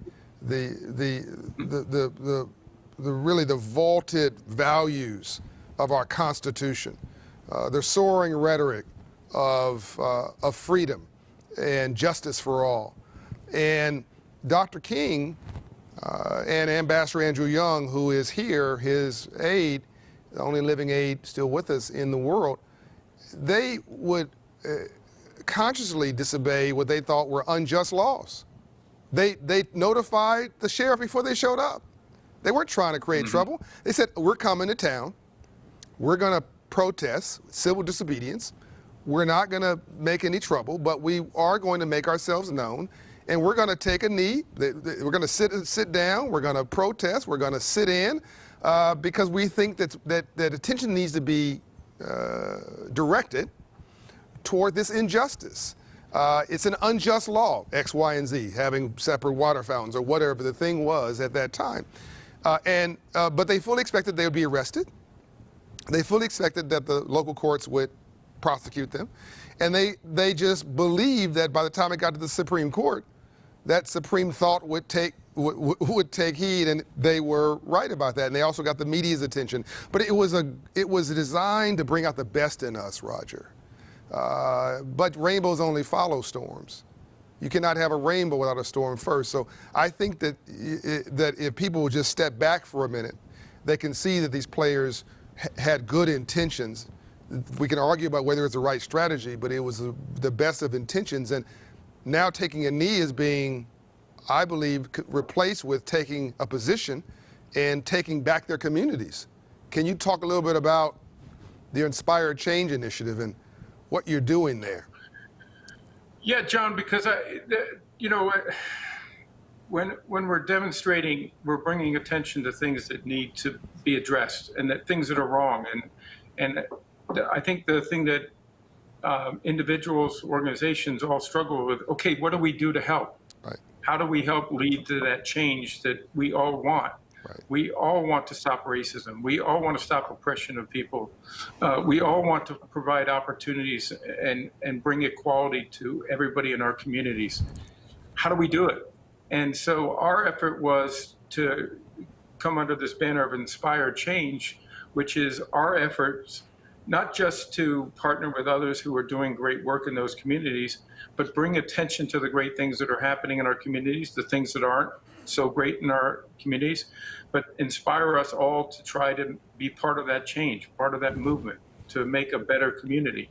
And, we have that platform, and that's really important for us to use that. Our players will do it, but we really want to go back to the fact that we have to go beyond the demonstrations and go into actually doing the hard work in communities. And that's what our players are doing. That's what makes me so proud. Yeah. Our players, our owners, the league, we're all going in and we're trying to make changes in our communities that are, to me, are sustainable, they're impactful, and they are incredibly needed in our communities. If you go in there and you see it, you go to a bail bond hearing, you just can't believe your eyes. Yep. You can't believe what you're watching, and that's not justice. And so how do we effectuate that? We're a football league, but it's going to community leaders and talking about what can we do to make a better system. Yeah, oftentimes today justice feels like just us. And to rationalize is to tell rational lies. And we've got to find a different way to operate because, as I've said earlier, blaming your problems on your neighbor doesn't solve any of your problems or even make you any richer. You're no better off. And it doesn't solve, it just makes things worse. So we've got to become better neighbors and see that we're all bounded together. Racism is just bad for business. Be honest, it's bad for your heart. It's bad for business. There's no place for it, period. There's no place for it, period. And hey, same with hate. And we've talked about it a little bit in our time, but I grew up in Washington, D.C. in the 60s. My dad was in the Senate at the time. And, I saw what was going on with the civil rights movement. I saw what's going on with the anti-war movements. And I would walk home from school and there'd be police and, authorities all over the streets. What's different today to me, John, though, is that it's everyone pulling together. White people, black people, brown people, Asian people. Everybody's sort of saying, this is not right. Yeah. We got to fix it. And frustrations of why we haven't to date. And so I really believe we're at a moment here where real change is going to happen, and we want to be part of that. As we wrap up, with last couple of minutes we have here together, Roger, I admire your courage, man. You remind me of something. There's a couple of things I'd like to say. I'd rather you respect me and learn to like me than like me and never respect me, number one. Number two, talk without being offensive, listen without being defensive, and always leave even your adversary with their dignity. If you don't, they'll spend the rest of their life trying to make you miserable. You seem to apply both of those things to your life. You just sort of brush things off, and you rise above continually, even when you're not being treated fairly. Where does that inner constitution come from in you? Where did you get your sense of fairness and decency and fair play? Why do you care so much about somebody who is in a different socioeconomic state than you? You don't need this job. You don't need to do this. You can leave tomorrow. Why? Why bother? Well, a couple things. I go back to my parents. I think that's my foundation. I've just been really fortunate to have wonderful people around me. I lost both my parents way too early, but they were incredible influences on me. And my father, I'll tell you this story quickly, was a U.S. senator. He replaced Bobby Kennedy in the 60s when he was assassinated. And he decided to come out against the Vietnam War. And that was one of his first acts, because he frankly had heard this from many college students going around New York State, and Cornell in particular. And I remember him coming home and sitting all of us, and I'm one of 5 boys, John, and sat with my mother and my father. And my dad explained he's going to introduce legislation to end the Vietnam War. He was a liberal Republican. He knew that he would get a negative reaction from President Nixon. I think he underestimated that reaction, by the way. And they came after him. And he said, I will lose the election in 70 because of this. Wow. And he loved public service. He loved being a United States Senator. He loved being in Congress. He was 9 years in the House before that. But he did it because it was right. And he introduced that legislation, and it's proven to be right. From that moment on, I understood that you have to do things on principle. You have to do the courage to do things that are right, regardless of the consequences. Whether you lose your job or you lose your position, that's not important. What's important is you do the right thing. And so that was really the foundation for me that drives me every day here. I also have a really deep belief in this institution, the National Football League. I believe in the power that it has to change lives for the better. Just playing this season, John, as an example. We've worked really hard in the off season to change everything we do, to adapt, to do it safely for everybody, from players to coaches to our personnel to our fans. And we had to do that, and you had to throw everything up upside down and do it again. And playing was a part of that message that we can live with this virus. We can operate effectively with the virus. We can bring some normalcy, and the NFL does represent some of that. So there was a piece of that the players and the NFL coming together to try to do that was an important message, particularly as we're going through all the other challenges, whether they're economic or social, what we can do. This gives us a platform to continue to try to make an impact on that. And so this season, 2020, coming after our 100th last year, where we celebrated our history, we said we knew the future would be different. I'm not sure we ever would have imagined it was going to be quite so different in 2020.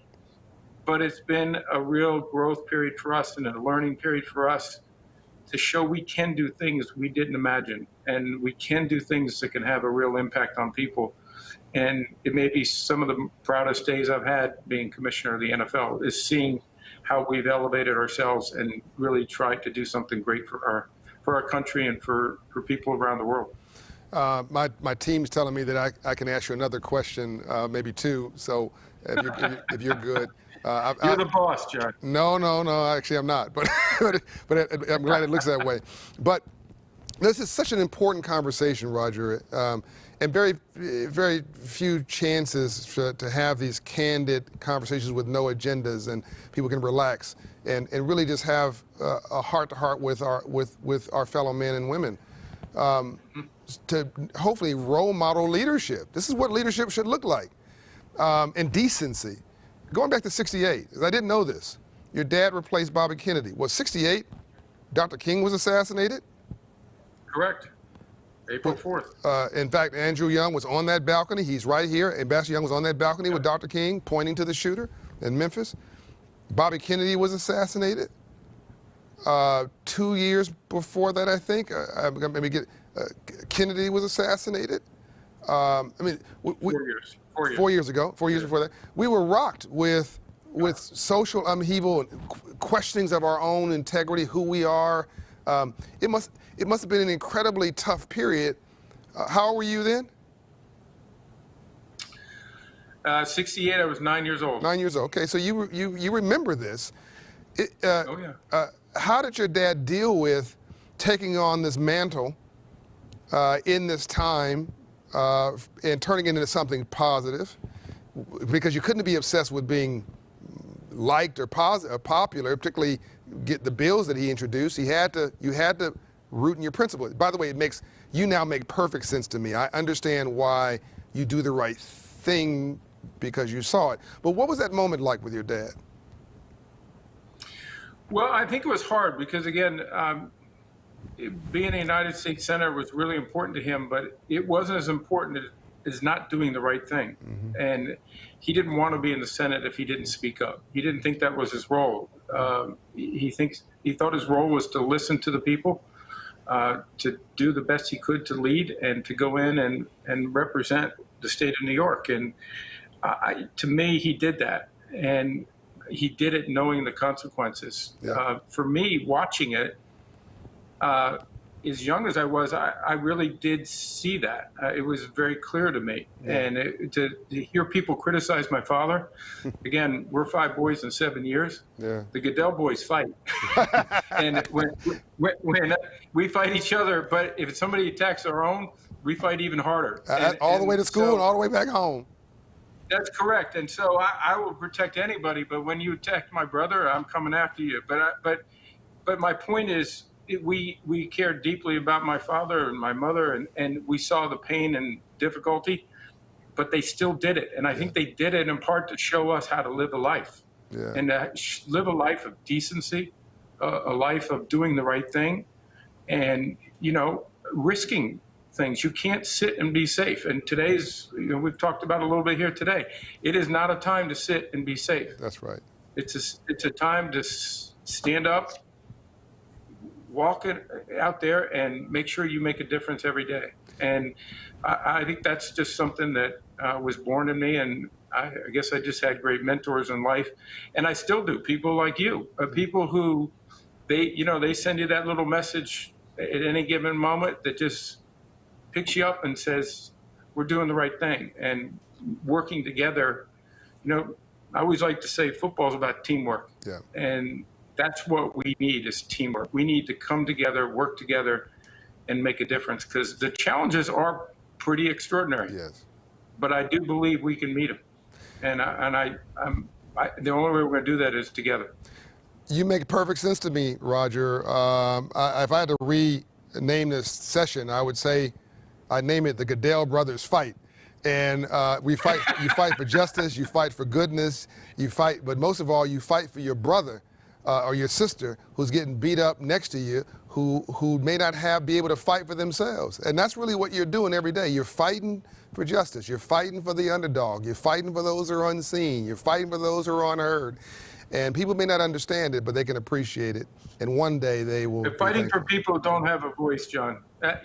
Listen, we all are very fortunate in some ways, but there are a lot of people out there who aren't as fortunate and aren't getting the things that they need. And we have to do our best to try to help.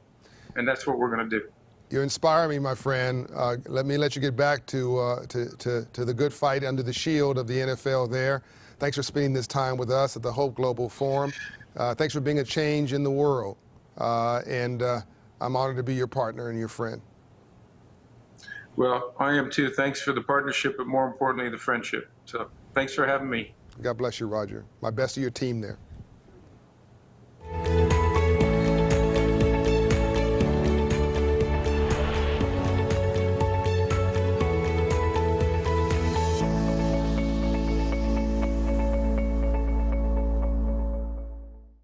Hi, my name is Megan Motley, and I'm the owner of Goodness Gracious Cookies. What made me get up the courage to call Operation Hope was because I knew that my small business needed help in some key areas. I didn't want my business to just look good on the outside, but on the inside it was falling apart because there were intricate pieces that were missing. There were things that I didn't have in place to protect my business, and I just decided I've got to make some changes in my business. And also the people on staff with Operation Hope were just so warm and welcoming, and my teacher, Miss Trudy, just super amazing, super sweet, embraced me and made me feel comfortable that I had gotten up the courage to say, hey, I need help. And they were able to help me every step of the way, and I'm so glad that I stepped up and decided to reach out to Operation Hope. The biggest weight lifted off of me now that I'm on a path for financial well-being is just knowing that I am equipped. Knowing that I have the knowledge to improve in the area of my personal credit, knowing that I have the tools that I need to grow my business, also knowing that I have access to the amazing team at Operation Hope, from Miss Trudy to all the people that make up the staff of Operation Hope. Just being connected to other business owners who I went through the class with, who they're also doing amazing things. So the biggest weight is just knowing that I have the knowledge, I have these amazing tools, and I would encourage anyone that's a small business owner, whether you are just starting, whether you've been in business for a while like I was, I encourage anyone to check out Operation Hope and get started whenever the next program is starting, because it is an absolutely amazing program. I will forever be grateful to Operation Hope. Welcome back, everybody. We're so delighted that you have spent this day with us. We are rounding out the morning, and we've had some really interesting and informative conversations, and this next one will be exactly the same. We all know that there are two international languages, music and sports, and we've got some extraordinary icons from both of those areas, and we've got some business thrown in the mix. So let me introduce you to the folks that are going to be with us. I'm going to start out with Tony Ressler, who co-founded the private equity firms Apollo Global Management and Eris Management. I know Tony, though, not through the business side, but through the NBA. He's also the principal owner and chair of the board of the Atlanta Hawks. Thank you, Tony, for being here. We're so excited. We also have shortly coming with us will be T.I. from Atlanta. We all know T.I., who started rapping when he was 9 years old and later signed his own record deal in 1999. He has become an entrepreneur and a businessman, starting his own record label, Grand Hustle Records. He's currently out with his 11th studio album, the Libra, the Libra. So excited about that.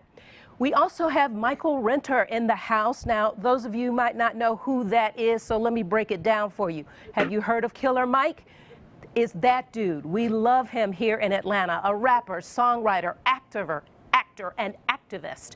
We are delighted to have him in studio with us. You might recall he has recently launched a digital banking platform called Greenwood. Their mission is to serve the Black, Latinx, and other underserved communities that have historically struggled to gain access to capital.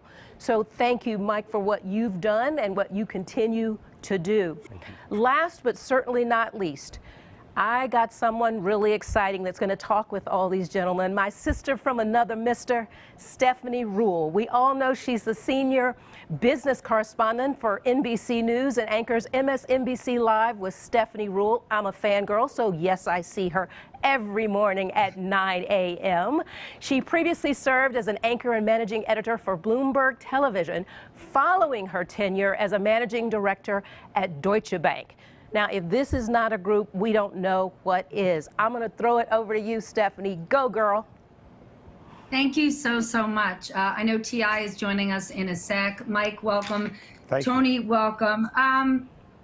No better time than the present, Tony, to put the white rich guy on the spot. So how about we start with you? In the last few weeks, we know that there was a bank CEO that got a huge amount of criticism because he made comments around the fact that Black people aren't getting the most senior positions in his organization because he just couldn't find them. And there was a lot of outrage about that, and it's justified. But it's not just about the jobs on the top. We keep misdiagnosing that. You have to go back in time. There's not people in positions to get those big jobs because they're not mid-level positions or entry-level positions. And you have to go further back than that. It's the basics around money and banking. Right? Money is that other international language. And we know that 17% of Black households don't even have bank accounts, as opposed to 3% of white families. We know that for Black small businesses, it's twice as hard for them to get funding. So this isn't just about why don't we see more Black faces on top of corporate America. It goes all the way back to the beginning of financial education and opportunity equality. So given your career, your philanthropy, your vantage point, how do we start to solve from this at the bottom? Well, I think we have to start to solve for this from the bottom, the middle, the top. So please understand, there are so many issues we could talk about, but if we're talking about the private sector and what the private can do, must do, should do, you know, as far as I'm concerned, every company in America, every industry in America should have a plan on how they can become more diverse, how they can have a more diverse employee base, how they can help provide capital more attractively, communities of color. This is all under the category of both good business and the right thing to do.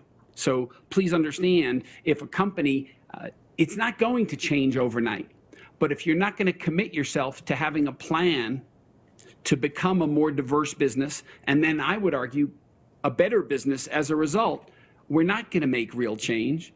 And it's not just the private sector that I like to argue. It's the private sector and the public sector that have to work together.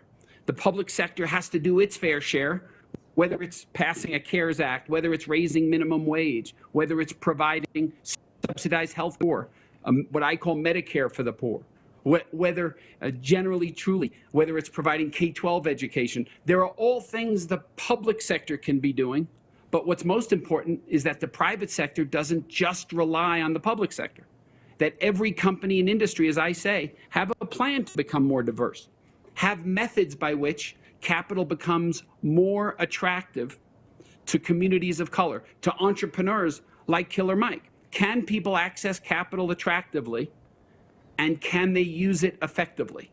The private sector can help in that, and should. I want to give you guys the heads up. My lip reading skills are not great, and I can't hear Tony speaking, so hopefully our audience did. Michael, I want to turn to you. You have been a prominent voice in music, social justice, and activism for years.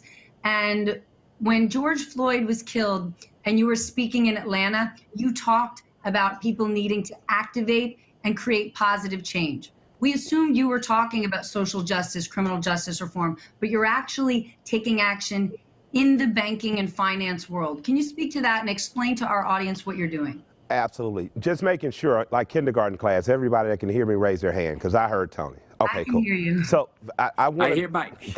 That statement that you asked me is based in a philosophy I have of plot, plan, strategize, organize, and mobilize. And I learned that working in the 501c3 world, in the world of organizing, where I learned that philosophy and made it my own. Under a woman named Alice Johnson and Reverend James Orange, formerly organized with SCLC with Andrew Young and Martin. And people tend to think of social organizing only as a thing of society and social and political issues and things. They tend not to understand that in Martin's last years, his final 2 years, he talked about ending poverty, talked about leveling up economically an underserved community, blacks who had been basically locked out of being able to be capitalists in this system or being able to practice any type of effective capitalism past the communities they were locked in. He understood how that shrinking also shrank greater society, stopped people from involving with one another. So Tony and what he was saying is absolutely right. You have to attack this problem on every single level. I would challenge the Wells Fargo CEO to adopt 3 classes in Atlanta and kindergarten and walk those kids through the next 13 years of school, specifically focusing on them and their families, financial literacy, intent on graduating his next sphere. I would also challenge him to do much like Brother Robert Smith did and underwrite a class at Morehouse or Clark, or help to restore Morris Brown, specifically targeting building financiers. And then I cherry pick from other companies that are successful. This is a capitalistic society. I go to black banks that are successful, look at the people running them, and figure out a way to do business with them in order to strengthen their bank and take some diversity in my own organization. That's something that he's true to, because this is the conversation we have on a bi-weekly basis when I call him for mentorship. I think that what we have lacked is the opportunity in this country due to racism, segregation, redlining, things of that nature. I think Tony is exactly right. Michael V. Smith are exactly right when they say that the private sector has a responsibility to be accountable, not only for philanthropic reasons, but what it does is you grow more talent. Football invests in country southern towns because that's where their talent comes from. Baseball invests in the Caribbean because that's where their talent comes from. And if we don't start to understand financially, if the private sector is not investing in this huge talent pool of young black kids who want to be in the finance, who want to be entrepreneurs, any kid who's cut grass wants to master money. And we can start to help people be financially literate as young as kindergarten. We can start helping kids understand that although everyone won't be LeBron, you can be his right-hand man and handle his money and his business deals. And we can be mentored by people like Tony and by corporations as a community. And if we take that responsibility to work in unison, no matter what sex, creed, color we are, not only does it help my community become financially stable, it helps the greater community, because in capitalism, where you have more competition, usually it serves the customer better. Well, the way capitalism should work best, Tony, is if we have more players competing in the game. Instead of, and I apologize if you said any of this before, I wasn't able to hear you. Does it not make more business sense to address this? You know, when Mike was talking about sports, it makes me think of the sport of lacrosse. There is no correlation between being good at lacrosse and pursuing and succeeding in a career on Wall Street. But you know what there is? An extraordinary network. That sport happens to know a lot of guys who work in banking. And those guys in banking introduce them, because banking, finance is a different language. And if you never know that language, you can never play the game. Does it not behoove a truly capitalist society to say, we need to teach more people this language so we can get the best players in the game? So I'm thrilled to repeat myself, by the way, and had to. Sorry. No. So please understand that the truth of the matter is every company, every industry that can grow its employee base to be more diverse, but to position them for success, you know, rather than criticize whatever the banker at Wells Fargo was trying to communicate, clearly not as effectively as maybe he wished. You know, every industry, the investment industry, the asset management industry is working with, certainly my company and others, working with HBCUs to help with curriculum that the kids at school today, no disrespect to Killer Mike and going to 3rd grade, which is great. I want to see K-12 education improve. But we could go to HBCUs today, help with curriculum to make sure that the students in HBCUs are better prepared for success, asset management business, by just helping in curriculum and folks that have had that experience, because just as you correctly point out, there aren't enough people of color in the finance industry, in the asset management industry. And when that changes, so will the roles in mid-level and senior change. But it has to start somewhere. And creating more diversity in virtually every significant business, banking and finance, top of the list, should have been happening years ago, of course, and it has been happening to a degree, but not nearly to the degree the country requires. And that's our job. And I don't want to pick on the Wells Fargo CEO. And I remember when he said it, it drew huge criticism. But there's sort of this ugly truth on the surface that at some level he could say, I look at the numbers and maybe he has a point. There aren't people eligible for those top jobs, which is why you need to solve for it at a much more base level. Mike, how much do you attribute this to simply not knowing the language of money or investing or raising money? Well, let me let Tony know we were definitely in agreement on the HBCUs, which is why I brought up Robert Smith. So private sector, it's a bunch of kids in from Alabama to Tuskegee to Morehouse and Clark that need you. So come on, swoop in with those curriculums that are going to help teach the kids those money. So I agreed with him from the beginning. I agree now. We can start at basement, middle, and top level. So what I would say to him is, unlike everyone else, I don't care to see him nailed to the cross as much. I'd rather see him come out of that moment having learned something and saying, well, this is what's actionable and this is what we're going to do.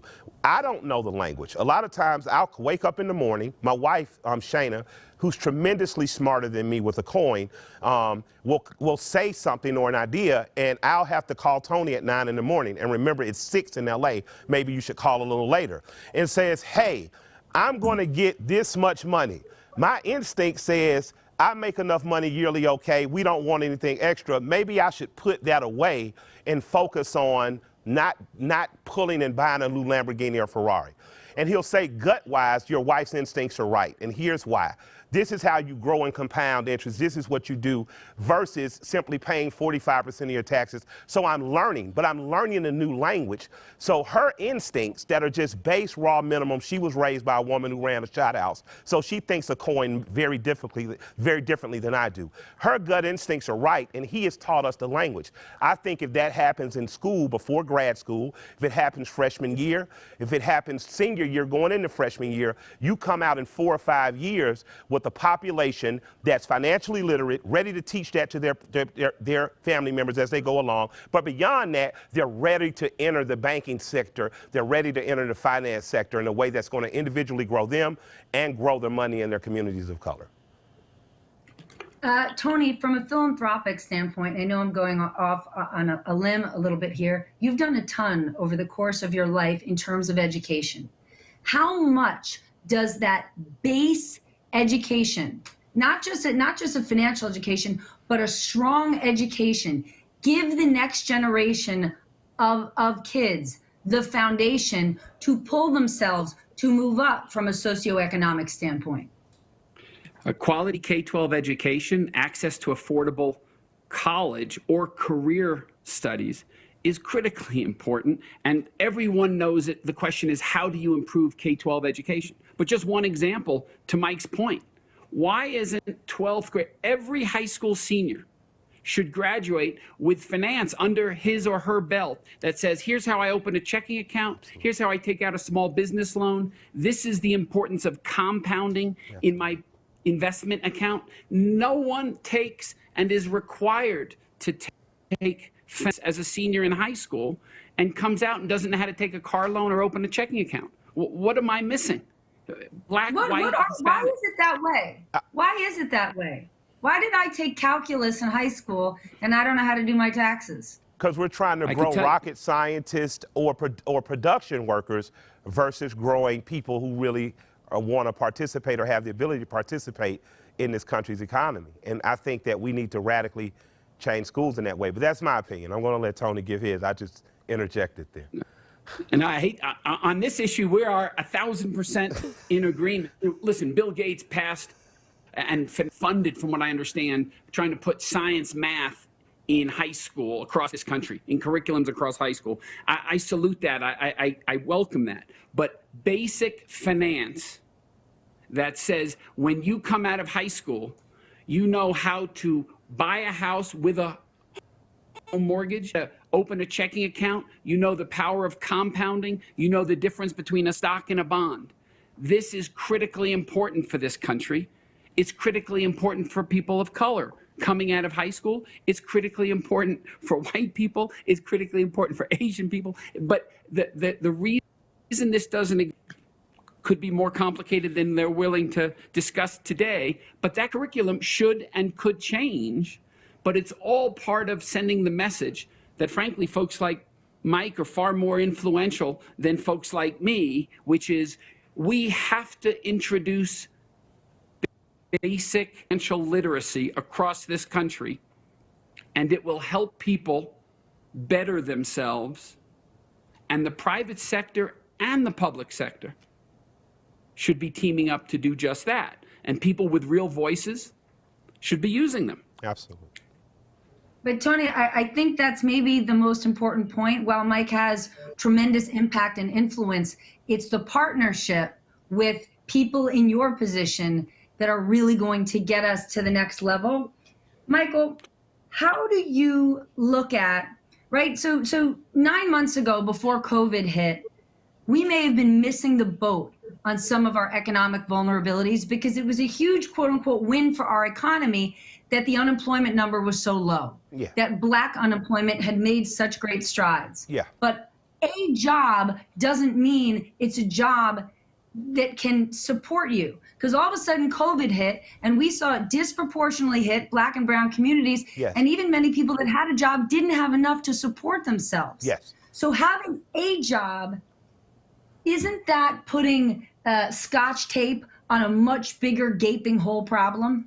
Absolutely. Considering or looking at it like, well, at least you got a job is not the good enough.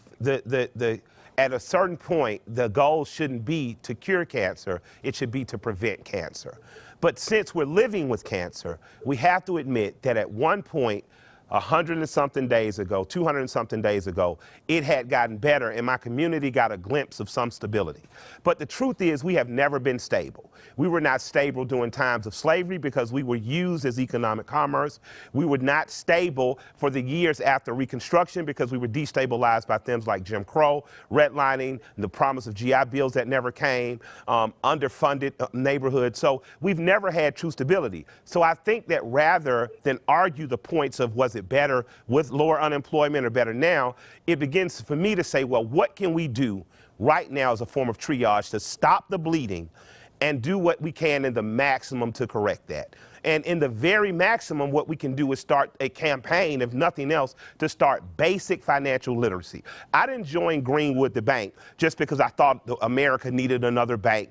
I knew that there were special problems on Martin Luther King, a couple streets up from where I grew, a couple streets up from where T.I. grew up. There were special problems there. We saw banks move brick and mortar locations. We saw liquor stores and check cashing places come in. We saw families that were moving with $200 a week all of a sudden have $160 because they were being charged 20% on $1 in cash checks. So my thing was, if there's a digital platform that will provide an opportunity for people to keep all their money so that instead of spending that $40 simply to cash, they can now save 20.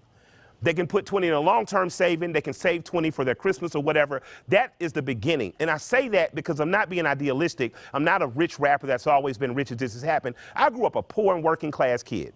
From 3 streets from Martin Luther King. I grow up there. My grandparents, who grew up on pennies in the very rural South, managed to save enough money to buy 1 rental property that helped subsidize raising my sisters and I. Now, that's not the American dream of MTV Cribs, but that is the very real American dream of we are at the start of wealth for our community. Black people are only 57 years free. And the generation that's my age, that's in mid-40s to mid-30s up to mid-50s, are going to have to start seeing ourselves as the foundational cornerstone for our grandchildren versus saying, I want it all now. We're not going to get it all now. If you are fortunate enough to make hundreds of thousands, $1 million, or to gain any asset to leave to your children and their children, you should not only be learning about financial literacy at base level, you should be learning what a trust is. Because I knew at 24 I was too stupid to keep anything my grandparents left me, so thank God they waited till I was in my 30s before they died. Because if I would have been 24, I would have just sold my grandma's house, which is now worth triple the value, and my sister lives in it and can now pull out equity and make sure her son has a better education. But I didn't know that because I didn't know that from school. I knew that because two old people who were burly with money raised me. So I think that on a very base level, people who look like me, people who are my age, can start taking the self-accountability of learning to be financially literate. We can start making sure our children are, and from the public and private sector, we need allies and we need people investing in us and investing in our communities so that we can start to generationally grow in the way that America has promised and given every other group, but we have only had 57 years of a peek into it. Michael was blessed with grandparents who were focused on wealth creation, even if it wasn't a great deal of wealth. T.I., to Michael's point, we need to make sure that next generation is financially literate. How do we do that if we're not? How do we start to turn the page and not just ensure that people have jobs, but that they understand wealth creation, real estate, owning your own real estate, starting being an investor doesn't mean that you're wealthy. It means that you're building a foundation. How do we start getting the African community there?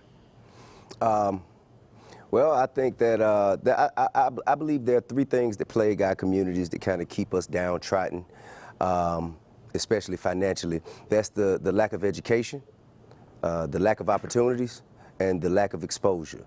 Okay, now we have substandard education in our public school systems versus the public school systems that are available to our Caucasian neighbors across town in Buckhead rather than Bankhead, where I grew up. We have much less opportunity to go around to all of the people within the community of Bankhead than our Caucasian neighbors have in Buckhead, and much less exposure to create ambition and vision for the future of tomorrow for our children on Bankhead rather than Buckhead. So if we can get better education for our children and our neighbors over on the west side, if we can get better opportunities for our children and our neighbors on the west side, and better exposure, more exposure to things to create higher levels of ambition, higher levels of expectation, higher standards for ourselves and our children to reach, I think that will allow us to not only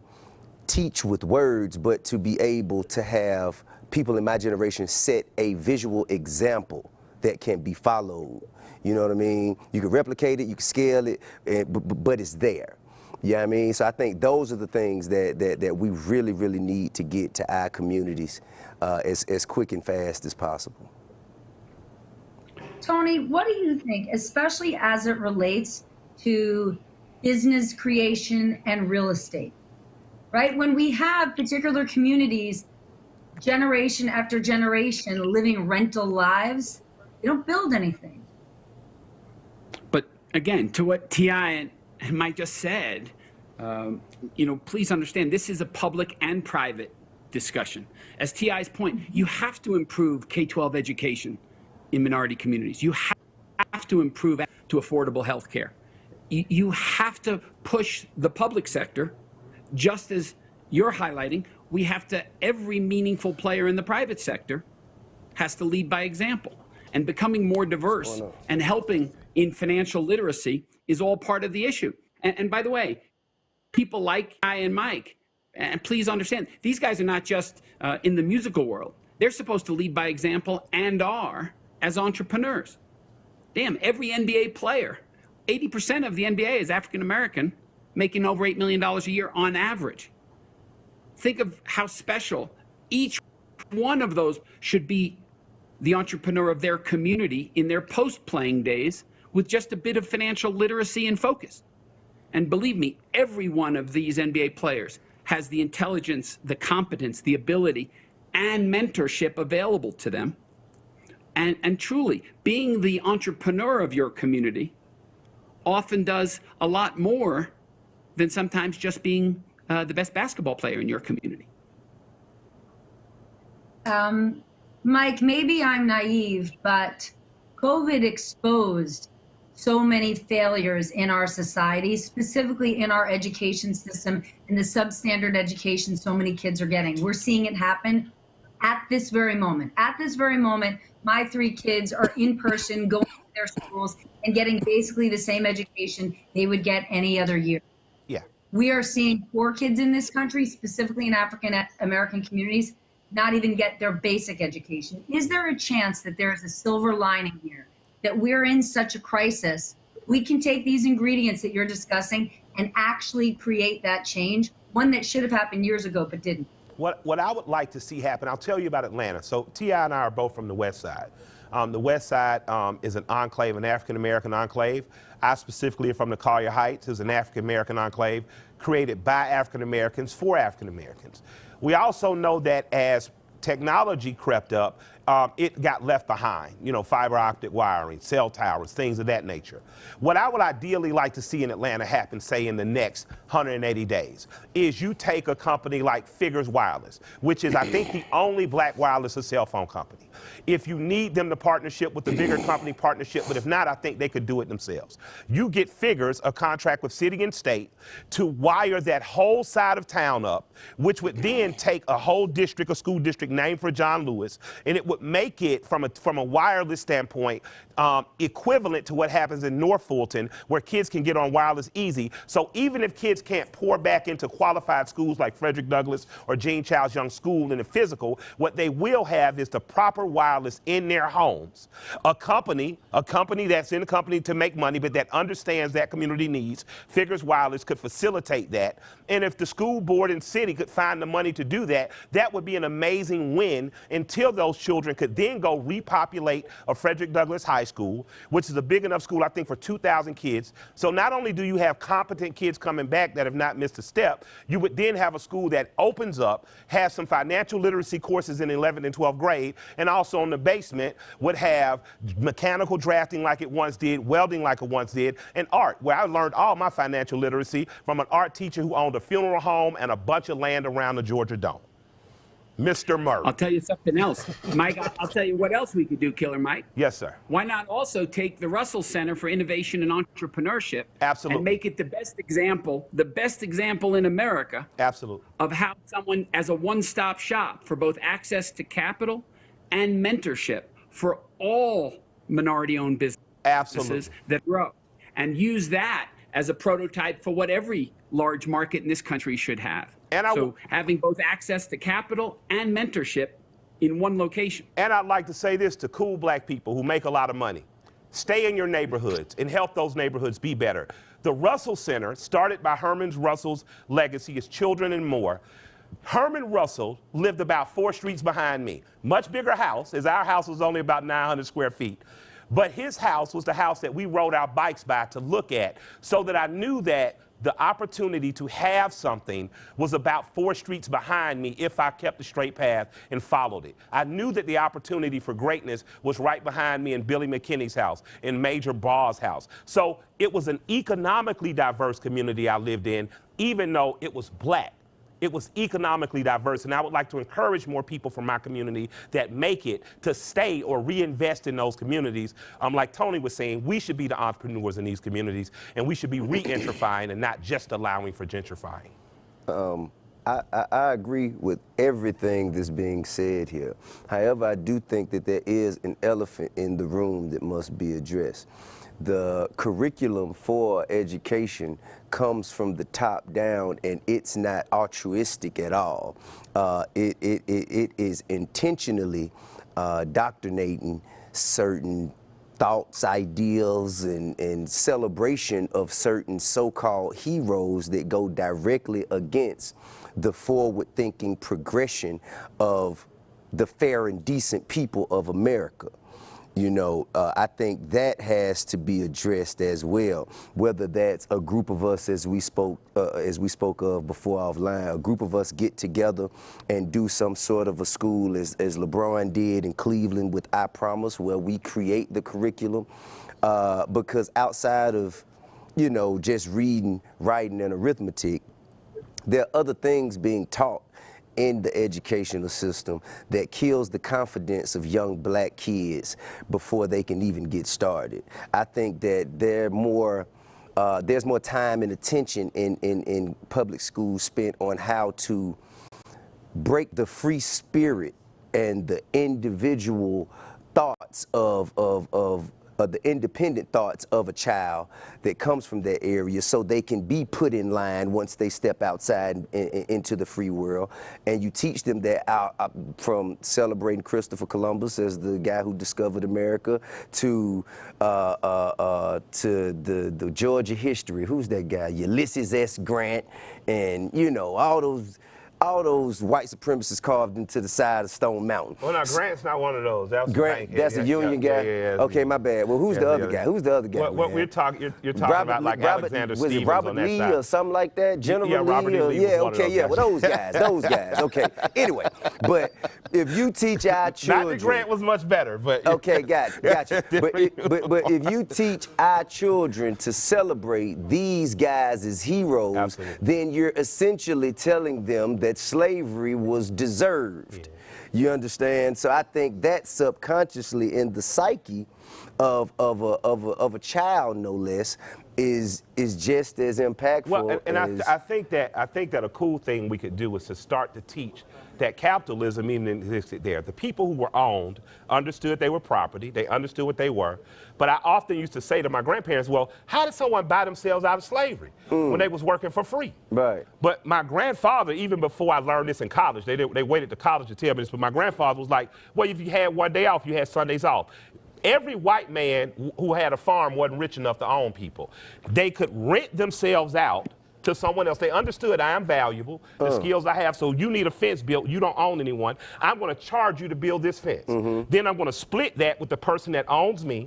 I'll use my savings to not only buy myself out of slavery, to also buy my family. So I just want that said, because oftentimes when we speak of being enslaved, we speak from a total place of victimization, as though these people had really been regulated to beasts, and they weren't able to think, and they were able to think all the way through. And even though they didn't master themselves or their own bodies, they mastered finance as early as being able to accumulate enough wealth to buy themselves out of freedom. And that is a radically different teaching that all Americans should know. True. That enters two human beings versus a human being making someone simply a beast. Now, when you say that, that's definitely a different, is viewing it through a different lens. I think that's kind of, you know, the micro rather than the macro. I'm trying to say. No, I agree with you. I was just saying, in addition to the unteaching, we got to teach that black people been about money a long time. Absolutely. I mean, we've been taking the worst and making the best of it forever. That's the same way. That's why trap music is here, because of the crack era. Absolutely. You know what I'm saying? The crack era We've made more money off rapping about crack than people made on crack. You see what I'm saying? So we've always, always been making the best of a bad situation. But I'm saying, like, as Malcolm X taught, anyone who's still depending on their oppressor to educate their children is lost. Yeah. You see what I'm saying? You would never in a Jewish community find Jewish parents sending their children to a school that celebrated Hitler and praised him as a hero. Absolutely. You just would not do it. However, African Americans or black people, we do that every day, and I think that is a huge part of the cycle that we're stuck in when it comes to education. Tony, I want you to help us make the business case of this public-private partnership, that it's not just about businesses are so successful, they should give back. Help us understand why it makes sense for business. Look at Atlanta. If the city of Atlanta was bigger, stronger, better, smarter, when people came into town to go to Hawks games, they wouldn't be going to the game and then leaving again and going back out to their house in the suburbs. And now, if you invest in communities, in cities, in businesses, everyone will thrive, including that business on top. So it's not just a philanthropic effort, it's a business case. Listen, the private sector should do what they think is both the right thing and good business. And by the way, as T.I. is saying, the private sector should influence a changing curriculum in public education. No question about it. And just as an aside, if you look at Wing today, and I'm not trying to brag or anything, but if you look at what we're doing in State Farm Arena right now, Atlanta and Fulton counties had a real problem. It just coincidentally, it's not a coincidence. I don't want to be cynical. You know, African American communities had 3, 4, 5-hour waits to vote. You come to State Farm Arena, you're in and out in 90 minutes. That's a public-private partnership. We're getting over 20% of the voters in Fulton County putting their vote in Fulton County at State Farm Arena. And by the way, we have 300 Hawks employees helping that go smoothly. Yes, we are proud of it, but that is a public-private partnership that is making voting go more effectively in Fulton County. That's a good thing. And there's a whole lot of good things that the private sector could influence the public sector to do, and it will make for a better country. And it's just that simple to me. Tony, you should be proud of it, and I'll tell you, we are certainly grateful for it, because the work that you're doing, T.I., Mike, the advocacy and the efforts that you are putting forth is certainly going to help more people rise, most definitely the next generation. I want to thank all of you for participating today, and of course, as always, I want to thank John Hope Bryant. There is no other person in this country taking on income inequality and financial literacy quite like he is, and I'm lucky to know him. Thank you guys so much. There's no doubt. Thank you. Thanks for having us. Good to see you, Tony. Thank you, guys. Stephanie, thank you. All right, Mike. Yeah, see you guys. Tony, love you, man. Tony has to be the coolest billionaire I've ever met in my life. We need more of those. So first of all, I got to give some love. Excuse me. What's going on, brother? How you doing, man? Long time no see. Love you, man. Yeah, we've been tested for COVID. Don't worry. Thank you for having me. Thanks, my pleasure. Everybody bow to royalty there. Absolutely. We all know the great Lisa Borders has been fantastic. It's been what a great way to close. Drop the mic. I love the quote. We've made much more money talking about selling crack than we ever made selling crack. Absolutely. Yeah. And to that point, every artist and every professional athlete with a B in front of their name now, or next to their name, Billions, didn't make it in professional sports or being an artist. They made that money when they made that jump to business. So they got their rep, they got their credibility, good cash flow, good rep, good net worth in the arts and in professional sports. That's called making money. Mm-hmm. That's called getting paid. Mm-hmm. It's even getting wealthy. Getting rich. But they got wealthy when they changed their mindset and went from just that to business. And that came from a high level of exposure that, as you generate this income or this abundance for yourself, you begin to get into rooms and create relationships that will allow you exposure to certain other aspects of life that have been kept from you when you were, on your, how could I say, ground level. Yeah. When you're on the ground level, grassroots of your journey, you know what I'm saying? The more you get, the more you learn. Like you kind of, poor people are shut out of rich people's business all the time. Oh yeah. You see what I'm saying? So the more you generate wealth or generate income for yourself, then people will start like letting you into certain secrets and certain things and tools that you could use to get from this level to the next level. It's much easier to become a billionaire from 100 million than it is from 500,000. Oh, no doubt about it. I mean, and the other side is also true, Tip. If you hang around 9 broke people, you'll be the 10th. That's right. Yeah. Whatever you hang around, whatever you model, you'll be. Sure. Right? Sure. And so I love what you guys are talking about changing the role modeling in schools. But let me back up here because we have a living icon with us. Absolutely. We've got the last living lieutenant. I'm saying this slow so the audience can really understand. No. There's still a few more. No, the senior lieutenant. He doesn't want to be that. Dr. King, who is very much alive and engaged. And in fact, I'm trying to slow him down a little bit.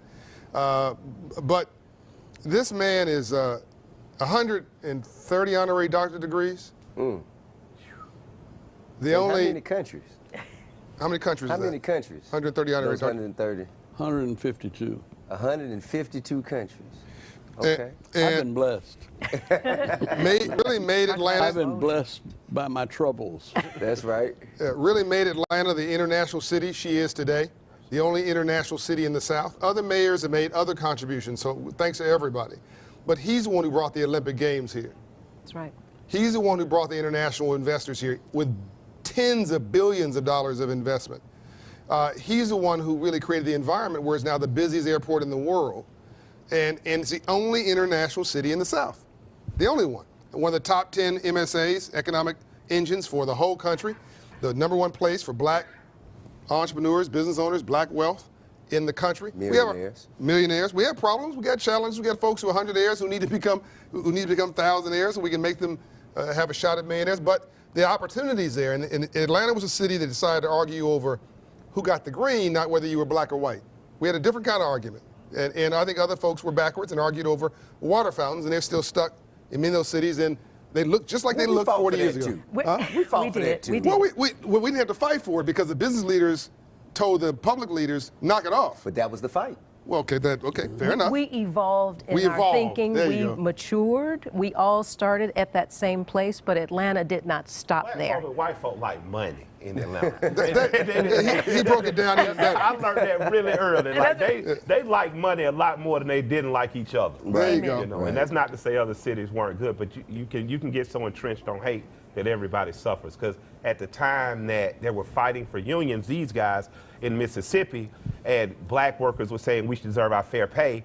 The people who were fighting against that, often white workers who worked right next to them, were the most underpaid white men in America. Oh, yeah. And Skip Bayless said this during the NFL controversy. Frenemies. If white players would have knelt or stood in solidarity with Kaepernick, it for the first time in at least 50 years would have given the players the proper leverage against the league to negotiate better. And because they chose not to, for the next 20, 30 years, you'll hear baseball and basketball have more secure, better contracts because the NFL has never solved their solidarity problem, meaning they dislike some of each other's political things a lot more than they like money. Oppression and hate gonna keep you Pope.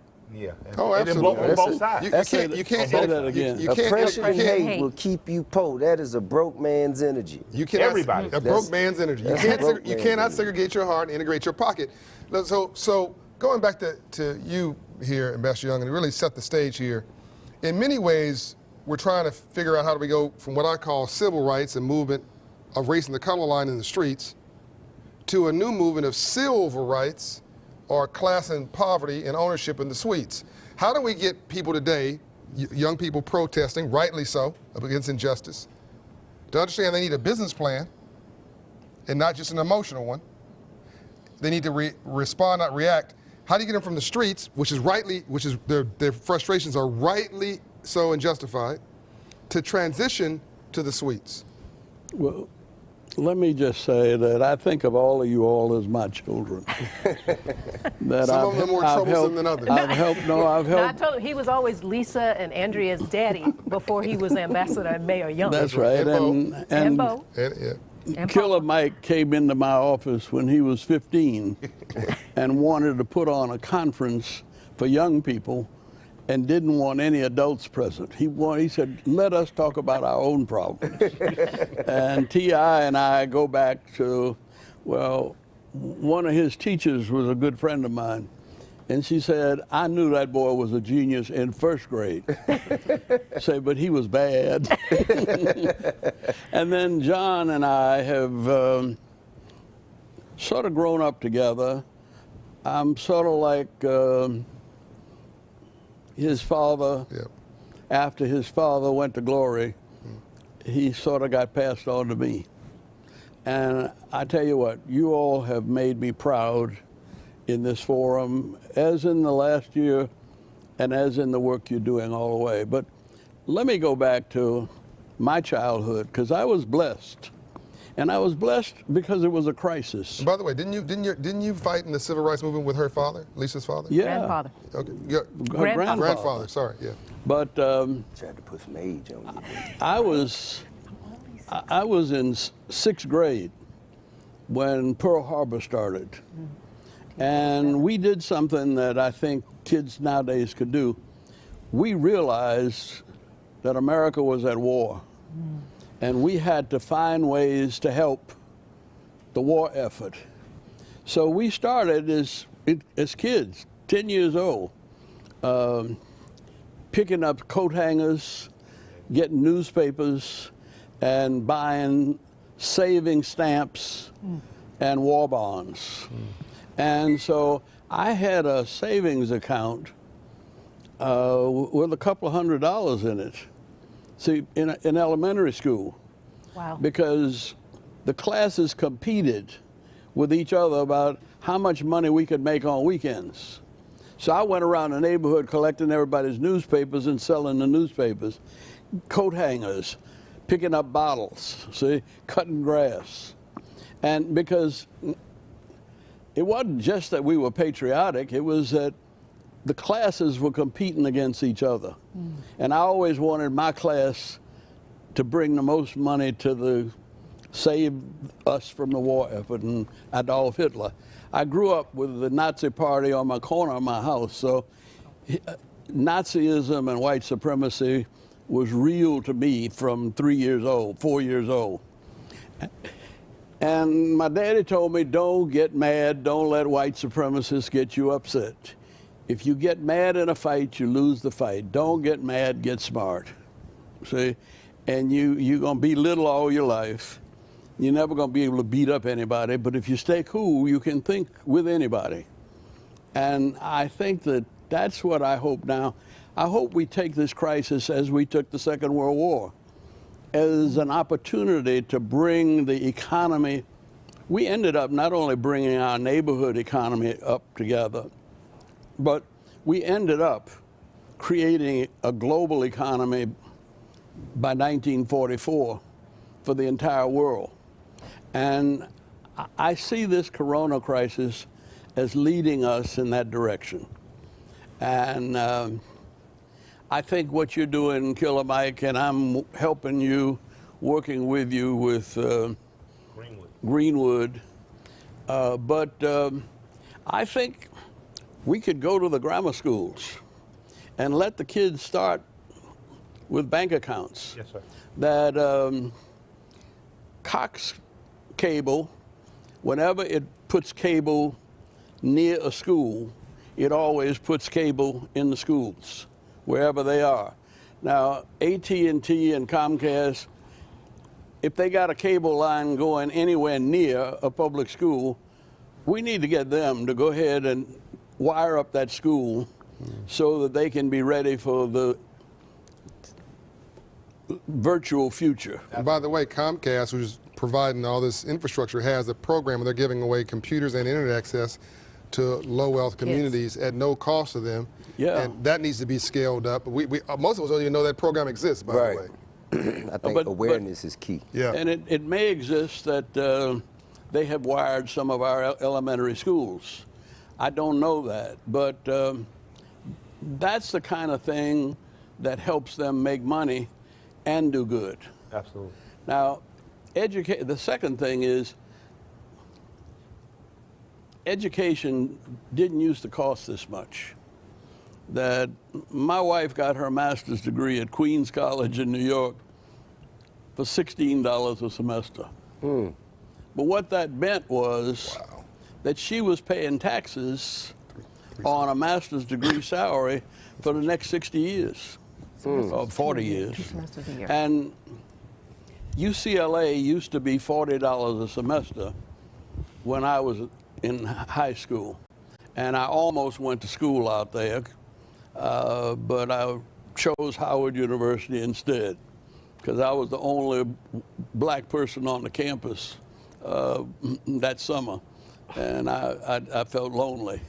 But so I'm saying that we've come a long way, but the way we've gotten here is still an open pathway.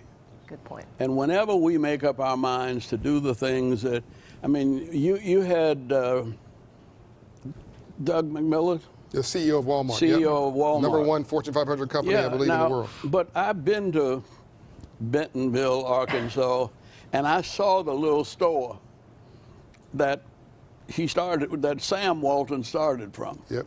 And so we know that poor people high school education have visions, and they can grow the largest business in the world if they have access to capital. Now, our businesses have not had access to capital. And that's what I think you and Greenwood are trying to do. Absolutely. Make available access to capital. When I became mayor, there was a company that had 1,500 employees, and they couldn't get a line of credit from any bank. That was just in 1981. And we had redlining in Atlanta till 1989. That's right. And so we can change. With all of the things that have been going on, we didn't work on integrating the money nearly enough. Now, we did it in terms of, you know, affirmative action in the construction of the airport. Minorities got 41% of the Olympic money, and everybody agreed to that. But because we had an Olympics that cost $2.5 billion, another $10 or $15 billion came into Atlanta, and the white community got 90% of that because we were able to get 41%. Well, as Stephanie Rule would say, expand the table and add a seat. Money, what you're saying was, what I'm hearing you saying is, by expanding the economic opportunity, everybody got more. Everybody got much. However, he also said that the 10 to 12 billion that came as a result of it, 90% of that went the other way, correct? Yeah, that's right. Yeah, but at least black folks got $1 billion, which we didn't have before. No, see, we got to get out of that. It's a great place to start. You're building on that. You're building on that. All of us are building on that. Yeah, however, we'd be building from a lot greater place if everything was even as it should be. I'd like to have poverty resolved in the world, too. I'd like for my mother to like me every day of the year. That ain't happening. Let's not, it's not an either or. Okay, we're off topic. It's not an either or. He's still bad. Back to what you were saying. It's a both and. Yeah. It's a both and. That well said. You can look at it as the glass is half full or half empty. And I'd rather see us growing, and I'd rather, in fact, we had a song when I was growing up, accentuate the positive, eliminate the negative, latch on to the affirmative, don't mess with Mr. In-Between. That was a white folk song of the Andrews sisters. Right. But that became everybody's stole it from a brother song. Everybody's song. Down the line, but go right ahead. Everybody's song in the Second World War. It united the nation. And you all have done that with We Are the World. And I think we've got to find songs that you all have got to rap about money. We don't got no problem with that. You don't have a problem. I'm definitely Andy. This is Hosea. Well, there were 3 waves to the civil rights movement, right? But by the way, Malcolm X did come around at the end of his life. No, Malcolm X was always around. Yeah, he actually did he hung around Dr. King. Malcolm X just happened to be born, and his father saw his uncle lynched and ended up going to jail without much education. Martin Luther King was born rich, and his family already had graduate degrees. Yeah. So he was born almost with a PhD opportunity. Yeah. But it actually he had took to get both a PhD. of them. It took Martin and Malcolm. Yeah, it took both. I'm so glad y'all said that in an interview earlier this week. I'm so glad that you but takes both. I knew Malcolm before I knew Martin. Wow. Because I was living in New York, see, from 57 to 61. I didn't come down here to Atlanta until 61. I got to hear that story later. Yeah. One day. I need to know that one. But this is an opportunity. Yes, sir. Agreed. It's an opportunity to restructure the whole global economy, starting with our neighborhoods. Yeah. I'll tell you why. When I got the call from Ryan to be a part of Greenwood, I've been helping black banks because I was just taught. It's like, and that's what you're supposed to do. Yep. My great-grandfather's father was used in the Tuskegee experiment. Between what my great-grandparents saved sharecropping and some type of settlement, they bought 33 acres in Tuskegee, which we still have today. We make a modest amount of money, a couple $100 a year for me and my sisters for lumber that gets cut off there. But we were taught banking. Right. We were taught finance kind of all the way and to be responsible for it. So I think that what our community has to understand is, like my grandfather would often say to me, worst thing happened to us was integration. I never understood what he was saying, but he wasn't talking about us physically integrating as much as our dollar. That's right. We allowed the dollar to escape, so we didn't have the cornerstone of capitalism, what it takes. That's right. And that's the economic sphere. So by him calling, when Ryan and them called me, I was interested because I'd done all this free work for banks. Right. I hadn't ever went to a bank and said, you give me a certain amount of percentage off each card, which I could have done. I'm savvy enough to say, if I go get you 1 million accounts, give me this. But that wasn't my purpose. Again, I'm the Andy of the crew. I was like, what's going to be better for my community? Right. And when Andy told me about how he had saw paper money in India be used essentially like it was used against poor people here, I get a $200 check, I go in, it's 20% to cash that check, then I know that all of a sudden it's $160, $40 has been taken out. That's right. Andy had saw a card in India give people a chance to actually keep their money and use their money effectively. And that was a big part of the reason I went with Greenwood, because I said on base level, much like my grandparents walked me in to get my first bank account, they bought Coca-Cola and Delta stock for me because those companies were here. Yep. I should have kept them forever, cashed them out at 18, dumb. Like I said, you're just too dumb when you're young. Chip companies. Yeah, man. And what I understand now is that if I can help a child that's growing up in my neighborhood, same neighborhood, I still own real estate, neighborhoods my sisters still are, to understand money at 10, 11, 12, like I understood it. Yep. And my grandparents made me pay for half of my first pair of Adidas. If I get that understanding of that kid, then that kid, who's a potential water boy on the side of the street or a shoe cleaner, sneaker cleaner in the mall, grows to have an entrepreneurial mindset. And people think it's always about, I'm making a Madam C.J. Walker, I'm making an Alonzo Herndon, but they forget about the 200 people under them that were employed. That's right. The 200 families that were enriched, the 200, the 400-600 people that were better educated. I'm here in part, not only because I've had great mentorship in people like Andy or Reverend Young, but my family was full of nurses and working class men, and I had one cousin who's like an aunt named June.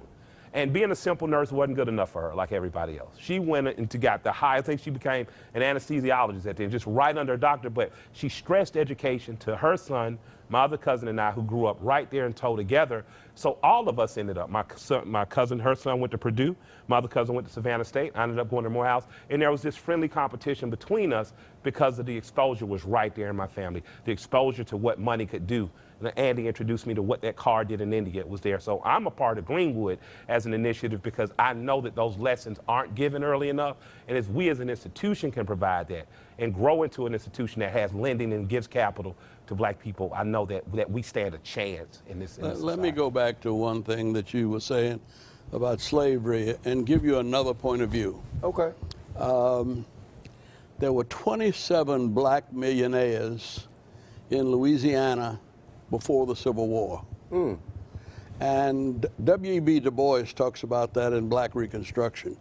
But when you really know your black history, you realize that the founding fathers were a very thin layer of very educated and brilliant men.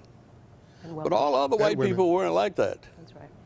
Most of them came from urban areas in Europe. That's right. Where they had no education, no understanding of farming.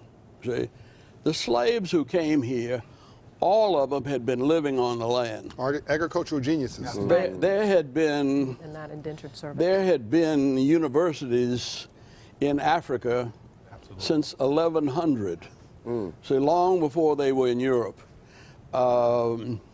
If you go back to Egypt, even before the Old Testament, they built the pyramids. Right. And if you go to Cairo and see who built the pyramids, the Pharaoh who built the pyramids, they don't even have him on the main floor. They have him in the basement. You know why? He's a short black guy with an afro and a big nose and nice luscious lips. See? And so the black people who came here as slaves didn't come here with no talent. That's right. That's right. I mean, Frederick Douglass was a slave. And a businessman. But he became a businessman. He taught himself to read. he created $6 million worth of real estate. the Freedmen's Bank with Abraham Lincoln. Yep. And he was one of the leading politicians. He is truly one of our founding fathers. Absolutely. Sure. Absolutely. And so we have never been just victims. No, not The at all. South could not have survived without us knowing how to plant cotton, and with George Washington Carver developing the peanut I agree. and the sweet potato. The richest city in the world was not just Mississippi, 1850. That's right. I agree with all that. I agree with all that. No, You but guys I'm saying that the only way we were kept down was through physical violence. Right.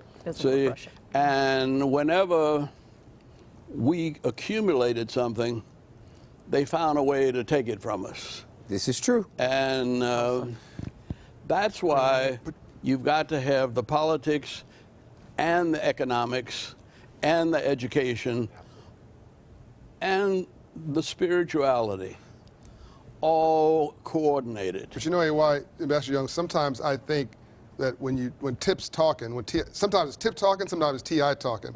And when it's T.I. talking, he's channeling the voice of tens of millions of frustrated people who may not be patient enough to hear, turn the other cheek, whatever the message is. And he's trying to, I think, give them voice in their frustrations voice. At the same time, Tip is saying, now that said, you can't react to this, you got to respond. And Tip's the one that owns the real estate on the west side. And, Tip's one that has a multicultural interchangeable. T.I. and Tip and T.I. I can't tell them the difference no more. Yeah. But I can't tell them apart. But what I'm saying is, all these things considered, all these things being as true as they are, there is no reason, absolutely no reason, we should sit back and continue to be marginalized and left out of the financial discussion when it is our efforts that made this country what it is right now. So what I see is what the teacher saw, the genius in first grade. That's right. See? And what John has put together here, and remember, Lisa was sort of the one that pulled together the Women's Basketball League. President of the WNBA. And when my wife did. Yeah. I was like, so she's the women's Roger Goodell. Yeah. But we've had, what I've seen here just this morning is potentially the answer to not only black people's problems, but to the world's problems. That's right. And it's the coming together of public, private, spiritual and secular, and working together to deal with whatever problems. And John, what you've helped us to do is see problems as opportunities. You don't make money till you got a problem. And then whoever figures out how to solve that problem makes the money. That's and right. There you go. It can be not only at the Frederick Douglass or the John Adams, and Thomas Jefferson was not that good a businessman, but he was a brilliant writer and poet. See, intellectual. It all has come together to make a great nation with all of its problems. And this crisis calls us to be the best that we can be, whoever we are. And if we do that and do it together, these problems that we face now become opportunities that create a new future all over the globe. I'm gonna make my final comments, and I think everybody should say a final comment. Then Lisa's going to wrap this up. I think it's been an incredible 2 days, by the way. So thank everybody for leaning in and being a part of this. I'm getting notes from all around the world, and there's been watch parties all around the world. But I'm going to leave my last comments with two pieces of Andrew Young, Ambassador Andrew Young wisdom. And the first one is, and I think it speaks to a lot of what we've been talking about here. Ambassador Young has taught me that in a crisis, everybody has to win. So how do I translate that? Talk without being offensive.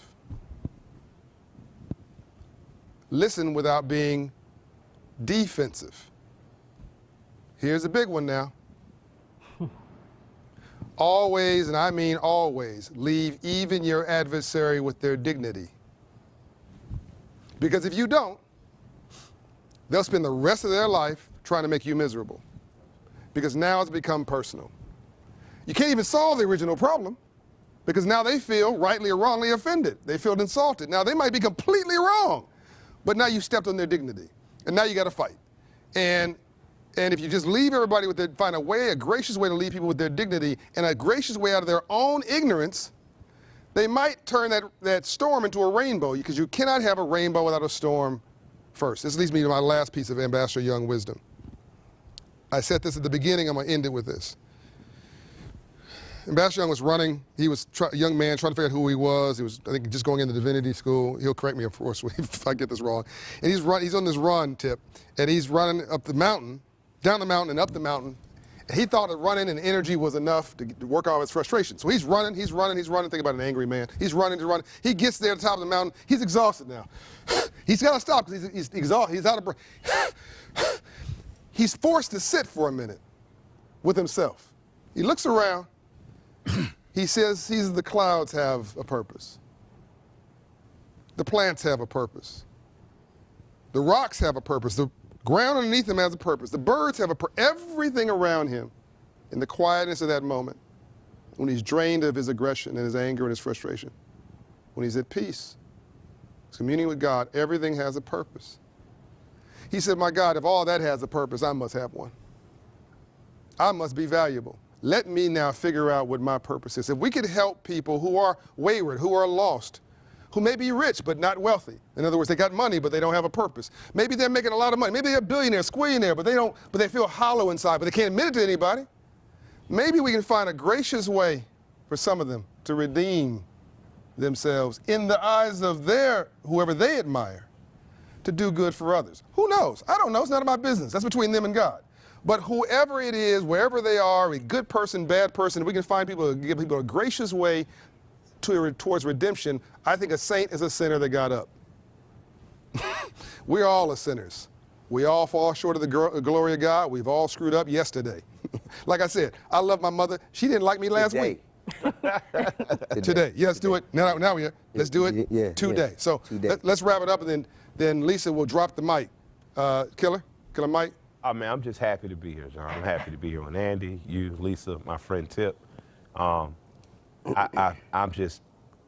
doing what I'm called to do. I really just got in this to sing, dance for a living, smoke a little marijuana, go to the Blue Flame for free. You know, I thought my life was going to be pretty simple. I had escaped activism after I left college and got a record deal. And, by the way, you both married, right? Yeah, we're both married. Yeah. And my wife, and the better business part of our marriage, who also attends every Blue Flame occasion with me, that woman is just brilliant. Like I say, her grandmother ran a shot house, so she thought about coin earlier than I did. Compared to her, my sisters and I were middle class. But what I've learned is that black folks can, we must, we will. I am proud to be a black American. I'm proud of going to Frederick Douglass High School, because it was there I first heard the term, without struggle there can be no progress.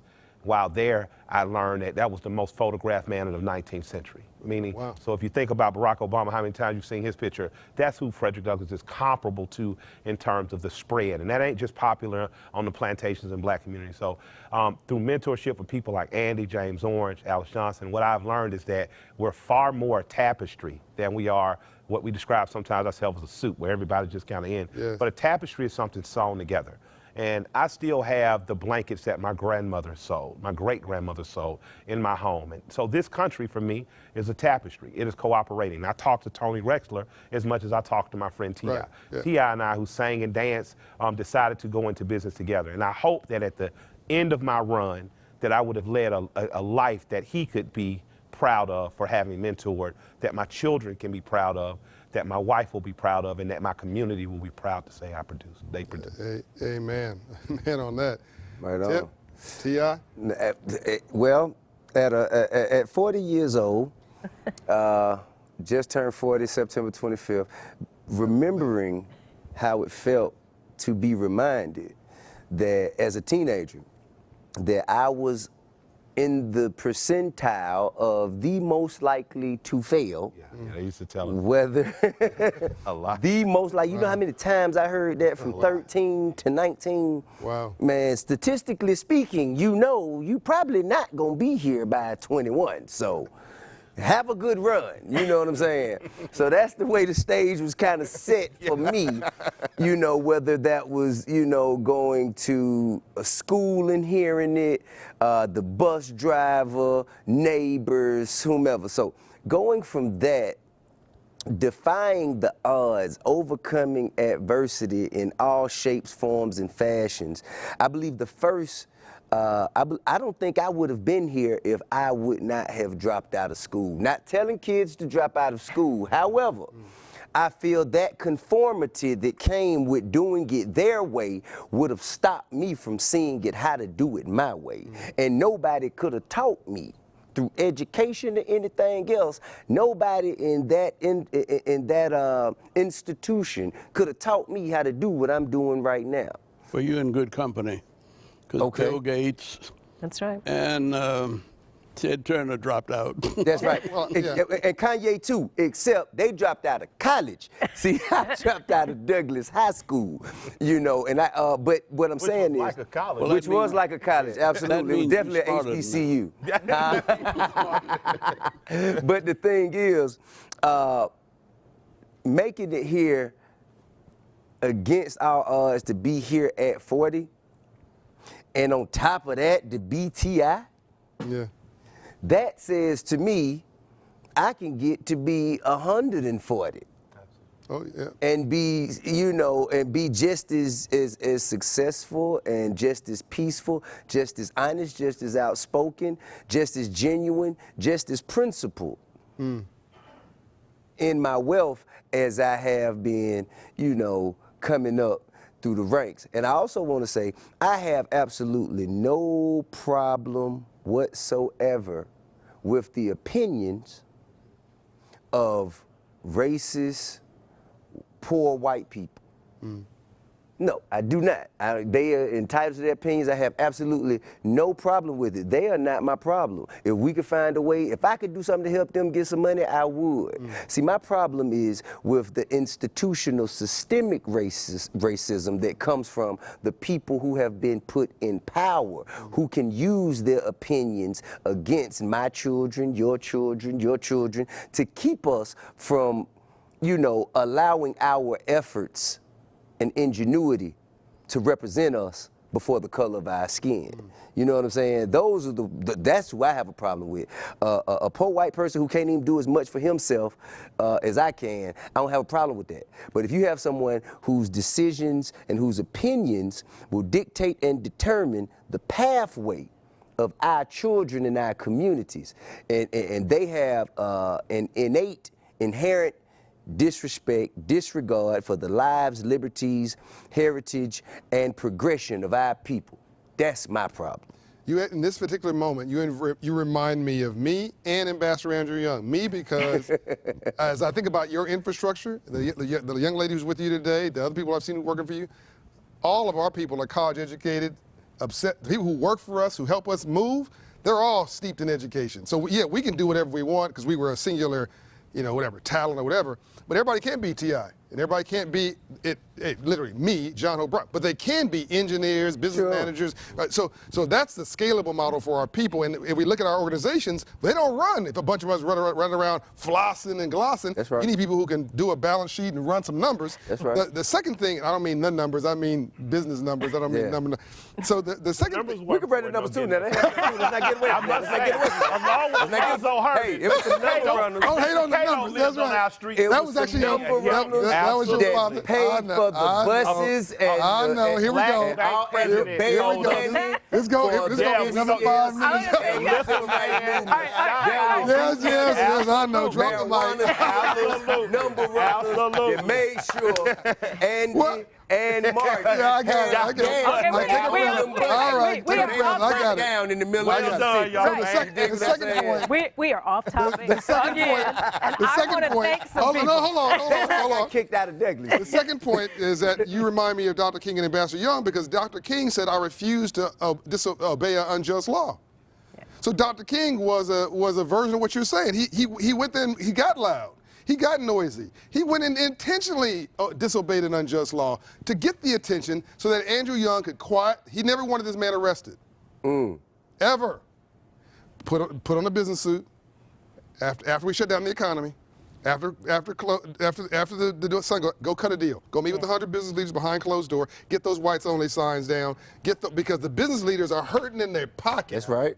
So it was a strategy. Right. Set it up and pay it off. Right. That's all I'm saying is we need to have a plan and a strategy because anger is not a strategy. Plot, plan, strategize, organize, then mobilize. Amen. That is not just for marching. That is for business. Yeah. That's for how you run your house. Right. That is for everything. Plot, plan, strategize. Plot it out. Think about it. Will it work? Then plan it out yourself. You strategize with other people. Yeah. The people that didn't drop out come and say, well, this is why that won't work. Well, the Then people you that did, they just have a gift from God. Then you organize and then you mobilize. That's then right. you send Andy in with a suit to cut the deal. That's it. Right. Yeah, absolutely. Now, Lisa, what tough job you had? After all of that. The floor you have. Thank you. So let me thank everyone, not only this final panel, because we have all been not only educated, but frankly enlightened, I think, by the folks that are here, the generations of knowledge, those who bled, sweated in the fields of what was going on for all these years, and those who continue the struggle, who continue to understand that it's not over, and it's not going to be over anytime soon. But we all understand that America is a democracy, but it's an experiment. It's an experiment. It's like a diamond, it's made under pressure. And today, America is in one of those moments when she is under pressure. And she calls on all of her citizens, black, white, whatever, to come in and help. And a house divided, as you said, from Abraham Lincoln, cannot stand. So this moment calls all of us to account. There are no two Americas, there's only one. It is up to us to get our internal struggle together. So we hope, those of you who are watching, that you learned some things today. We hope that we brought inspiration and hope to each and every one of you, to all of our sponsors, and everyone who helped make this virtual annual meeting possible. We thank you. This has been more than we could have ever imagined. So on behalf of the board, as well as our founder, chairman, and CEO, please allow us to thank you for being so supportive and for appreciating the work that we're trying to do. Financial literacy, economic empowerment, it's not a black issue, it's not a white issue. It's an American green issue. And we look forward to continuing this work until we work ourselves out of business, because that means the problem has been solved. Get down. Can I? God Your bless. next album. You know what I'm saying? Can I have a closing prayer? Please. Do whatever you like. And the prayer really is what you were talking about, the realization that I came to on the top of that mountain. It was that the kingdom of God is within you, and you, and you, and you, and you, and all of those that we meet, that we are created in the image and in the plan of the creator of the universe. And the more we go within, the better we can do without. And we will see each other as God sees us. And Jesus, one of his messages was, the kingdom of God is within you. And so all of the work that you do, however you do it, is an expression of the creativity of the God that created the whole universe. Wow. And just like the stars don't bump into each other, we can learn to get along and each do our duty as the Master taught. Amen. Amen. Let the church say amen. Everybody, Thank you and God bless. remember the Hope Global Forum was here. We delivered. Now you must Everybody remember, 1 Million Black Business Initiative dropped today. Shopify committed $130 million over 10 years. I know you guys missed this. To help set up 1 million black businesses over 10 years. Okay. They announced that today. Their president, Shopify, is the second largest e-commerce player in the world. So go to 1 Million Black Business. Sign up to take your dream all the way up the ladder to reality. It's not only no cost to you, it's an investment in you. So now there's no excuse for you to double down and make a brand about you. Let's go. All right.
2:45 is when it would wrap up.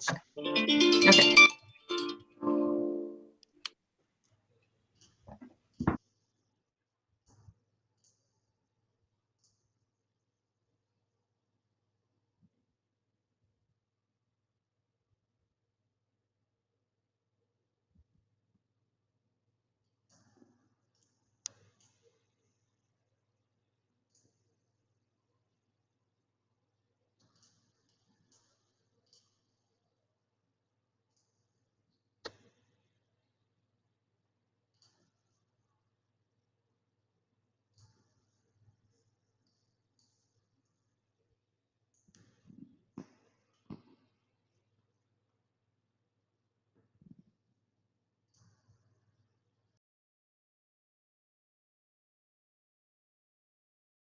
With everyone.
Oh, sorry. Give it 1 second. There's a when I press close rooms, it also does a countdown. So let them know. Let them know it's another 40 seconds. Okay.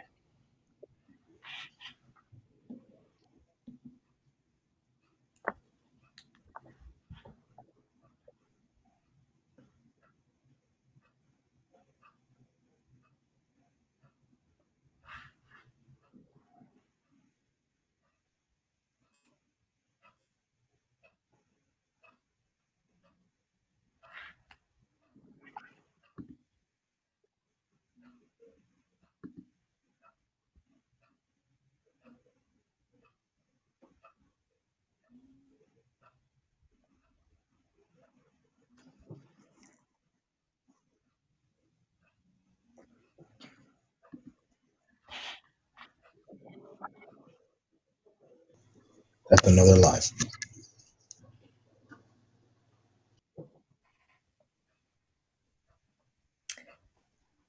All right. Welcome back, everyone. I hope you had a productive breakout session. Now we're going to switch into the part of the discussion where we really bring everything together. We've got our panelists back, Ryan, Margaret, and Valencia. Please feel free to weigh in as we're doing our report outs as well. We're going to go ahead and kick it off. For the first group, I think Megan Cook, you're the brave person that's going to report out for group 1. I guess so. Well, thank you so much. And thank you. Oh, sorry, let me fix that there. Thank you for letting me know so that I could have my notes up here. So I'm going to keep it at 4 steps, 4 big ideas that we had for our group, because we have a few subnotes on there and I don't want to take up more than our time, but some of the things we focused on, we were looking at the idea of corporate-backed incubators for funding opportunities, resources, and for fostering relationships for entrepreneurs with other companies and organizations that they have ties with, access to quality education and resources that's more inclusive, and also with that, including teaching the expectations of what it means to be an entrepreneur, because so many people have this idea that, yes, it's great to be your own boss. I get to control my own hours. I can decide, when I'm taking lunch or go out to these nice meals to try to get investors. But, they don't necessarily realize that you may actually be putting in more time and overtime even to get that business up and running. And so much more of that work is on you in a sense. And, there's also many risks that come with the rewards of being an entrepreneur. So going in with that right mindset so that they know what to actually expect instead of that first just dream or unrealistic expectation they may have going in, so that we make sure they're prepared for what's ahead if that's really something they're passionate about. Emphasis on networking and communication as a means to capital. And because, at the end of the day, it's really who you know in many senses that'll help to bring in those funding opportunities. And our last piece is more of a focus, more community with a focus on trust and empowerment. So sharing the stories of relatable, successful entrepreneurs and being transparent and dignified in our actions as individuals, but also as businesses and organizations that are working with entrepreneurs and working to foster those relationships.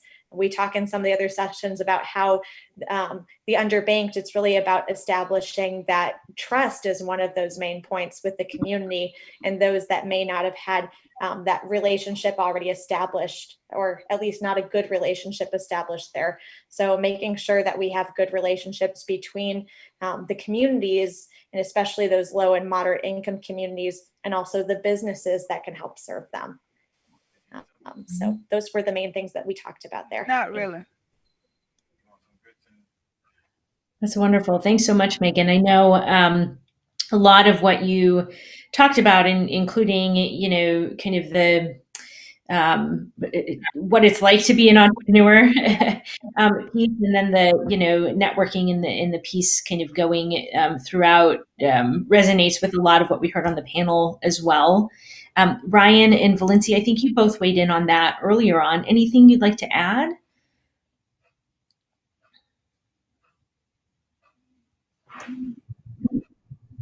So yes, thank you. Yeah, absolutely.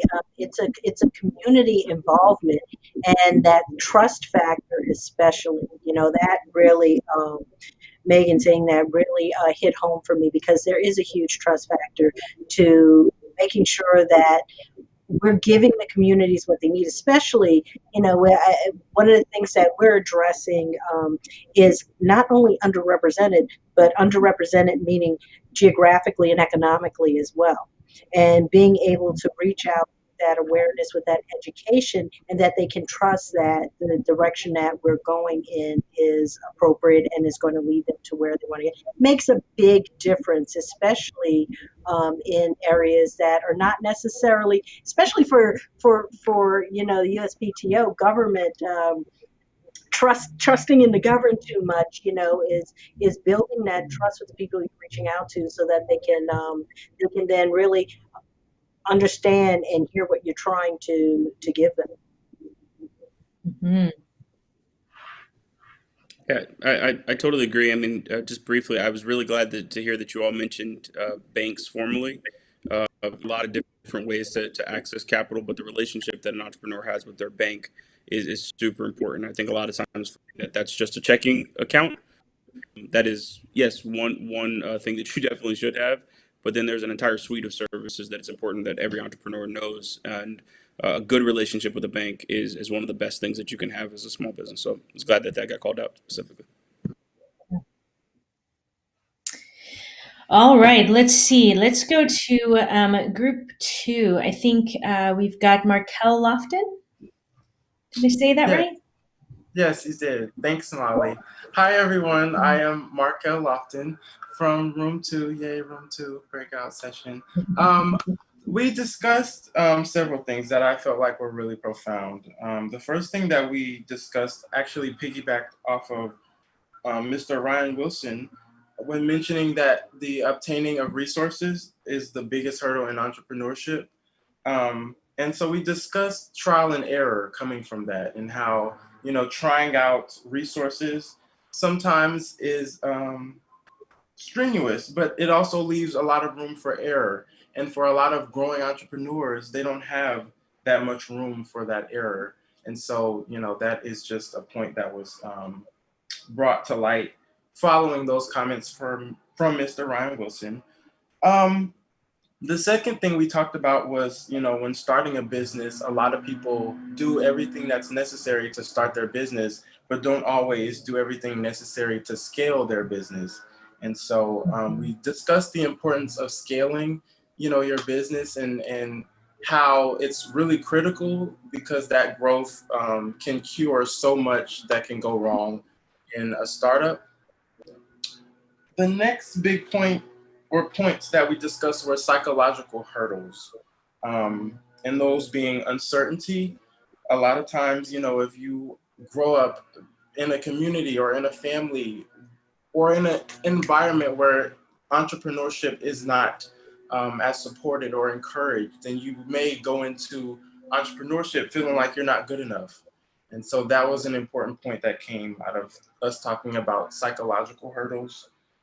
Balance, with everything going on in the world, it's like, how do you balance, your time, your mental health, your personal relationships? Like, how do you prioritize all of those things as you are growing your business? And then the last two were loneliness. Sometimes you feel lonely, in starting a business. You don't always feel like millions and millions of other people are not facing those same, hurdles that you face. And sometimes that can weigh on you. And the last thing is responsibility. And that is just, feeling like you are holding the weight of the world, feeling like not only are you on the line, but your investors, your employees, your business partners, are also on the line.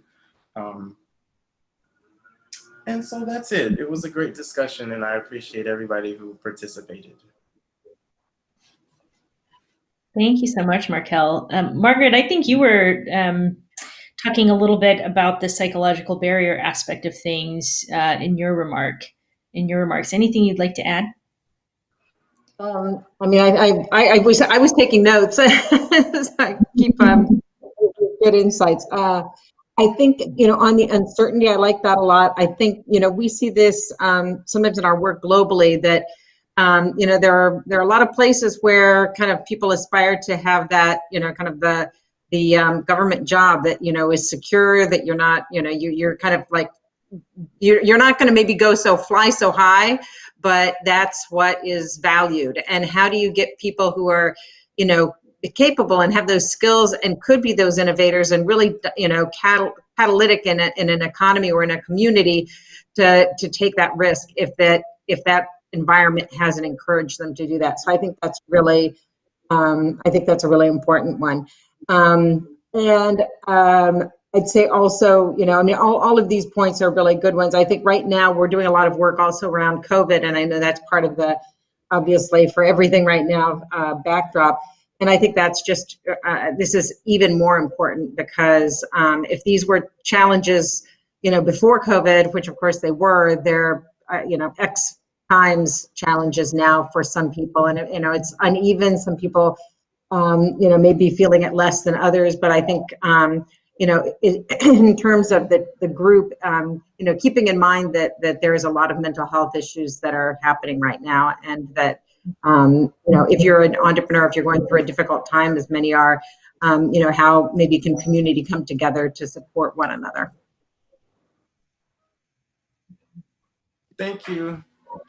I appreciate you guys. Yeah. Let's see. Up next. Oh, go ahead, Mike. Yep. Sorry. Well, just quickly, I really appreciated the scaling piece, and scaling is all about process, right? And I think that a big mistake that a lot of entrepreneurs make early is that they tend to pay a lot more attention to the marketing aspects of the business and less to the actual operations. And so for anyone that's out there, focus on your customer, focus on growing the customer base, which may involve some marketing, right? But don't get lost in the marketing. I think it's a kind of never-ending cycle that a lot of businesses brew. And again, it distracts you from being able to serve your customers better. Mm-hmm. It's a great point. All right. Up next, I think we've got Denise Lofton. Good afternoon. Hi, Denise. Breakout 3, we focused on what advice would you give to business owners, people trying to start a business. Our group was a lot of entrepreneurs themselves in our group. They're in different industries, nonprofits, community organizers. We had one member who's going into farming as a business. And so the advice was very varied and I think very helpful. We did focus a lot on customers and clients and what the things we need to consider. Some of the advice that was given was don't be afraid of failure, keep trying, believe in your ideas, accept support where it is available, and use technology to help develop your business and reach your clients. We talked about some of the opportunities that are available locally and in your states. One of our group members talked about Wisconsin and some of the efforts that they are doing that others can look for in their state. They have a program called We Are All In, which is a grant for small businesses. They also have classes and academies that's free to small business owners, give them sort of an overview of the pathway to getting started to business ownership. And one of the things that came out that we all agreed was something we need to keep in mind is how we can reach out and encourage our youth to see business ownership as an option for the future and not just preparing for a job. We want to create an environment that allows them to discuss openly and share with us their creative and innovative ideas about business ownership. We hear more and more every day about business owners who are under 18. We also talked about using the pandemic to reinvent your outreach to clients and customers. If you were traditionally face-to-face or in a meeting all the time, you still want to be able to connect with those customers, connect with other clients. One of our members talked about a communication circle where they meet on an established time and talk about, any issues or concerns they may have, and really just to check in on each other to see how they're doing, how their business is doing. During the pandemic, we thought that kind of support was necessary. And also learning to involve other people in the business early on. They don't all have to be employees. They can be advisors. They can be collaborators. They can be partners in your industry. But just having that sounding board so that you know if your outcomes are on track and to help you determine what your profit and loss may look like for your business. Wonderful. Thanks so much, Denise. Thank you. Any insights from the panel?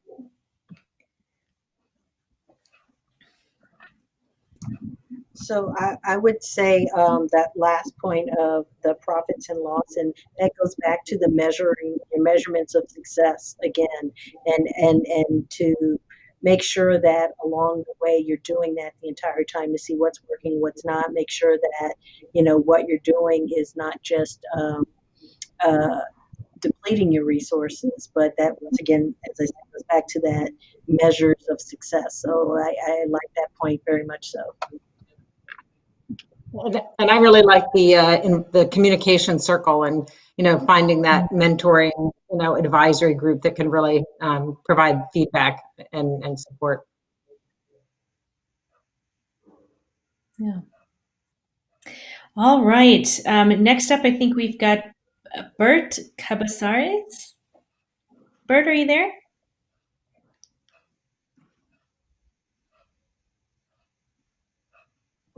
Yes, I am. Sorry about that. I didn't realize this was the process, but I'll go with it. And I would invite those in my group to also speak up if I'm missing something or if you need to add additional information. I think ours is going to be a little bit of a repeat of some of the ideas that have already been mentioned, but one of the basic things about starting, launching, and expanding your business is just knowing the fundamentals and knowing how to protect your ideas, but knowing also how to even start your business correctly. And that's keep separate bank accounts. Have a mentor before you even open, and have that relationship capital. I think that Ryan had mentioned earlier. It's a good thing to have, just because you need a sounding board too, as to whether you're going in the right direction, and knowing when to pivot, things like that. Knowing your financials, just the basics, is also key. And it would, prove to be, whether you're going to be successful or not, down the road. But we discussed about needing resources available to help to understand those fundamentals. And a couple of people in the group had mentioned, creating an advisory committee or an advisory board.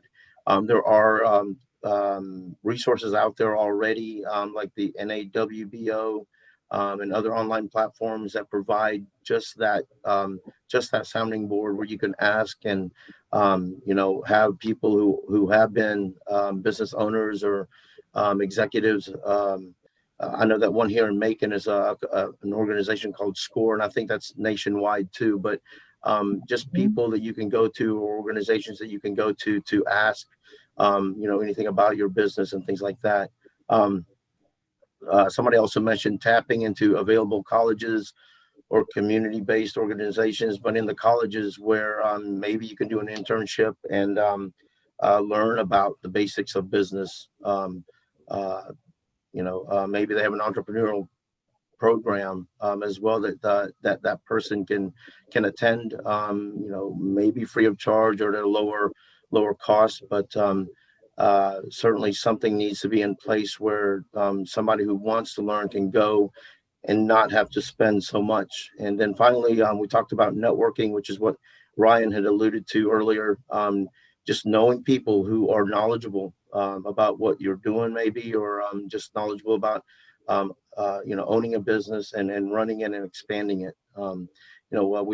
Some people point out legal experts, tax consultants, business consultants. I know that we at Operation Hope are basically business consultants for those want-to-be business owners. And so please reach out to us. I mentioned SCORE is another one. They are comprised of prior executives and even entrepreneurs. And so please reach out to those organizations, reach out to us. We don't charge anything. And so you'll get great advice. Thank you so much for really great points all around. And you're right, there's a lot of themes that I'm starting to see really kind of bubble up here. So thanks so much for that. I'm going to do a quick time check. We've got about 3 minutes left and 2 more groups to debrief here. So I'm going to start with Mark, and then we'll kick it over to Walter, and then we'll do some final remarks. But Mark, do you want to go ahead and report out? Yeah, I'll go ahead and I'll try to be as brief as possible. But we did focus a lot of our conversation on networking because it is so important, and there's so many available opportunities for networking. The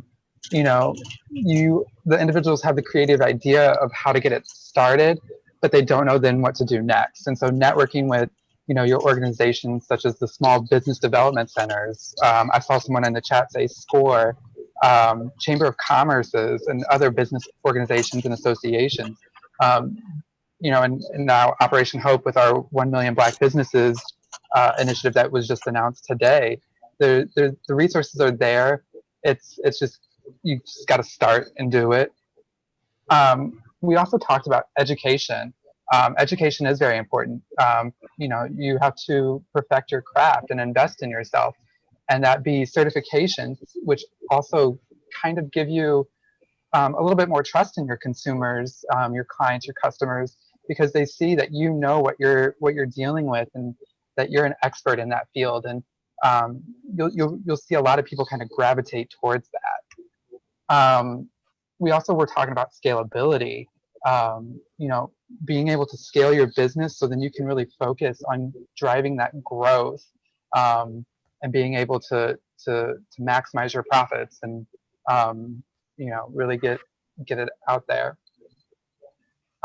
We also kind of talked about protecting the business through IP protections, as well as kind of like the legal setup of your business to reduce liability, and even too from a tax standpoint, structuring your business so that way it's what's going to work best for you as an entrepreneur. And then lastly, it was research, kind of researching market research, researching your competitors, as well as though, like, if you're getting stuck, don't be afraid to ask for help. People are here to help, and you kind of just sometimes gotta put your pride to the side and just ask for help. So that was my quick version. Wonderful. Thank you so much, Mark. Walter, do you want to take us home with the debrief? Absolutely. Thank you so much. So we're going to get started. My group, Group 6, has some great ideas, and we kind of hit it from a youth perspective. So our big ideas is first, the language has to change. So the language of an employee, from an employee to an entrepreneur, has to change. And so that's the first big idea, is have everyone, all the youth and individuals, thinking more of an entrepreneurial and speaking in that language, as opposed to I work for someone or I'm going to go get a job. Expose young individuals to business opportunities, and then help them understand how to recognize those business opportunities is another example of our big ideas. One of our participants stated that we should create design thinking for individual use in businesses by creating incubator programs like the National Council for Expanding Innovation, create science parks where individual youth can come in and talk about their ideas and help them, in creating those ideas and putting them into practice. I would probably like to say redesign thinking, because right now we're thinking as employees as opposed to thinking as entrepreneurs. The next one would be entrepreneur education. We said it should start in high school and really put the individuals in a position to where from high school and by the time they get to college, they're well versed in entrepreneurial aspects, terms, and processes. And then also, of course, adults need to help realize the potential of young individuals, and not only realize that potential, but then help mentor the young individuals into a more of a business and professional way of doing things. And the last approach, or the last big idea, is not to just approach entrepreneurship from an academic perspective, but also approach it from a trade school approach and perspective. Because once you learn a trade, you can use that trade to definitely be an entrepreneur in this environment. So those are our 5 big ideas. Thank you so much, Walter. Yeah, you're absolutely right. Entrepreneurs come in all shapes and sizes in many different industries. And it's just really important to look everywhere for that spirit and that grit that really, can create a great entrepreneur. Well, thank you everybody so much for your time today and for joining us. I'm going to do just one more quick round with the panel for final thoughts. Let's see, Valencia, let's kick it off with you. Well, thank you so much. I really enjoyed this whole program and love the ideas. One of the things that really hit home that I've heard for a couple of the groups is the mentoring and coaching. Absolutely, in every aspect of your life, it will help you in your business, in your personal life. And just to let you know, anyone who's interested, the USPTO puts on quite a few innovation and entrepreneurship programs through our Office of Innovation Development, our Office of Innovation Outreach. Please go on to the USPTO website. There's just a wealth of information, support, assistance for entrepreneurs, and would love to be here and help you. And please, if you can reach out to me as well, and I will send you to the right people. Thanks so much, Valencia. Margaret?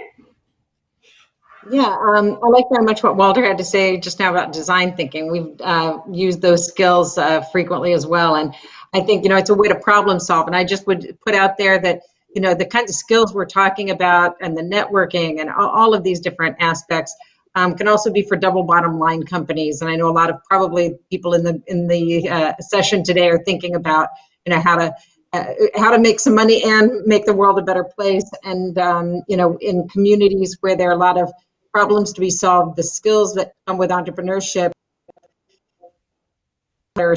If you don't go the entrepreneurial route, then not everybody, is cut out for that, to be a better employee, to be a better member of your community and part of our civic life. So I think this is, even if not everybody ends up being an entrepreneur, these kinds of education and skills are super helpful to just, communities and personal fulfillment, I think. So I'm very happy to be part of today's session. Thanks so much, Margaret. And Ryan. It's great to be with you all today. One of the questions that I ask myself every day, it's another one of my favorite quotes, is do you really want to win or look good losing? And I ask myself that question because it helps me really figure out what I'm going to commit myself to. As an entrepreneur, as you all know, there is a different fire to put out each day. But again, if you're committed to solving those problems each day, you will absolutely get there. So keep taking it one day at a time, but know that you will eventually, no matter what it is, get to the place that you're meant to be. Wonderful. Very powerful thought. Thank you so much, Ryan. And thanks again to everybody. Really appreciate your time today and spending time with us. So enjoy the rest of the conference, and we'll see you next time. Bye. Bye. Thank you.